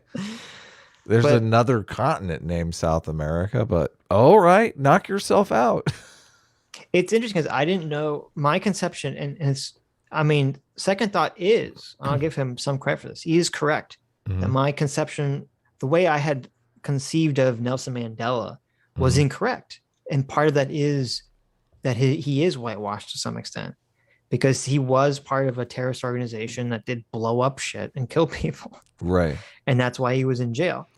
So that's why he's doing this, because he's saying there's legitimate evidence that Nelson Mandela was somewhat radical and he's been made more moderate. Yeah. So, Right. but he's doing this to basically put a thumb on the scale with Martin Luther King. That's why he's contrasting these. Well, yeah. And I was going to say, it's weird that, first of all, it's super weird that he's comparing Nelson Mandela to MLK in that I thought, we're talking about in the American month, right? Of Black History Month in America. Yeah. And so it's a little weird.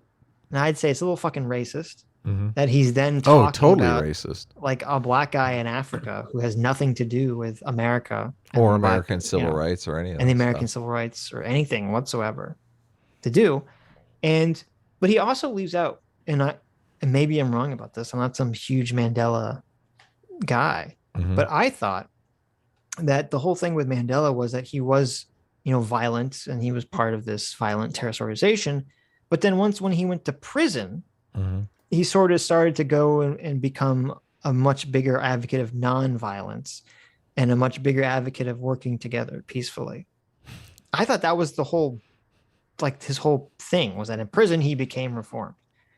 And No Thought just says that that's not true, but he doesn't really, obviously, like anything, doesn't provide any evidence whether it's not true or not. So, and did you look into it?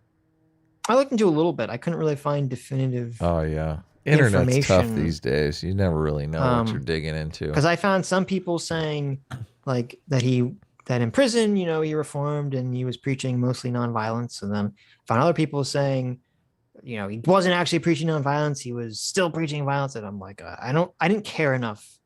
Because I don't care really about the subject matter of what's going on in South Africa, to be honest. Listen, with Nelson Mandela in the 90s, enough to waste the time to go look into it. But MLK is very, very clear about the nonviolent message. There's no ambiguity about it. Okay. Well, he's talking about taking blows from the police and smiling about it. Okay. Well, and that was the weird thing to compare them again, is that he's compared, like, you have MLK, a guy who preached explicitly nonviolence. Yeah. Again and again and again, who had these very explicit beliefs and preached about them about, religion. And he's comparing him to Nelson Mandela, a guy who set bombs off and killed people and explicitly said he was against nonviolence, at least in the beginning of his life. These are two very different people. Like, this just proves, you're literally just proving the point that MLK was like very moderate in his approach and in his thinking. What an a-hole. Its attention away from the long support of successive administrations for the nationalist government and their politics of racial segregation and white supremacist violence, and the efforts undertaken by a whole network of South African revolutionaries. These were English white supremacists, right? British white supremacists? I just want to get I want to get it straight. South Africa I mean, come on. Elon Musk is South African. They talk like British people. Sure. Yeah. Point is that white supremacist colonialists. by whitewashing MLK and Mandela, the whitewashing bleeds over and whitewashes. Oh, and I posted a quote that actually was very relevant to this conversation of comparing MLK to Nelson Mandela. Oh man, I'm so just triggered. Playboy magazine interviewed Martin Luther King. And they said, that's good. You categorically reject violence as a tactical technique for social change. It cannot be argued, however, that violence historically has affected massive and sometimes constructive social changes in some countries. King responds by saying, I'd be the first to say some historical victories have been won by violence. The U.S. Revolution is certainly one of the foremost. But the Negro Revolution is seeking integration, not independence. Those fighting for independence have the purpose to drive out their oppressors. But here in America, we have to live together. We have to find a way to reconcile ourselves, to live in communities, one group with the other. Okay. Fucking and genius. I thought this was such a great quote because when you hear the bread tube leftists talking about this, what do they say again and again and again? They say, oh, don't I have a right to not live with my oppressor? Don't I have a right to drive out my oppressor? Don't I have a right to be in my safe space away from my oppressor? Like they're literally saying the exact opposite thing of what that MLK is saying. Totally. And it's showing how their philosophy of wanting to quote unquote drive out the oppressor it will lead down the path to violence. Yeah. And not to integration. Inevitably. Yeah. He talks about that in some other speech where he talks about racism inevitably leads to genocide. It's so powerful. It's so powerful. Right. Yeah. No, that's a great quote. I have just one issue, just one tiny, teeny little issue. Okay. In the quote, I was a little triggered. You used a word that I find offensive. Okay. It's the N-word. Oppressor? No. There's an N-word in there, and it's not cool. Okay. Can you just please just read me the sentence with the offensive word, but don't say the offensive word. Just say N-word, because I don't like to hear that word. Okay. Okay, I'll read it to you. But the Negro Revolution not seeking that, no. integration, N-word independence. No, you said the offensive word. Say N-word for the offensive word. Okay. Why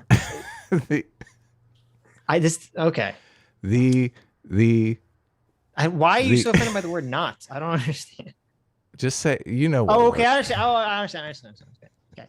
But the Negro N-word is seeking integration, not independence. Okay, I understand. You don't like the word revolution. You don't want to say it that way, but it'd be way funnier if you did. I'm not going to say the N-word revolution. You fucking... I tried, guys. It's a comedy show, okay? I tried. Oh, God, you're so terrible. So terrible. I tried. Listen, that N-word is just as offensive now. I don't know if you... Like, you're totally... No, it's not. You can say Negro if you're reading a fucking quote where someone says the word. You can't now. If you were to call someone that, that'd be pretty offensive. You can't say that. You can't. Okay. You don't know the social justice rules now. I see. I'm going to get canceled. No. There you go. The reason that I bring this up is just because it's hilarious. I'll say 50 hail crackers, and then that will cancel out, right? If you said the N-word in that quote, it would come off as way more offensive. I know. If I said, but the N-word revolution, you're like, wait, what? What the fuck is Martin Luther King saying to Playboy? Like, it'd be crazy if I said that. This is the world we live in. Yeah. This is the world we live in. You don't necessarily know what N-word we're talking about. Okay, how about this? I'll say, but the N-word, but not as severe as the N-word N-word, but the less severe N-word that was more said back in those days. Revolution is seeking integration, not independence. There you go. Does that help? Does that help your sensibility? The little N-word. Okay. Oh my God. Oh, I know. Well, here. we'll simplify it. We'll I have the can't big stop. N-word and we'll have the little N-word. No. Okay. It's worse. But the little N-word revolution is seeking integration, It's not worse. independence. It's worse. Is that better? It's worse because it might be just small people. You don't know. Okay, so if I say the big N-word revolution, no, that's way worse, Adam. You're crazy. That's 100 times worse. If you say the big N-word revolution, that has all sorts of connotations. These language games are they're terrible. Okay, here we go. But the Spanish word for black revolution is seeking integration. Oh, there you go. There you go. We figured it out. We figured it out. I'm so glad we got to the bottom of this. Are we still watching this Yes. terrible video? We are. Which is the United States, too, when the truth is that the US has been, and to this day still remains, a barrier to policies carried by people we applaud as heroes, but fail to actually listen to. At this point, the video is pretty much done, by the way. My original goal when writing this was going to be talking about many more radical figures, like Malcolm X, Angela Davis, Assata Shakur, and Fred Hampton, to name just a few. Those are all Americans, right? I know. Why did he choose the one not American person?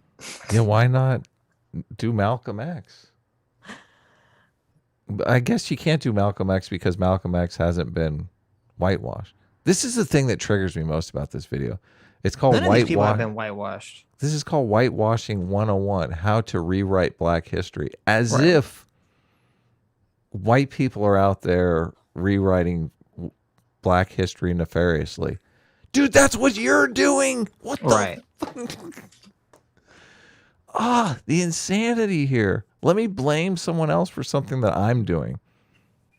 Isn't so evil? Assata Shakur the lady that ran away to Cuba because she killed somebody? Oh, or is really? accused of killing somebody? Really? Oh. Right? That's who Assata Shakur is. I'm not convinced. I'm not confusing her with someone else, right? You don't know? I do know the story, but I don't know her name, so. She was a communist that shot somebody and killed him and then ran off to Cuba to not get charged with in 1971 and 1973, she was charged with several crimes and was the subject of a multi-state manhunt. She was arrested after being wounded in a shootout on the New Jersey Turnpike. Wow. Between the BLA members, the Black Liberation Army, and the New Jersey State Troopers. She was wanted for robbing banks and killing police officers and dealing drugs. She was charged with murder, attempted murder, armed robbery, bank robbery, and kidnapping in relation to the shootout and 6 other incidences. In 1977, she was convicted of the murder of State Trooper Forrester and 7 other felonies related to the 1973 shootout. Cop killer. However, she escaped in 1979 from the Clinton Correctional Facility for Women in New Jersey. She resurfaced in Cuba in 1984, where the Cuban government granted her political asylum and has lived in Cuba ever since. She's still there? Yes. Oh, nuts. She's still alive. She still lives in Cuba. Well, I'm glad we whitewashed her history and turned her into a moderate. Boy. Well, you know what? You're right. That's the reason he didn't choose any of those other people, because he couldn't make this argument that any of those people have been whitewashed, because none of them have been whitewashed. They've all been contrasted against Martin Luther King Jr. Not according to her Wikipedia page, which I'm sure you were just reading. I was, yeah. So. Hilarious. The most left-wing institution, Wikipedia, has really gone out of their way to make her seem moderate. Yeah, not really. But and I would be very curious to hear No Thought try to like defend Assata Shakur or something. Oh, of course. That would be awesome. I would be very curious to hear that. Or to defend any of these people. Oh, really. This is such bullshit. I'm so fascinated by this person, this content creator creating these videos.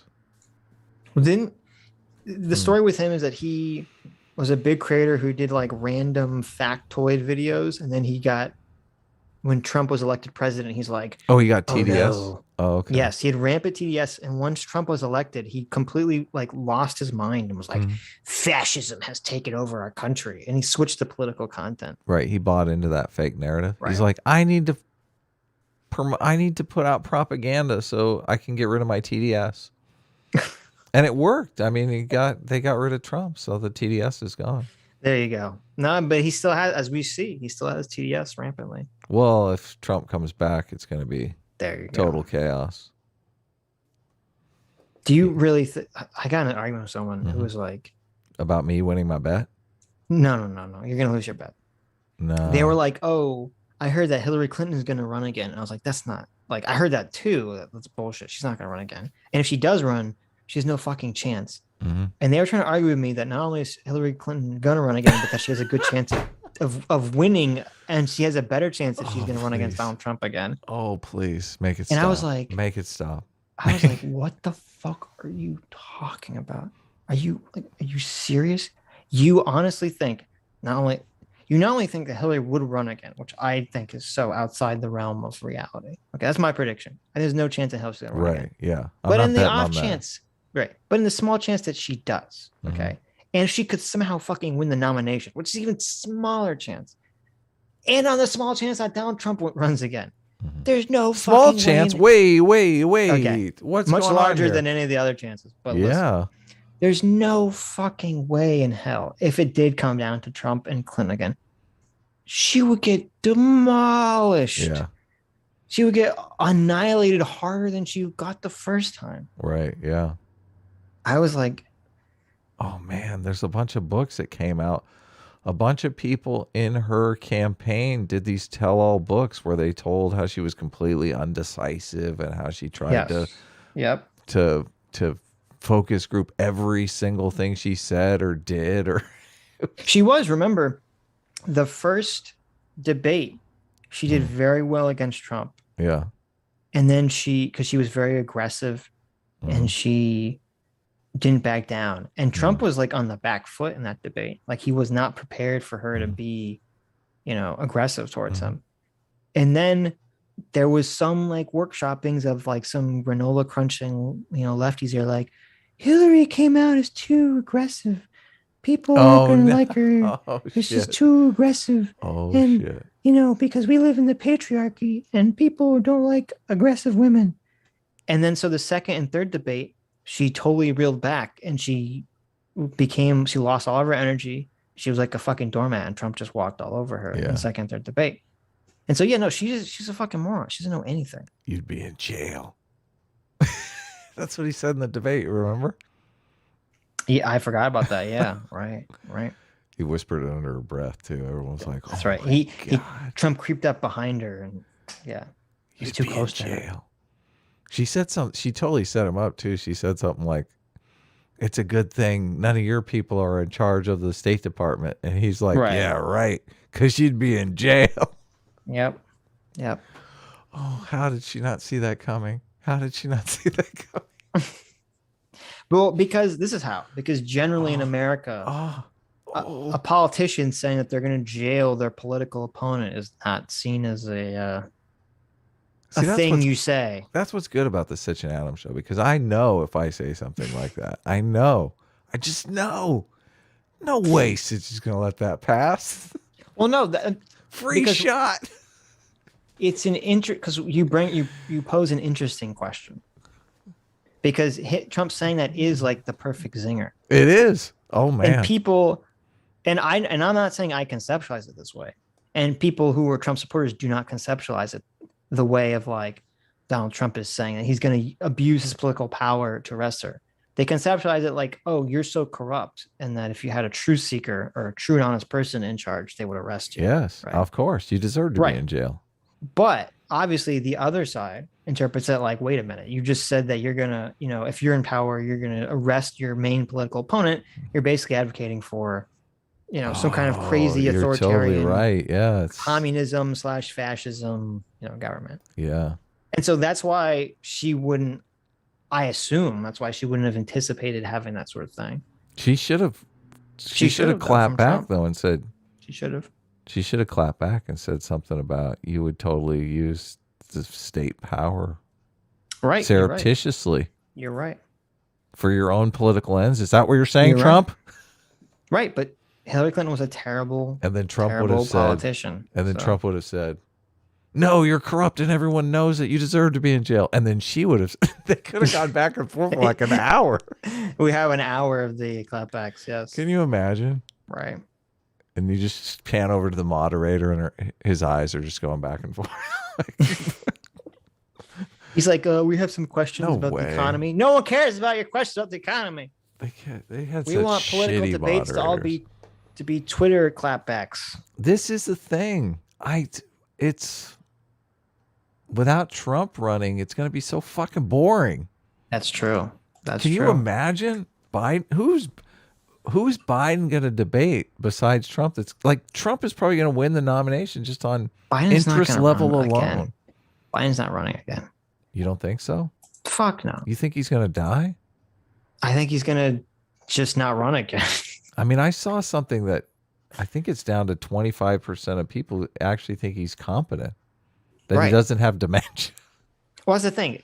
Even if Joe Biden had like the highest approval ratings of all time, I don't think he would run again, just because he's so old and so tired. But now he has like shit approval ratings, and he's so old and so tired. There's no way, there's no realm I can foresee where he is running for president again. Mm-hmm. Build back better. You really think he's going to run again? Build back better. Do you think he's going to run again? That's a terrible slogan. You think in 2 years Joe Biden's going to run in 2024? I don't. Yes. Okay. They'll wheel him out on a wheelchair. He'll fucking run. These people are insane. They're complete ego, man. He's got a fucking son that is probably smoking crack in the Lincoln bedroom right now. That's true. His whole family's gonna work him like a puppet. Well, okay. Do you think? Yeah, but he's gonna be challenged, and there's gonna be a primary. Of course. Okay. Well, you say of course. That's very rare. Wait. What do you mean? Challenged in the primary. I thought you meant it's going to be challenging for him to like stand on a stage and talk into a microphone. I don't think if Joe Biden runs again, okay, he's going to be challenged by Democrats, and they're going to have a primary. It's not going to just be like, Williamson. Well, yeah, there you go. It's not going to just be like, the party just ubiquitously says rolls Joe Biden over. is our candidate again this time. You don't think so? No. This election is going to be amazing and weird. Because that's so weird. I think people think it's going to be amazing and weird, but it's not going to be. I think Biden's not going to run again. You're going to have Kamala versus a bunch of other random people that will show up, some recognizable names and some fresh faces. Kamala. Trump won't run. He will say he's going to run until the last second, then he'll drop out. Kamala. And we'll have DeSantis, Ted Cruz, field. Trump is not dropping out. Okay, you keep my money invested, okay? We'll see. I'm charging interest from now. I'm charging interest from the moment Trump declares he's running. That's not how this works, buddy. And then so wait, if I win, does that mean you pay me the interest? No, that's not how it works. Oh, I see. I see. Anyway, are we doing another video? I think we're going to do part of another video, but let's finish this up. Oh, this video? But MLK ended up being such big topics that I didn't have the time to get to it. The dog ate your homework, okay? Stop whining about it. We don't want to hear your excuses. Right. So, as a compromise, in the spirit of trying to correct narratives, and as a final... Isn't that like a gut punch? I mean, that's such a gut punch. Oh, fucking painful. Did you hear what he said? What did he say? In the interest of correcting narratives. Oh my God, it hurts, Sitch. Fucking hurts. Correct the narrative, Ad. What a fucking liar. Correct the narrative. He's saying, he's a truth seeker, Ad. This is so 1984 propaganda bullshit. Look, you got to hear it. You weren't paying attention. I need you to have that gut punch. Treat, name just a few. But MLK and Mandela ended up being such big topics that I didn't have the time to get to it. So, as a compromise, in the spirit of trying to correct narratives, and as a final treat for people who stay until... I mean, that doesn't hit home with you? He's correcting the narrative. He's just correct. He's just, he's just a fact checker on the internet, guys. Till the end, here's a few sentences on one of the movements that got the other side of the whitewashing coin: demonization. Demonization plays just as important a role as whitewashing, and it only really works when you've also created a whitewashed foil to play against it. So people like Malcolm X and the Panthers get the other raw end of the deal. Oh, I'm so glad. I'm so glad you moved it to this part, because this is the argument that I was making. Yes. He's saying, oh, these guys were the real moderates. It's like, what the fuck, dude? Why? Well, I guess I know why he's doing it. He's doing this because he wants to say socialism is really like the moderate position. You got to understand. Well, yeah, I wish he would have dropped the Nelson Mandela stuff and talked about this, because I think it would have been a much more fun video to cover, because I assume from what he's saying now that basically his argument would have been MLK was just as radical as the Black Panthers and Malcolm X, and that it's just this whitewashing liberal lie, that Martin Luther King Jr. was some, centrist moderate guy. But he's participating in this when he's trying to say they're actually moderate. Isn't he? No. He's not saying they're actually moderate. He's trying to say Martin Luther King Jr. was actually radical. I know, but he's at the same time saying if calling these people radical is demonizing them, I mean, demonization's bad, right? Yeah, but he's not saying that they're actually moderate, though. Then we're not demonizing them. Oh, we're demonizing. They're radical, and we're demonizing a radical position. Because he's saying, oh, the mainstream demonizes the correct position, which is the radical position. Mm-hmm. That's his standpoint here. Here, let's listen to a little more. Here are some of the facts that get left out. The Black Panthers, targeted by the FBI's COINTELPRO and still remembered as domestic terrorists by much of the American public, led community projects to support and defend the black community. Wow, that sounds pretty moderate to me. I mean, that doesn't sound radical. What's going on here? I thought these were the radical socialists. How can Second Thought be such a dumb fuck? Mm-hmm. Such a stupid moron. He's like, listen, they were called terrorists, but they helped the black community. Like, you could go through this and be like, the Nazis get a bad rap. Everyone just focuses on the fact that they murdered a bunch of Jews and cripples and gypsies, but they helped the German community. Okay. Look at all these poor Germans that they helped, escape from poverty. Not a good argument to make. Yeah, it's you're like, are you serious? Not a real good argument to make. Free breakfast programs were instituted by the party to reduce food insecurity, particularly for young kids. Listen, I'm making the case that he is trying to describe them as moderate, because he's picking all the moderate things. I guess you're right. Yeah. He's not saying, look, these people wanted socialism and they wanted, to eliminate property rights, and they wanted black separatism. He's not going to all those things. He's going, look, they were helping the community. They were feeding the children. Right. Listen, I don't know why people, when talking about the KKK, people tend to focus on lynching people and killing people and burning crosses. But why don't they focus on the strong Protestant religious organization and thought that they were instilling in their children? Okay. They had some positives too, right? Oh my! What kind of fucking argument is this? Yeah, this is insane. Don't ever use the Protestant work ethic in the context of lynching, Sitch. Okay, don't do that. I know. Don't do that again. Yeah, no, he's trying to paint him as this is the argument. I was like, what the fuck is going on here?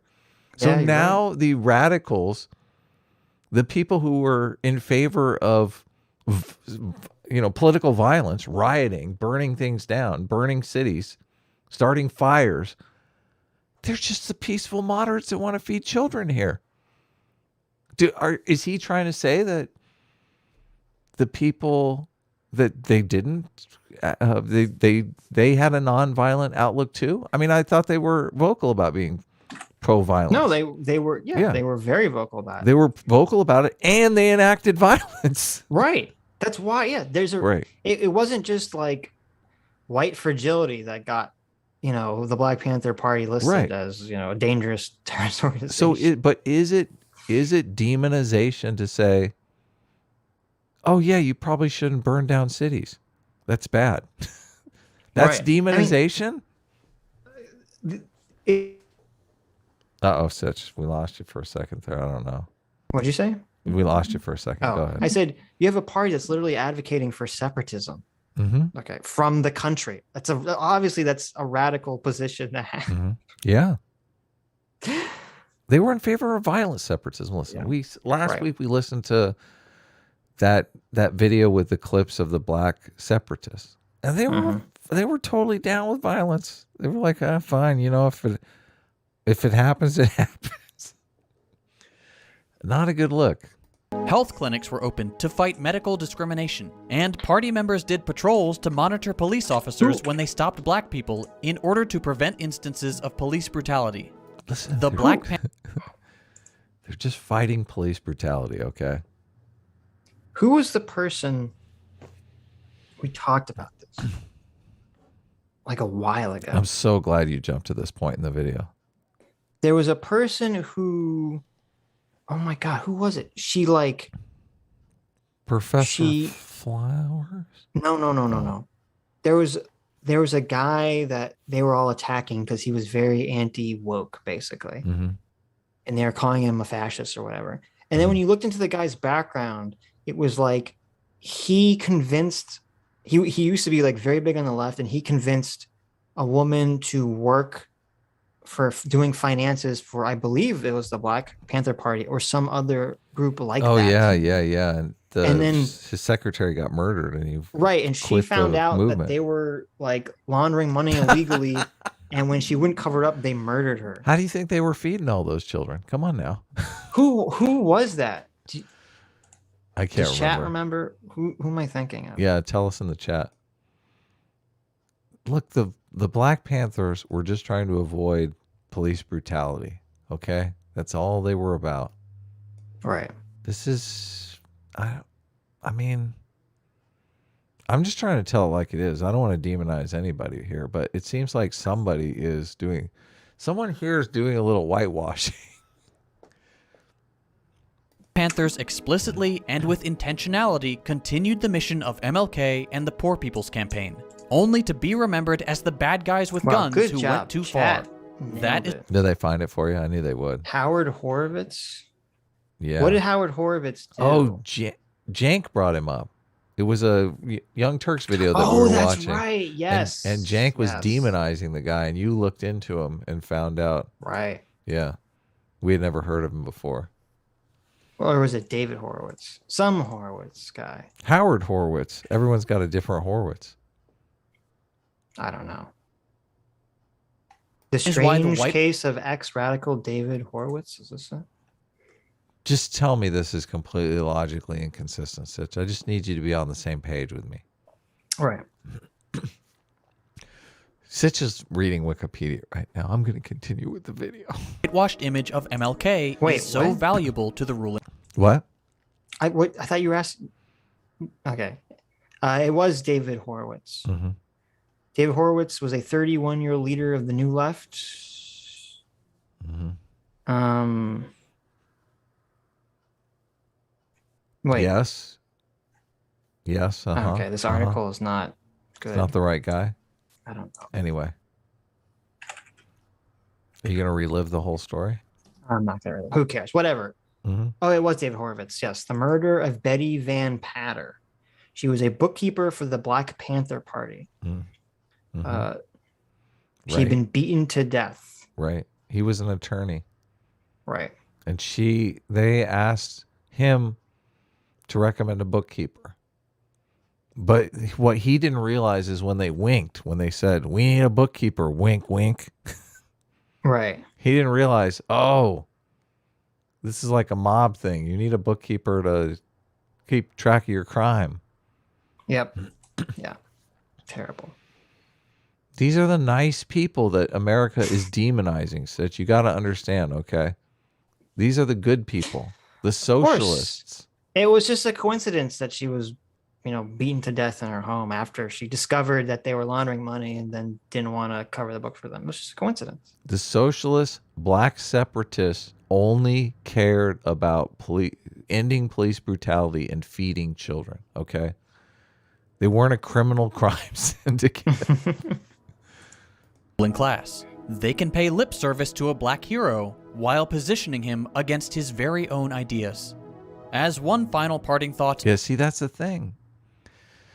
The video never, ever touches on the difference between violent protest and nonviolent protest. Like, he doesn't even take a stance. What a pussy. He doesn't even take a stance on whether or not he's in favor of violent or nonviolent protest. Well, I'm trying to remember because he's done videos on this in the past. Oh, he's probably fully in favor of violent protest, isn't he? I don't know if he's full. I don't know if he'll like go full mask off, but I think he's pretty like permissive of, the whole, if you live in an oppressive society, it's okay to, if you conceptualize your society as being oppressive, it's okay to use violence basically to overturn that oppression. Yeah.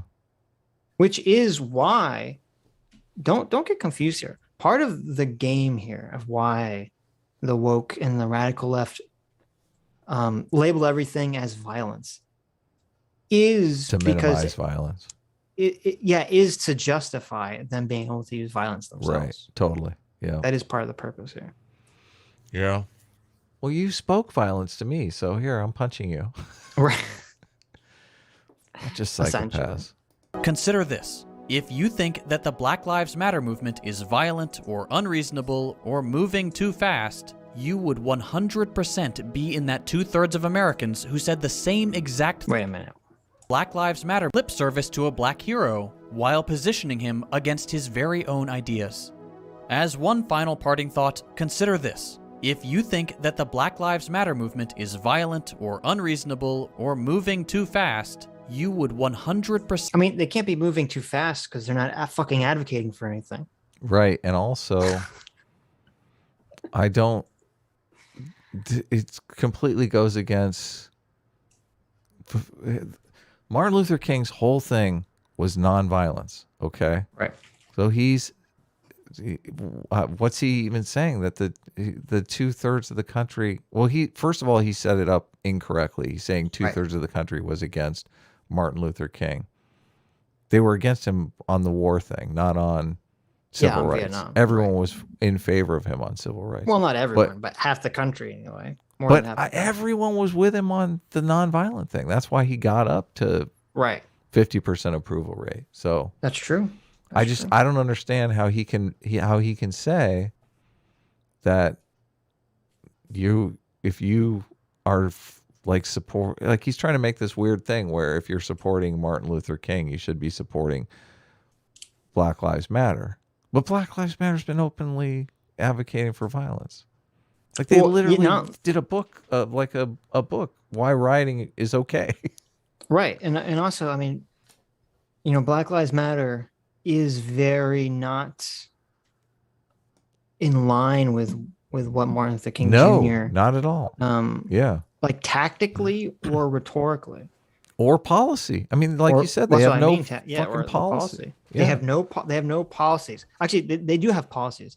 They're just insane. I remember going on their website and they were like, there's something worse than having no policies. It's having like 1 million policies. They had 1 million policies that you couldn't focus on that were just insane. And they were all like, there was one that was about like, deconstructing the nuclear family and shit like this. There was so much crazy, like woke leftist, destroy society shit within that had nothing to do with what they should have been advocating for. It wasn't like we need to have this 1 or 2 laws. It was nothing like that.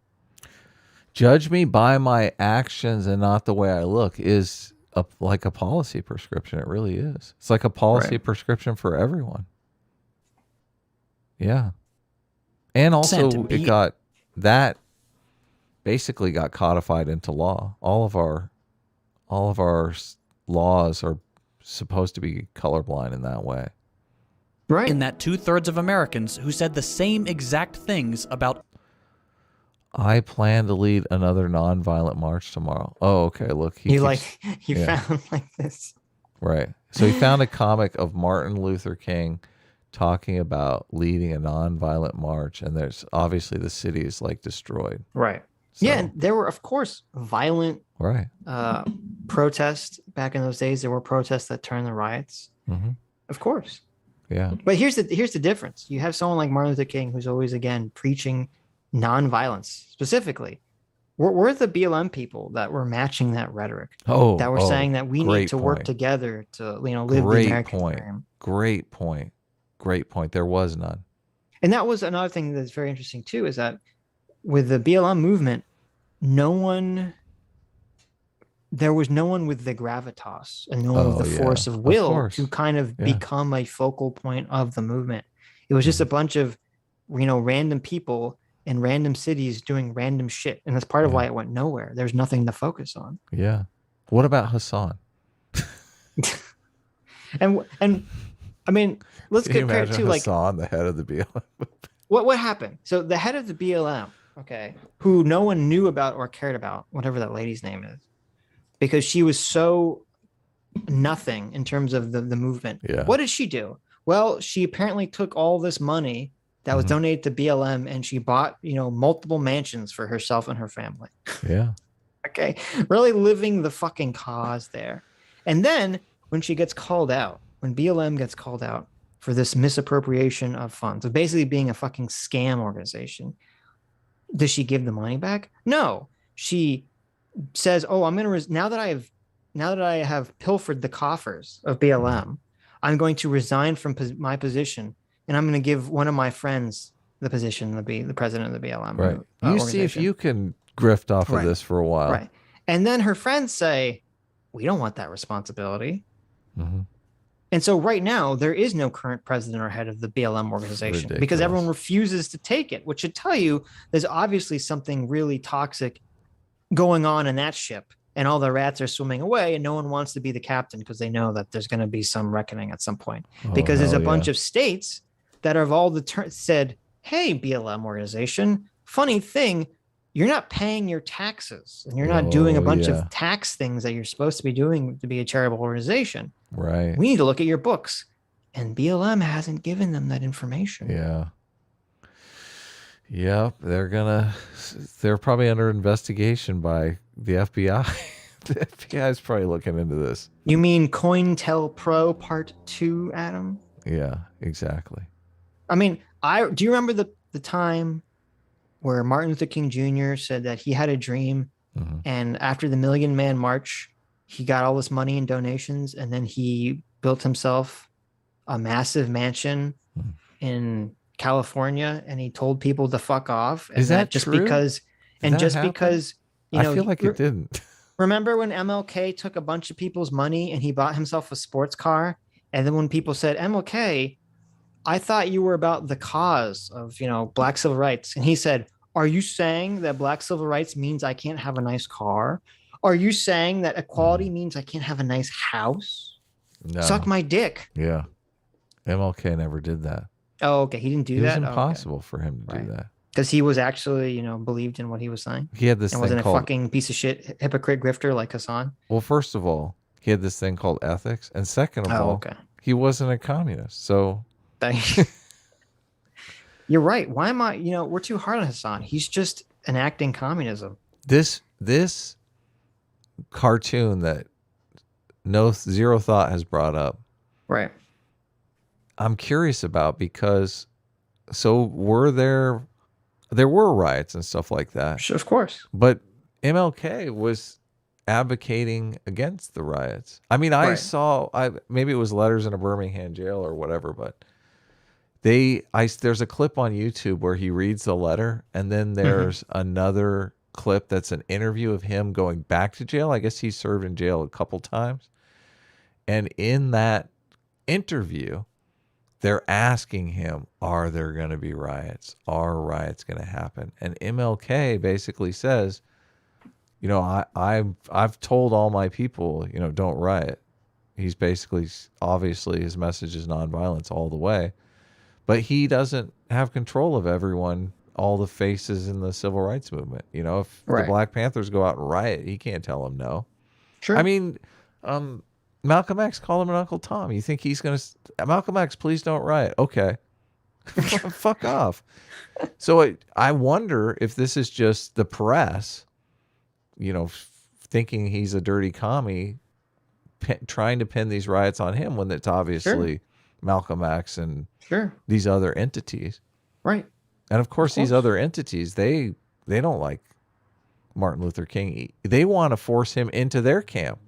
So they love this. Right. They're like, oh yeah, pin it on him. Soon he'll be riding with us. It's just sad that Zero Thought is completely playing into this narrative. Of course he is. He's just setting the narrative straight. He's just as culpable. He's claiming that all these evil right wingers are trying to appropriate Martin Luther King for their cause. Well, he's like, no, I'm appropriating him for my cause, my leftist, crazy, radical, socialist cause. It's sad. Now, please ignore me while I drive this luxury car, like any radical socialist would do. Well, it's not even clear here because he's not saying, you know, in this comic, this is the real Martin Luther King. Because that's the implication of the comic is saying, so obviously. But his implication in the video is the real Martin Luther King is this radical who was in favor of violence, and we whitewashed him into a moderate. Yeah, his messaging is very all over the place. Yeah, that's true. But it doesn't matter. Who cares? He just put this together. You know. Yeah. He needed to rack up another 500,000 views. That's right. MLK. Guaranteed. So please, if you're going to honor Dr. King, do it right. Do it right. Do it right. Pretend he was a communist. We're doing it completely wrong. Yes. Pretend he was in favor of violent protest and Black Lives Matter. Right. Honor his actual legacy. Ignore the fact that he was a very super hyper religious Christian. Yeah. Who preached nonviolence at every turn. Who preached nonviolence and unity. Yes. Right. Yeah. Devotion to the poor, the downtrodden, those that this country and the world have cast aside in favor of the almighty dollar. Martin Luther King Jr. Well, that part is true, though. I mean, that is true. He was definitely for the poor and the downtrodden. Jr. was anti-war, anti-racist, and anti-capitalist. Wrong! Oh, God, it's so painful. God, it's so painful. Country and the world have cast aside in favor of the almighty dollar.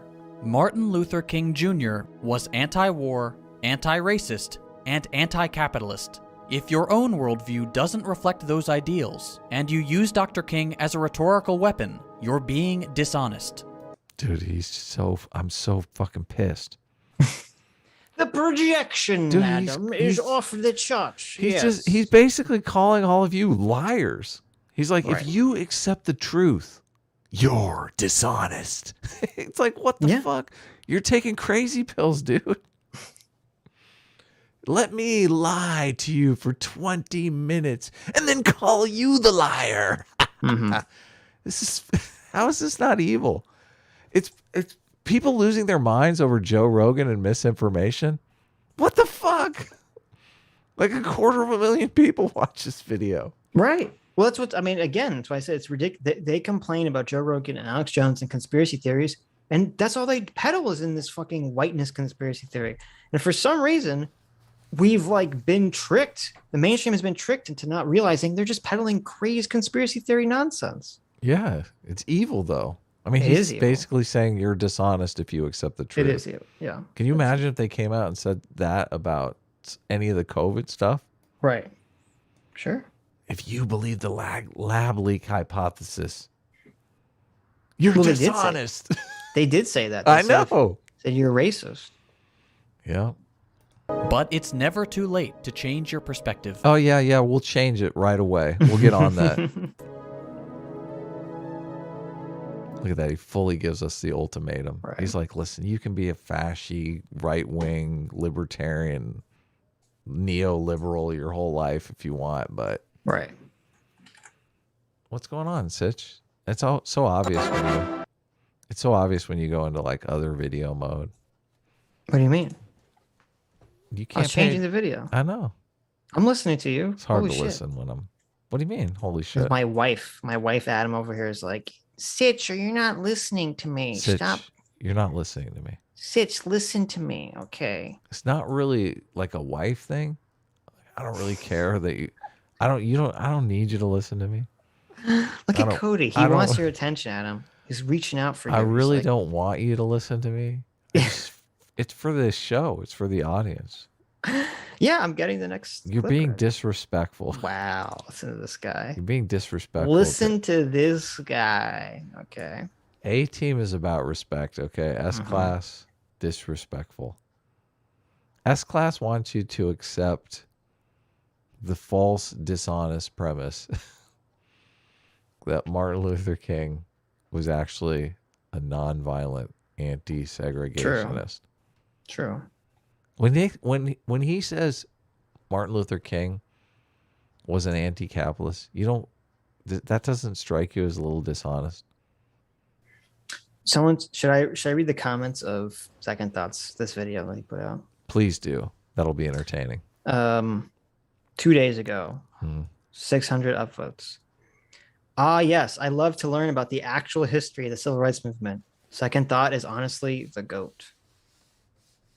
There you go. The GOAT? What does that mean? Greatest of all time. Oh, he's the greatest of all time. Yes. Oh, okay. Here's a dark one. I've learned more about history and politics in 2 weeks of binging every single one of your political videos than I have 16 years of formal American education. That is super dark. I've learned more about history and politics from your propaganda channel than from school. That's true. Yeah. True. That's scary. That is really scary. That person out there is going to run from the cops and be shot for resisting arrest. I know. Very scary. Very scary times. I've noticed that, especially since around the podcast started, it feels like there's been a fair bit more humor in your content. This guy's a podcast. We're gonna have to check that out. Jesus. Oh, really? Oh my God. Yeah, we got to do that. We got to dip in there. Yeah. Anyway, maybe we can get him to come on our show. That would be interesting. It would be. I could ask him about has he ever talked to anybody? I've never. Well, if he has a podcast, what does he do? No, but I mean, I've never seen him talk to himself. Right. Well, I've never seen him talk to like an opposing force, I guess. Sword and Scale has put the domestic abuse hotline in the chat for me. Thank you, Sword and Scale. I'm going to call that right now.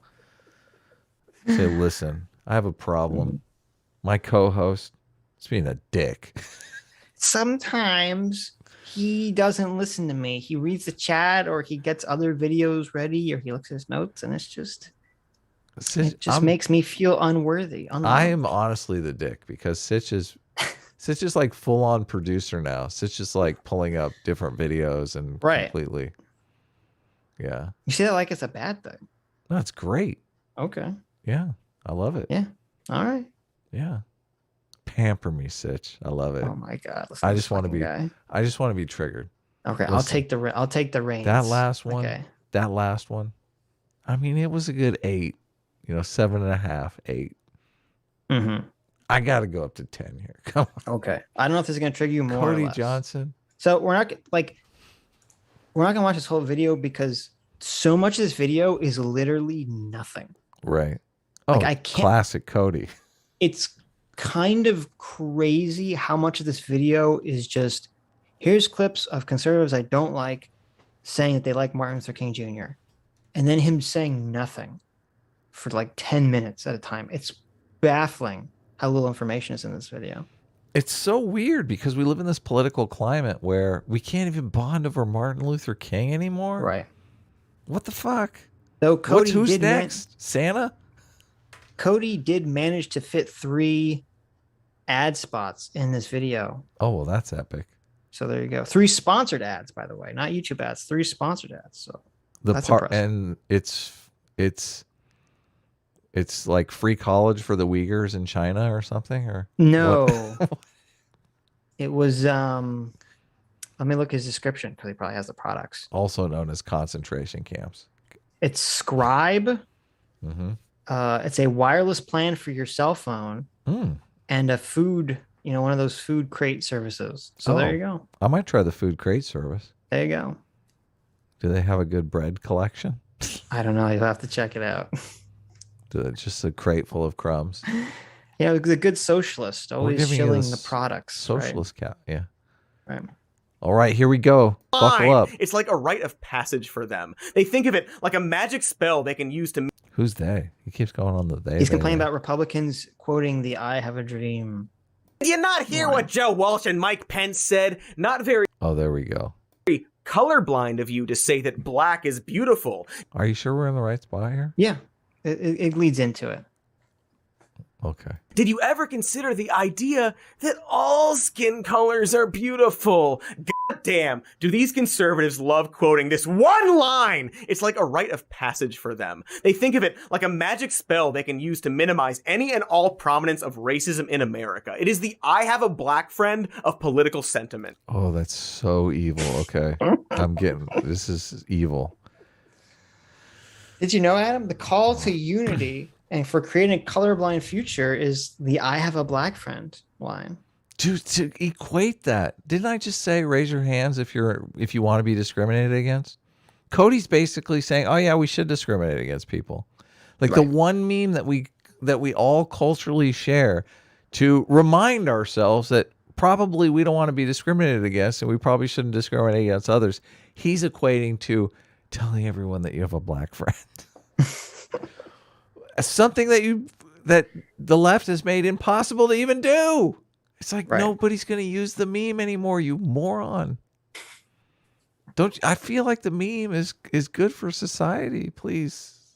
Because if America was a racist country, like some people say that it is, Arbery's killers would not have been found guilty by a nearly all-white jury in Georgia. Now, most Americans, people of all races, truly believe in and are inspired by Dr. Martin Luther King's adage that we are all God's children. And as such, we should judge each other based on the content of our character, not the color of our skin. Forget the fact that it took... What's wrong with that? Is there anything wrong with what Tulsi said? They've totally twisted it to mean we can ignore racism. They hear that meme now, and that meme means it's like a excuse to be racist. It's so weird. It's totally the opposite.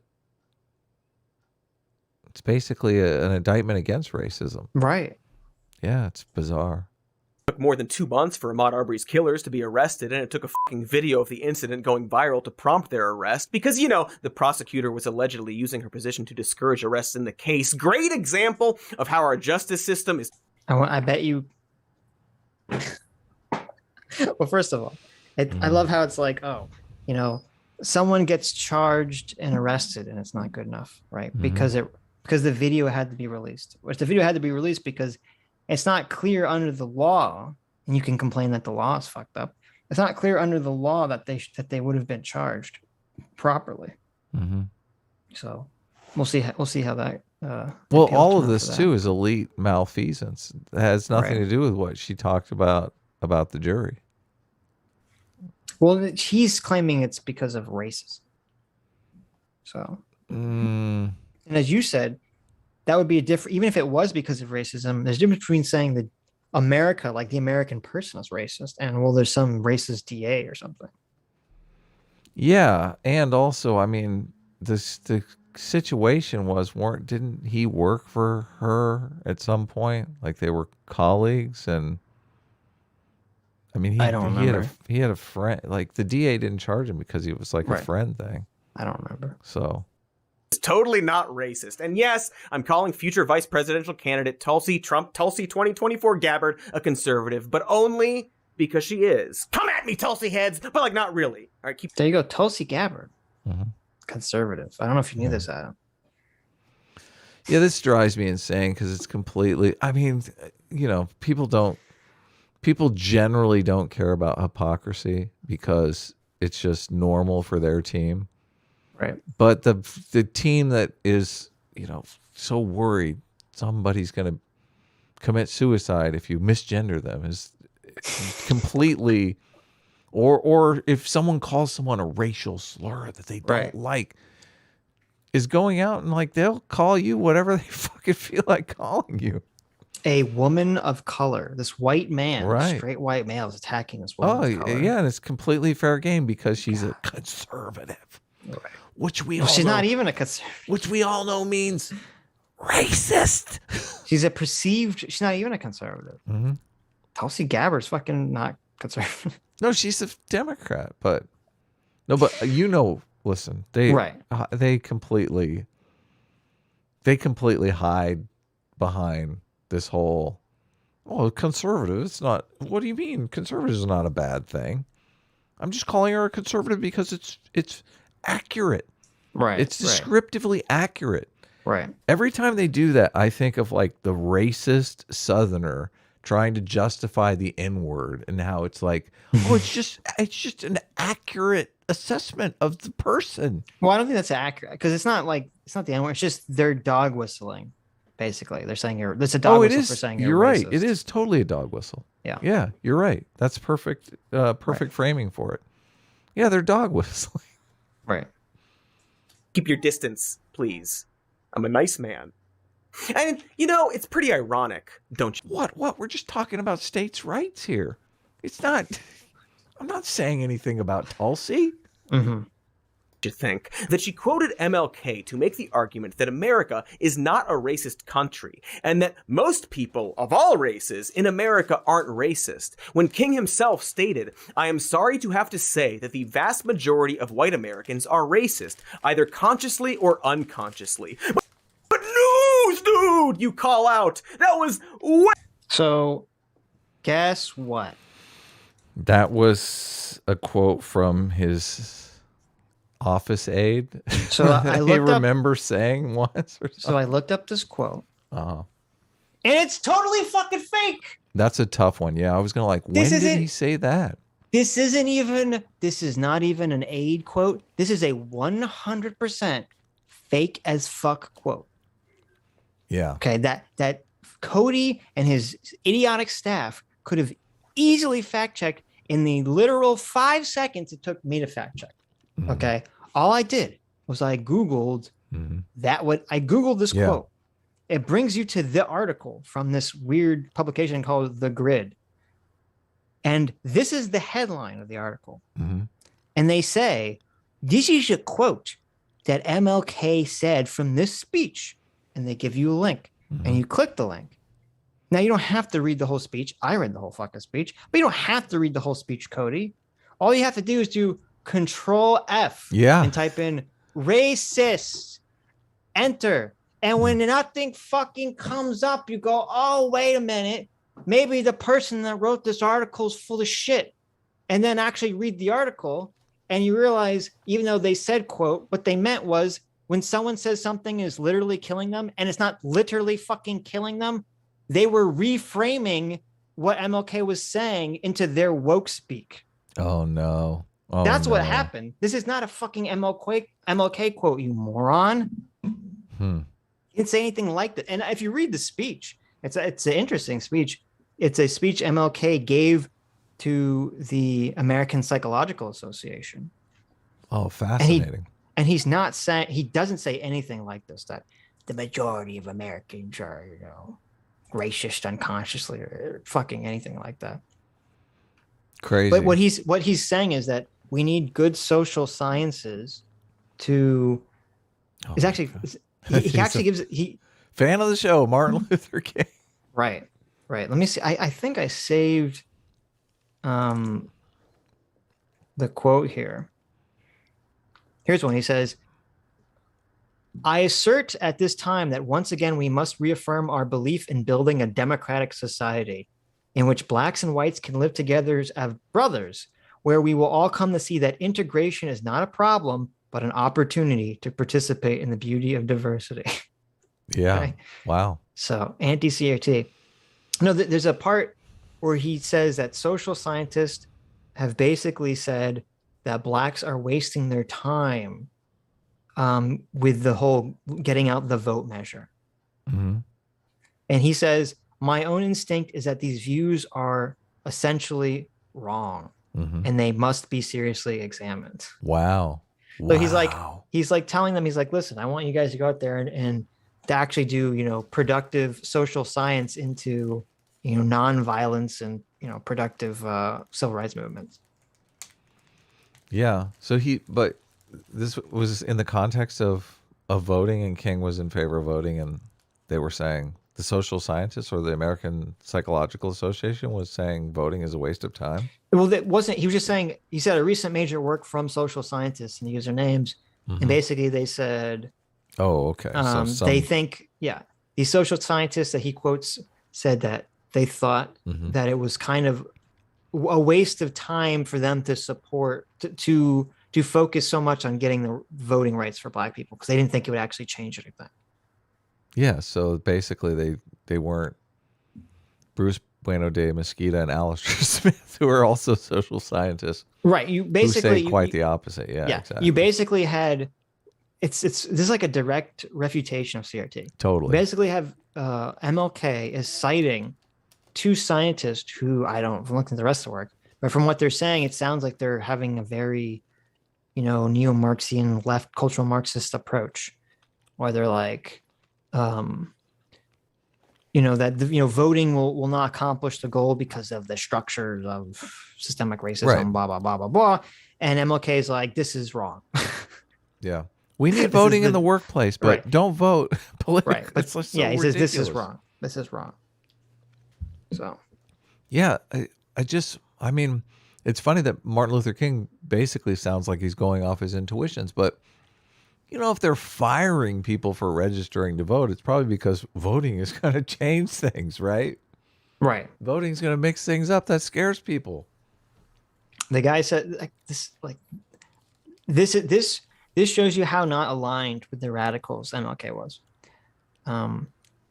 This social scientist Matthew and Prothrow conclude that, quote, the concrete benefits to be derived from the franchise under conditions that prevail in the South have often been exaggerated, that voting is not the key that will unlock the door to racial equality, because the concrete measurable payoffs from Negro voting in the South will not be revolutionary.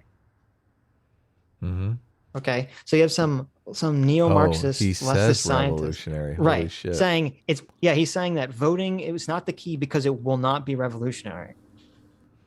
And King says, my own instinct is that these views are essentially erroneous. Wow. Okay, it's like, this is wrong. It's funny how our presidential process has completely integrated the Black community in the primary system with, South Carolina voting. Right. No Democrat can be elected without the Black vote. Right. And it all comes down to South Carolina. It's like they openly talk about this. They're like the bulwark. Like they definitely have a veto over any presidential candidate in South Carolina, at least on the Democratic side. Yeah. But listen, the vote doesn't matter. Nothing, it doesn't matter. It doesn't matter. And here we got Cody reading out fake quotes. Yeah. Because his entire team is too lazy to click the article. They literally read the first sentence of an article and said, that's enough information for us to put in our video. Yeah. Some more fake news. Here you go. Some more fake news for you. Yeah. It's so incendiary too. Look at that. These are the words they're putting into Martin Luther King's mouth. I know. I'm sorry to have to say to the vast majority of white Americans, I'm sorry to have to say that the vast majority of white Americans are racists, either consciously or unconsciously. So Martin Luther King basically hated whites, is what this quote is saying to me. What a bunch of dicks. What a bunch of dicks. I'm serious. Don't you think? I do think. Fucking awful. You call out. That was way a long time ago. So much. Yeah, it was never. That's like infinity ago, you fucking moron. Tell me, I'm not a very learned person, Sitch, but how long ago was never? It's pretty long. Okay. It's pretty long ago. Much has changed since then. First of all, stop yelling. I can't hear you. We filmed this episode last week. Duh. Yeah, Second of can't all, hear you. Yeah, who's yelling here, Cody? Fair. yeah, has it though? Like, has it? Has so much changed since then? So, you know. I mean, 60 years, it's like the blink of an eye. I mean, what has really changed in 60 years? I mean, we didn't have, a literal system of segregation that was overturned. That, that's nothing. We didn't literally have a black president. We don't literally have, our entire culture is basically dominated by being incredibly pro-black and pro-black culture currently. It's so weird. I don't know if Obama could get elected in this environment. Like, I don't know if there will be another black president. I guess Republicans will probably elect another black president before Democrats will. Yeah, I mean, Obama would have. That's actually an interesting point. I never thought about that. Imagine Obama didn't run until now, he would have to pretend to be woke to win. Yeah, there's no way. I mean, there was this really weird, gross thing, and really fucking stupid thing that Biden did recently. I don't remember if we talked about another stupid thing. Is it if you don't vote for me, you're not black? Well, that's pretty stupid. No, but they did a thing where he was like, he's going to make sure that he appoints, a black woman. Oh, yes, I know. Yeah.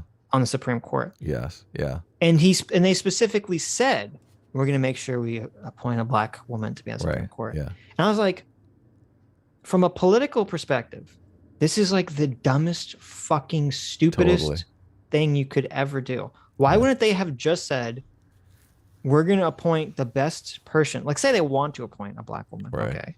Which is fine. I mean, everyone for the last 20 years, Democrats and Republicans have all been trying to appoint the first whoever to the Supreme Court. Yeah.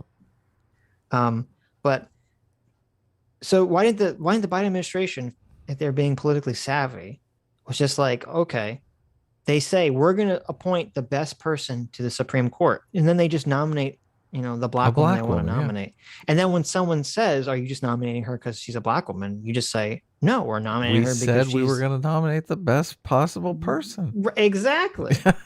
And I'm like, how do you fuck that up? It's so simple. It's so you're easy. Brain dead. You're completely brain dead to fuck that up. Now, and it's so weird. It's like, we were going to nominate the best possible candidate, but we decided to nominate a black woman instead. Well, and I think it is fuck. It shows a distinctive pandering to wokeness. It does. Yes, of course.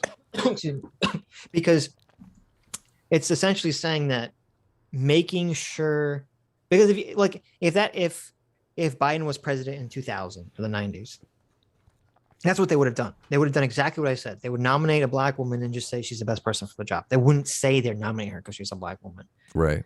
And the fact that the rhetoric has changed shows that the woke side is very open on the idea that they don't really give a fuck about merit. All they care about is representation. Well, also,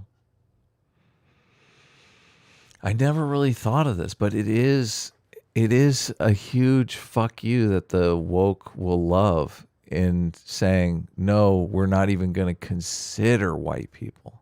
Right. Like, that's the other message that they're sending that I never really contemplated. But yeah. And so much of our politics now are driven by owning the other team. Right. That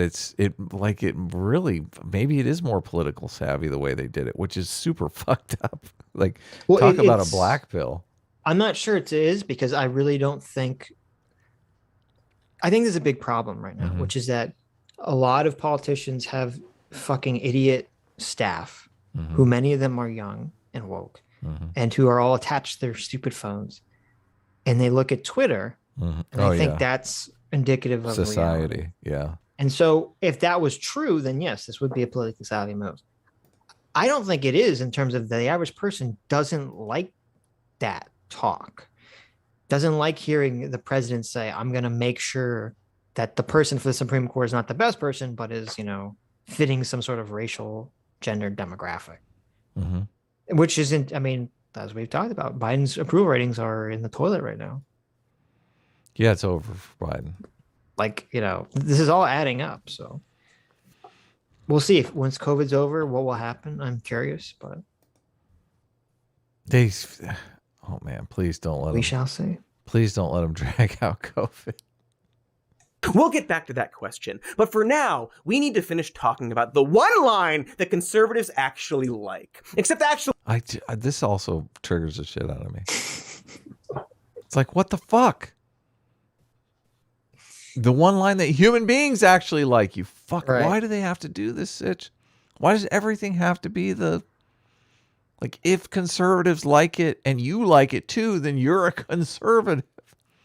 It's us versus them. It's such binary world. Listen, Hitler thought water was good, so water is bad. I fucking hate it though. It's so infuriating. I don't like it. Actually, we need to. I think I'm non-binary when it comes to politics. Why can't you accept my non-binariness? Do ads before that? So we will do the ads, then the speech stuff, then the stuff about how America is still racist, in that order. But let's face it, I'll probably have a lot of tangents in there as well. It may or may not be a reference to another 80s video game. Maybe Contra?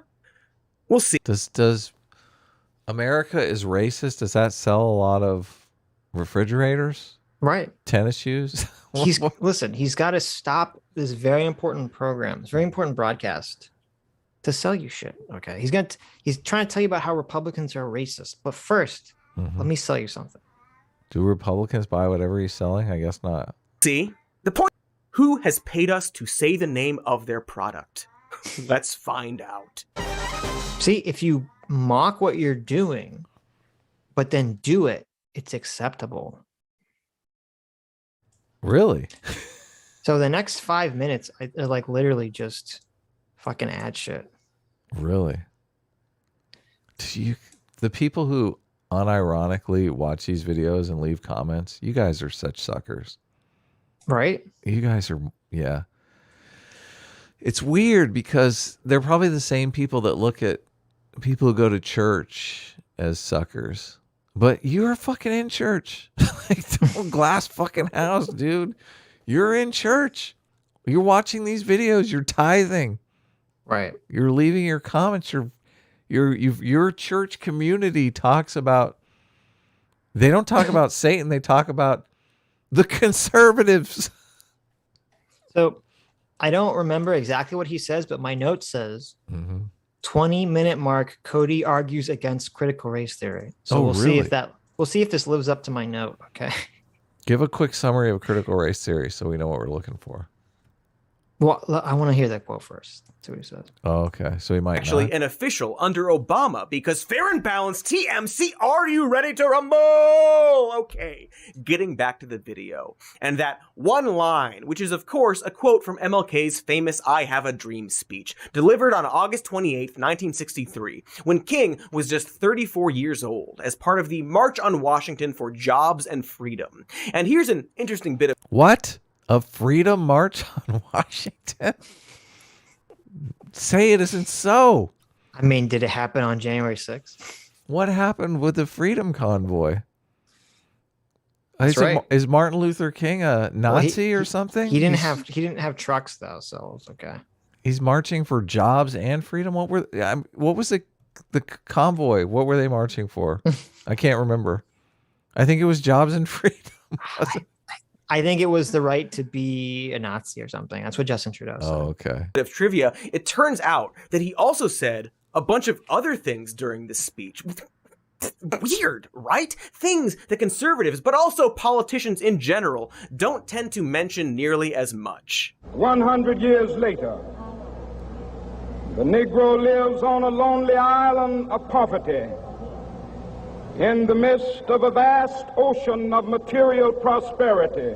America has given the Negro people a bad check, a check which has come back marked insufficient funds. So we've come to cash this check A check that will give us upon demand the riches of freedom and the security of justice. There are those who are asking the devotees of civil rights, when will you be satisfied? We can never be satisfied as long as the Negro is the victim of the unspeakable horrors of police brutality.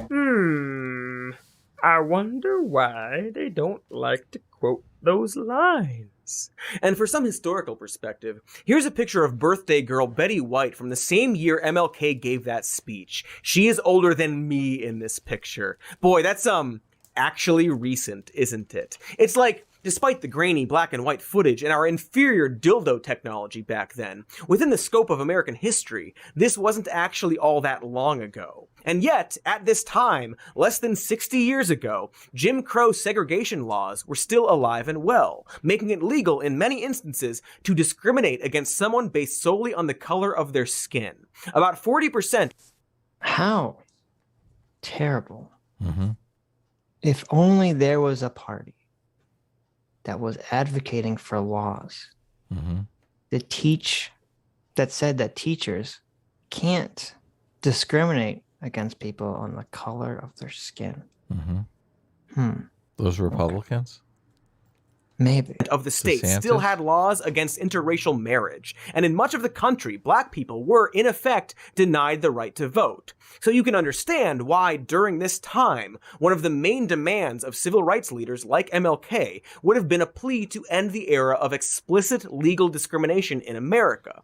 And one of the primary obstacles to achieving this goal was that many white Americans judged black people by the color of their skin, not by the content of their character, and therefore did not support the end of legal discrimination against black people. The notion that individuals should be judged by the content of their character, not by the color of their skin, is something that everyone should agree with. So you're right. That is completely anti-CRT.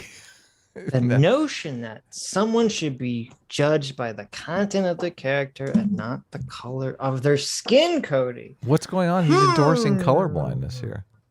Are you endorsing colorblindness, Cody? What's happening? Are you... CRT is just about teaching history, Cody. Why are you such a racist all of a sudden? Yeah. Yeah. Also, isn't he framing the Republicans as evil for for putting these anti-CRT bills up? Aren't the Republicans evil for passing bills that say teachers can't judge students on the basis of the color of their skin, but on the content of their character? They can't do these privilege walks and all this insane stuff that they're doing. Oh, teaching all about whiteness and shit. Cody's so dumb that he doesn't understand he's actually arguing against the core tenets of CRT. Didn't he do like a 45-minute video on CRT? He did do a 45-minute video on CRT. Just saying CRT is just black history. Unless you're a Nazi, then you should disagree on account of you being a Nazi and all that. You know, it wouldn't be very consistent if you agreed, you Nazi.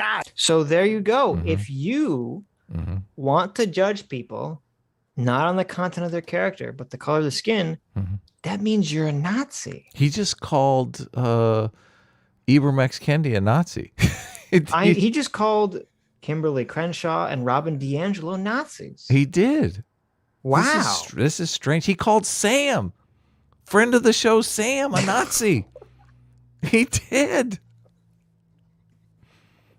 He called... Listen, he just called Jangles a fucking Nazi. This is lit. And Vosh Nazis too. Yeah. This is lit. Cody coming out strong against BreadTube and CRT. Wow. Very surprising. Yeah. Very surprising. A lot of Nazis over there. I did not see that coming. You did not see that coming. Yeah, what I'm getting at is that at the time, it was extremely necessary for MLK to promote this idea, but not only this idea. And by today's standards, judging someone by the content of their character is a much lower bar. Because in theory... That's... Oh, he's turning it around. My God. He's turning it around. Cody. We spoke too soon. Cody, you dumb motherfucker. The reason all the Republicans you hate are quoting this line is because it's not a low fucking bar. It's a high because bar, it used to be a low bar in the 90s, in the 2000s. We all agreed that was the bottom bar, was to say people shouldn't be judged by the fucking color of their skin. But what happened? A bunch of fucking race Marxists happened.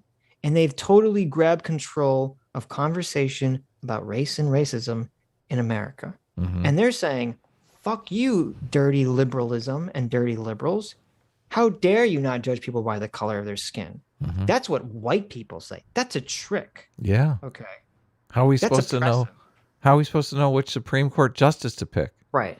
That's as Kimberly Crenshaw says, uncomfortably straining for a certain type of universality. Okay. That's all going in the trash. We're not doing that anymore. Yeah. Now we are judging people by the color of their skin. If you're white, you're fucking privileged and you're oppressor. And if you're black, you're oppressed. Unless, of course, you speak out against what we're saying, and then you're really trying to buy into the property of whiteness. And you're a traitor. You're a race traitor. Yeah. Wow. There was one speech where Martin Luther King was talking about racism and the demonization of a population based on race. And everything he said, I was thinking, wow, this applies to white people right now. Think of the demonization that's being done. Just how crazy is it? Right. That they're making an argument that white people can't help themselves. They'll steal your stuff. They'll oppress you. They'll put you in chains. And if you're white and you push back on this, that's just your fragility. I know. White fragility. The demonization that's taking place is just it's off the charts. Like, do you remember Robin DiAngelo's interview with Jimmy Kimmel? Was it Kimmel? Yeah, it was Jimmy Kimmel. Yeah, we did a clip of it. Yeah. Yeah, and it's like he has this look on his face. I know. Like he's ready to. Fucked. Oh no, was it Jimmy Kimmel or was it was the other guy? Or was it Jimmy Kimmel? Oh, it's not. You're right. It's Jimmy Fallon. Sorry. Jimmy Fallon. That's it. I knew it was a Jimmy something. Yeah. And Jimmy Fallon has this look on his face like it's all nonsense and stacked to him. And he looks like he's ready to die, but he's too much of a coward to push back on anything she's saying. He's just sitting there like, Well, he can't really push back. Of course he could. He'd grow a fucking spine and say, I don't know, Robin. This sounds pretty racist. Ooh, I don't know. That's like, I don't know. Could he say that? Yeah, he could. He could grow he could grow a pair of balls. Okay. Well, I'm just saying. I mean, wouldn't he lose his job and be canceled? I mean, I would lose my job and be canceled. I'd be right in her face. I'd be saying, listen, lady, listen, you racist piece of shit. Get off my show. Right. That's what I would have told her.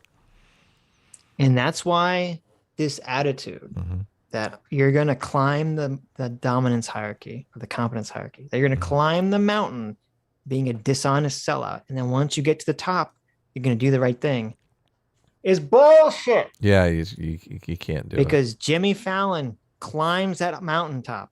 And once he gets there, he realizes he's chained to the mountaintop. Well, there's more mountain up there. You got to understand, he's only halfway up. Well, no, it's one of those situations you think it's the mountaintop, but then you get up there and it's like... That's the wrong analogy. Because what happens is you climb the mountain, and then when you get to the top, you realize you're not standing on solid ground. You're standing on the shoulders of a bunch of people that you climbed up to get to the mountain. Oh, yeah. And if all those people decide to buck you off... Oh, yeah, that's true. Bye. Yeah. And so you have to keep appealing to these people underneath you. Yeah, you got to keep lying about Martin Luther King quotes. Right. So you get your 3 ads per video. And you got to take your balls and you got to put them in a little purse. And when Robin DiAngelo comes on and says that says a bunch of racist shit and that you're being a white fragile snowflake, you got to go, okay. And That's just basically keep your head what he down. does. Yeah. Right. That's the whole video. Yeah. Cody wouldn't do that. Cody would lash out. Well, Cody doesn't have balls in the first place, so he couldn't do that. Cody would just lap it up. Oh, yeah, I'm a racist. Give me more, mama. Whip me harder. Of course we need to judge people by their character over the color of their skin. Everyone decent knows this now. See, it's just, everyone knows it now because of the meme, you dumb shit. Right. And only that, I just think, listen, I've gone round and round with people about stereotypes. They don't like it when I talk about stereotypes. Well, you brought up a good point, which I hadn't really thought about. And you're like, of course, everyone knows this. They know this because it's a meme that has been replicated through Martin Luther King Jr. Again and again and again. Yeah. Right. So this is just like, this would be like saying, I don't know. Oh, of course everyone knows fucking evolution. I don't understand whenever someone brings up Darwin, they talk about evolution. It's like, well, that's the thing he was famous for, moron.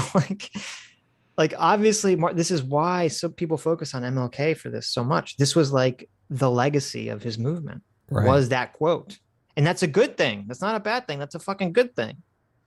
Well, it's a good thing now when we're able to say the same thing. Hey, why are you judging us for the color of our skin? I thought we had a deal here. I thought we had an arrangement going on here. And yet now they're trying. Now the Marxists are trying. Neo-Marxists are trying to reverse that. They're trying to say, no. We're not race essentialists. We're structural determinists. It's different. Yeah. We're not criticizing you for being white. We're criticizing you for your whiteness. And we swear it's totally different. It's not the same thing. Well, I want, before we move on, I want to ask you from a psychological perspective, just root biology. I feel like the hardware of human beings is judge people by the color of their skin. It is. It totally is. So in order to fix that little inequity in human beings, we need a little software update. We need a little, okay, that's not the way to do it. Let's change that. And you change that culturally by these memes, these cultural memes that come in and say, okay, my feeling is I should judge people by the color of their skin, or, the way they talk. They don't talk like me. I'm scared. They're different than me. I'm scared. I'm terrified. I want to judge them, right? But then the meme comes in and you think, oh, yeah, the meme, I'm supposed to do it differently. Here, let me do it differently. And Cody just wants to ignore the fact that whole process is going on. He wants to say, like, that's a low bar. I feel like it's not a low bar. I feel like it's a high bar. Do you agree? I mean, I agree completely. Yeah, it is a high bar. It is. Some cultures don't have that meme. I think they're kind of fucked for not having that meme. This is a perfect illustration of like the whole leftist deconstruct everything and not care about the consequences. Like he doesn't understand that this is a high bar. Yeah. And that his side, because he specifically is anti-capitalist and leftist, wants to deconstruct this meme. Isn't there a giant like anti-white movement going on in South Africa or something like that? Yeah, there is. Well, let's drop Cody off over there and see if he likes it. Right. See if he likes it living in a place where they don't have the meme. Don't judge me by the color of my skin. What do you think? I think he'd run in fucking terror to live in a place that didn't have that meme, especially if he was white and everyone was out to get him. Yeah, listen, what happens when the radicals win and they quote unquote throw off their oppressors to live in a non-colorblind society? Yeah. You can go live over there and see what that's like. What happens when Professor Flowers gets her way and she decides, whatever violence I want to commit on my oppressors, right? Who just have this color of skin that I don't like, right? That's so sad. Now, it's the type of message we've grown up seeing in 90s sitcoms. The whole world is messed up right now, and I would like to see that get better. But in order for that to happen, white people are going to have to start making positive assumptions when they see people of color. And people of color could make positive assumptions when they see white people. Oh my God. Oh my God. It's touching. Holy cow. Look, they're both acting out the meme. This is so Jordan Peterson. You have to act it out. You have to act it out. You don't know if the philosophy is going to work until you act it out. And what you act out, that's your religion. Right. This is your religion. You got to act it out. Man, things are just messed up. Wonder what that show is. Doesn't matter. And boy, to be clear, not saying we nailed it yet. So what? Yeah, what is he saying here? Okay. This is so baffling too. If a show came out today and they had that line exactly the same way, people would scoff. All the woke people would attack it. They'd be like, ugh, they're trying to say reverse racism is a problem, like racism. God, what is this garbage? Yeah, white people don't experience racism. No. Fucking is heresy. We need to cancel this show. Who's that black actor? He needs to die. He needs to lose his Hollywood contract. In terms of not judging people by the color of their skin. We still have a lot of work to do in that department. But even so, I agree. The process of discussing race needs to evolve and continue past this one line from one speech that MLK... Dude, this is so infuriating, Sitch. This is so infuriating. You said you're like Sitch. No, that you've last done it. video didn't trigger me enough. You've done Okay. it. You've done it. Well, I'm so... How does this work? Because... The meme is effective, okay, right. but only to a certain extent. So we're going to stop using the effective meme? Wouldn't it be more? I mean, couldn't we list a secondary meme that was similar but just as attractive? Adam, you're worrying about nothing. We're not going to throw out the meme here, okay? We're just evolving beyond it, okay? Now, this new meme we're evolving beyond maybe contradicts this completely. It doesn't mean we're throwing it away, okay? It does, though. That's how contradictions work. I mean, when we advocate for CRT, which basically is anti-assimilation and anti-pluralism, and says fuck white people and that white people are inherently oppressive and racist, it's the same as what MLK was saying, right? It's the same. This is so insane. This is so crazy. He doesn't understand how any of this shit works. It gave. And so still using this as a benchmark is like judging a television based on whether or not it features color. We're just way past that. But this is where conservatives seem to stagnate and often jujitsu this one line against efforts to achieve. Because it fucking works. Oh my God. He's just so, why is he criticizing conservatives for using what works? Well, they're bringing it up because they're trying to get rid of this bar. This bar that he says is so low, it's so obvious, and yet conservatives have to bring it up because all these people on the left are trying to throw that bar in the trash can and say, no, this is bullshit. Well, they're bringing it up because it's being used against them as well. They're saying, listen, we had an agreement. We said we weren't going to judge people by the color of their skin. And now all of a sudden, I see whiteness studies in every single Ivy League school. Right, exactly. You're kind of breaking the agreement we had here. Remember? Right. Remember we made an agreement? We made Martin Luther King a holiday? Remember? Yeah, people are literally freaking out about these anti-CRT bills, which say the most innocuous, don't be racist shit of all time. Right. That should be very sus. That's very sus. Yeah, they're trying to get rid of the meme. Achieve better racial equality and pervert its meaning to further their selfish agenda. They twist a concept that promotes interpersonal respect, community harmony, and genuine equality into one that ignores the impact of history, dismisses the legacy of slavery and systemic racism in America. See, he doesn't even understand what it meant. Did you hear what he rattled off? Jujitsu, this one line, harmony, efforts to achieve better racial equality and pervert its meaning to further their selfish agenda. They twist a concept that promotes interpersonal respect, community harmony, and genuine equality.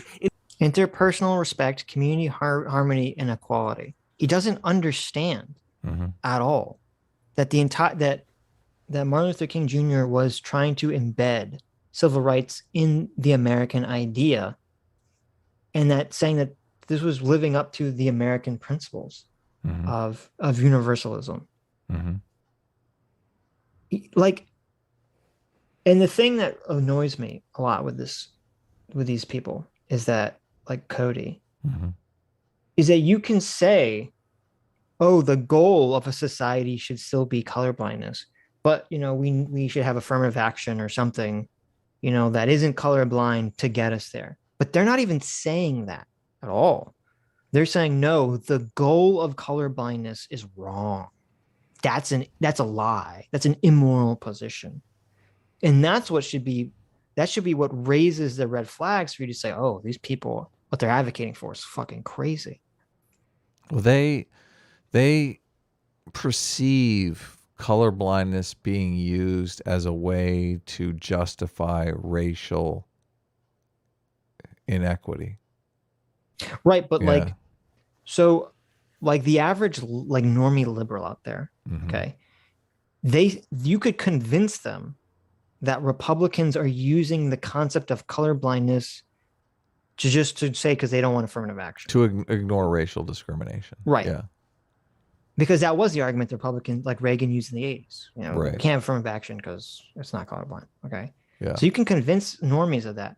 But even the normies still think that colorblindness should be the As end a concept. goal. Right. Right. That should be the thing you're striving for. Yeah, I agree.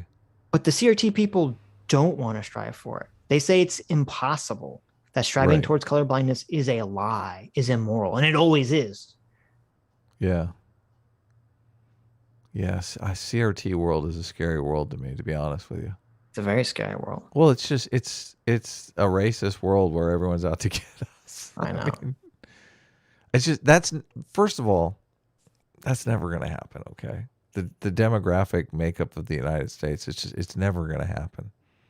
It's never going to happen. Which is, I mean, we're protected by the vote ultimately. So I don't know. It's sad. It's totally sad. It's just, Right. the thing that I worry about is the fucking backlash. Anyways, I think that was the end of the clip. Oh, really? Should watch Okay. the rest of it. Yeah. Yeah, we understand the argument that he's making anyway, but Kind of it just goes off from there. Aiden Powden for another $5. Thank you, Aiden. Says, you offended my South African kitchen utensil. What? Why? So much his screaming blew out my eardrums. I blame you for my suffering. Oh, I guess Spoon is South African. Oh, really? He's yelling. So there you go. Because I did my I don't know. We don't know anything about South South African joke about South America. South Africa is a country. Please. Derek for $50. Thank you, Derek. Says, I'm not sure if you guys got to my last donation, so I'll ask again. Would you guys be willing to watch the recent John Doyle video on MLK? If not today, maybe next show. S-Team is best team. John Sure, I'll watch Doyle. it. I'll check it out. I did queue it up to watch, but I didn't really watch it. Is it John Doyle crapping on MLK? I tried to watch. People were saying you should watch the Beauty and the Beast video, and I tried to. I just thought it was boring. Okay. But I'll try to watch the MLK one. It is an hour long, but I'll listen to it. Is he saying MLK was a communist? Probably. I'm going to get super triggered if he is. I don't know what he was saying. But okay. I'm going to check it out. I want to check it out, obviously. Yeah. So do we have any more show? Are we done? Sword Scale for $20 says, what's the point of this goddamn wrench if I can't ban communists? Listen. Was that let guy, let the communists say their dumb shit in chat and then let everyone dogpile them. I know how much chat enjoys shitting on stupid people in chat. I see you guys. I know you enjoy it. Okay. Don't take the fun away from them. Yeah, I kind of feel like you guys are fishing and dumb commies are the fish. And you're scaring the fish away. What are you doing? What are you doing? Don't throw rocks in the lake. We almost had one in the boat. Yeah. And you yeah, exactly. Right. You threw a rock in the lake and chased him off. If people are advocating for violence or whatever, or just being super racist, yeah, obviously, we'll ban them or obviously, yeah. But anyway, I'm not. Mark Ellison, not the end of the world. for $50 says, "Oh, thank you, Mark." Says summary of John Doyle's video on MLK. Quote: He's not a hero. He has skeletons in his closet, ignoring the fact that everyone in history has skeletons in their closet. Tradcons are the worst, if you ask me. Did way better in his anti-porn video. Well, if it's only, I mean, it's an hour, so I'm assuming, well, I don't know, maybe I'm wrong to assume this, but if it's just about the fact that he was supposedly fucking around, like, I don't care at all. But John Doyle in that debate said that what you do in the privacy of your own bedroom extends to the wider community. Yeah, and there's nothing John you can Doyle do about anti-freedom, basically. So he's anti-sexual revolution. I don't know if you'd call him anti-freedom though. What do you mean saying, okay, if someone tells you that, listen, Adam, if someone says that what an adult or two consenting adults can do in the privacy of their own home, that's not affecting anyone, that's not hurting, they're not, abusing each other or whatever. Victimless crime. Go ahead. Yeah. Okay. Libertarian. Keep talking. If you're saying that two consenting adults can't engage in sexual activity in the privacy of their own home, that's anti-freedom. There's no other way to slice that one. Yeah, no. And he phrased it very specific. I'm trying to remember because he phrased it very specifically. As you said, he phrased it something like, he went further than that because he said in that debate, the Blair White debate. So I do. I try to get it right. In the Blair White debate, I don't remember the exact line he used, but he said something to the effect of like, oh, this separation between public and private is bullshit, and that there is no separation, which to me is an insane fucking position to have. Yeah. Say that there's no difference between public and private actions. It was really far out there. I mean, why even put doors on the bathrooms then? There you go. Why? Let everyone see you when you pee and shit. Yeah. So yeah, no, I'm anti the stupid tradcon. We need to go back. Listen, guys, the solution to wokeism is that we need to go back to being super ultra. Everyone has to wear, hijabs and shower curtains, and no one can look at your women anymore. And the men have to wear suits when they go on the airplanes. That will solve the problem. We can cover some John Doyle. Maybe John Doyle would come on and talk to us. I don't know. Maybe we'll see. We'll watch it. I don't want to just play it on stream first, but you don't want to talk to John Doyle?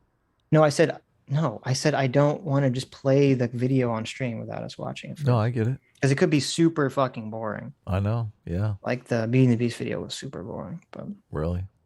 Sometimes Sitch finds things boring that I find super Did you watch the Beauty and the Beast video? I thought it was super boring. Nah. Okay. But I watch like MMT stuff that everyone says is boring, but I think it's fucking super exciting. Squeeze Louise for $20 says, let's replace the presidential system with one where we just select a random person that we force to be king for 6 months. At the end of their term, we just launch them into space if we don't like them. Yeah. No, Yay I like that. Or nay. Basically kind of the same incentives already in politics, minus the launching them into space stuff, but they kind of feel like that. That's what we should be. I'm on board. Just grab a random person off the street, make them be president, launch them into space. I still think Donald Trump would be president today if he just had put up with the press corps dinner. I think that's where he really fucked up. I think that's completely crazy. I know we totally disagree on it, but it's okay. You think that one event changed everything? I do. Yeah, I do. He went to war with the press and he lost. He totally lost. I don't.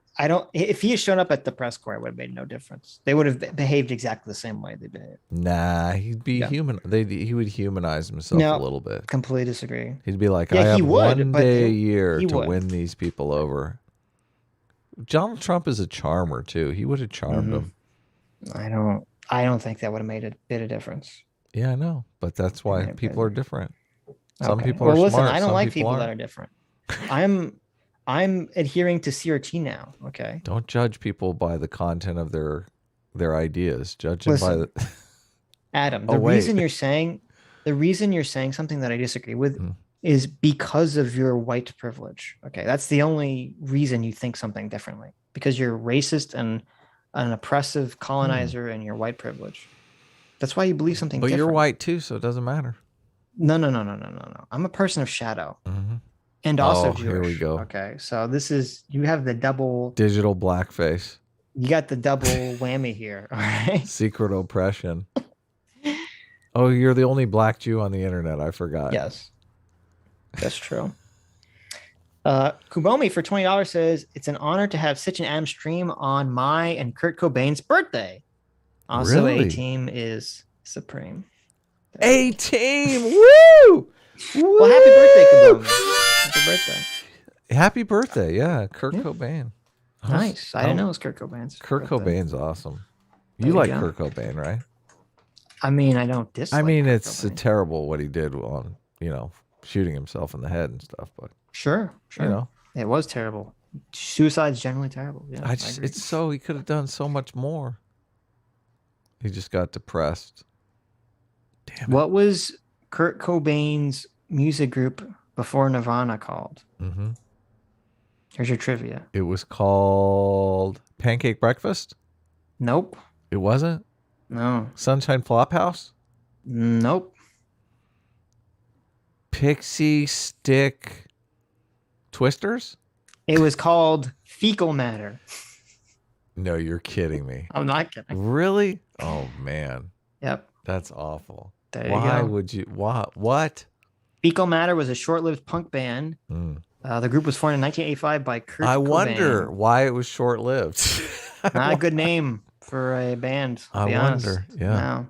From that to Nirvana, it can't. There's not a bigger shift, I think. Nirvana is a much better name for your band than Fecal Matter. Nirvana. Oh, Nirvana's perfect. that's true. Take your time. Anyways. Hurry up. This is crazy. Adam is like, Sitch, we need to do shorter streams. Feels wrong, right? It feels weird, doesn't it? It feels wrong. It feels like we're cheating. It feels like we're in dereliction of our duty here. I don't know. Feels right to me. Okay. I'll take your word for it. I mean, I guess you could pull something up if you really. No. If you're desperate for it. You're right. We're trying. It's been 6 hours. We're trying to experiment.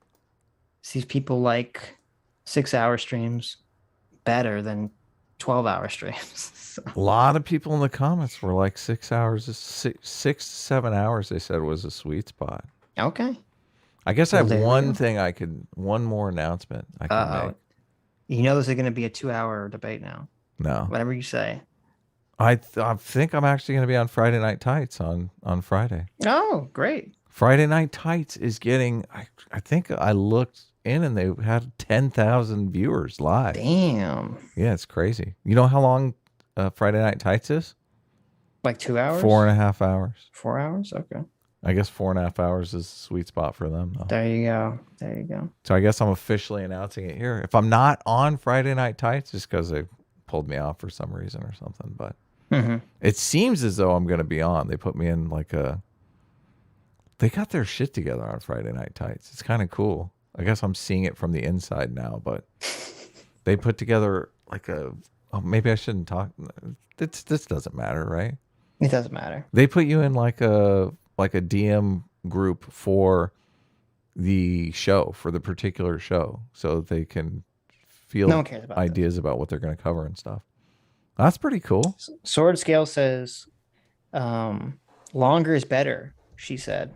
There you go. There you go. But he's talking about, dick size. I see. Here's the trick. I like this because there's some people that are arguing in the chat about things. If you make your name really silly, and you're arguing with someone about some serious topic, every time they respond to you, they have to type @ in your silly name, and it just makes it makes the debate seem very preposterous. You're like, oh, I'm arguing with Super Saiyan Goku about CRT. Yeah, it's a good tactic. I like it. You should make your name like CRT is dog shit, though, if you're arguing about CRT. There you go. So every time they at you, they have to type in them. CRT is dog shit. That's a good one. Yeah. That's a good one. You're winning that debate already. CRT is racist. Make that your name. That's true. That is true. Right. All right. Here, I'm going to play some harmonica. Anyway. Thank you all for coming. Thank you all for your incredibly generous donations. Thank you for going with us on a journey. A journey to watch a bunch of white, bougie, leftist, socialist commies try to reappropriate MLK, an independent black man, and puppet his corpse for their own dirty, disgusting, radical, socialist agenda. And thank you, Adam, for playing the harmonica and getting very triggered when they would do this terrible, terrible thing. We'll see you all on Tuesday. We'll probably read some news articles like we did. And we'll read some super chats. And we'll look at some art. And hope you all have a fantastic rest of the night and a fantastic Monday.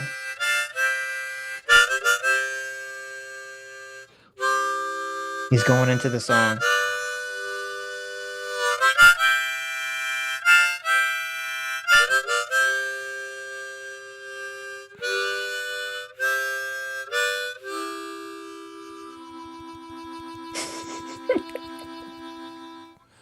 Bye-bye. Bravo. Bravo. Look at that. Nice.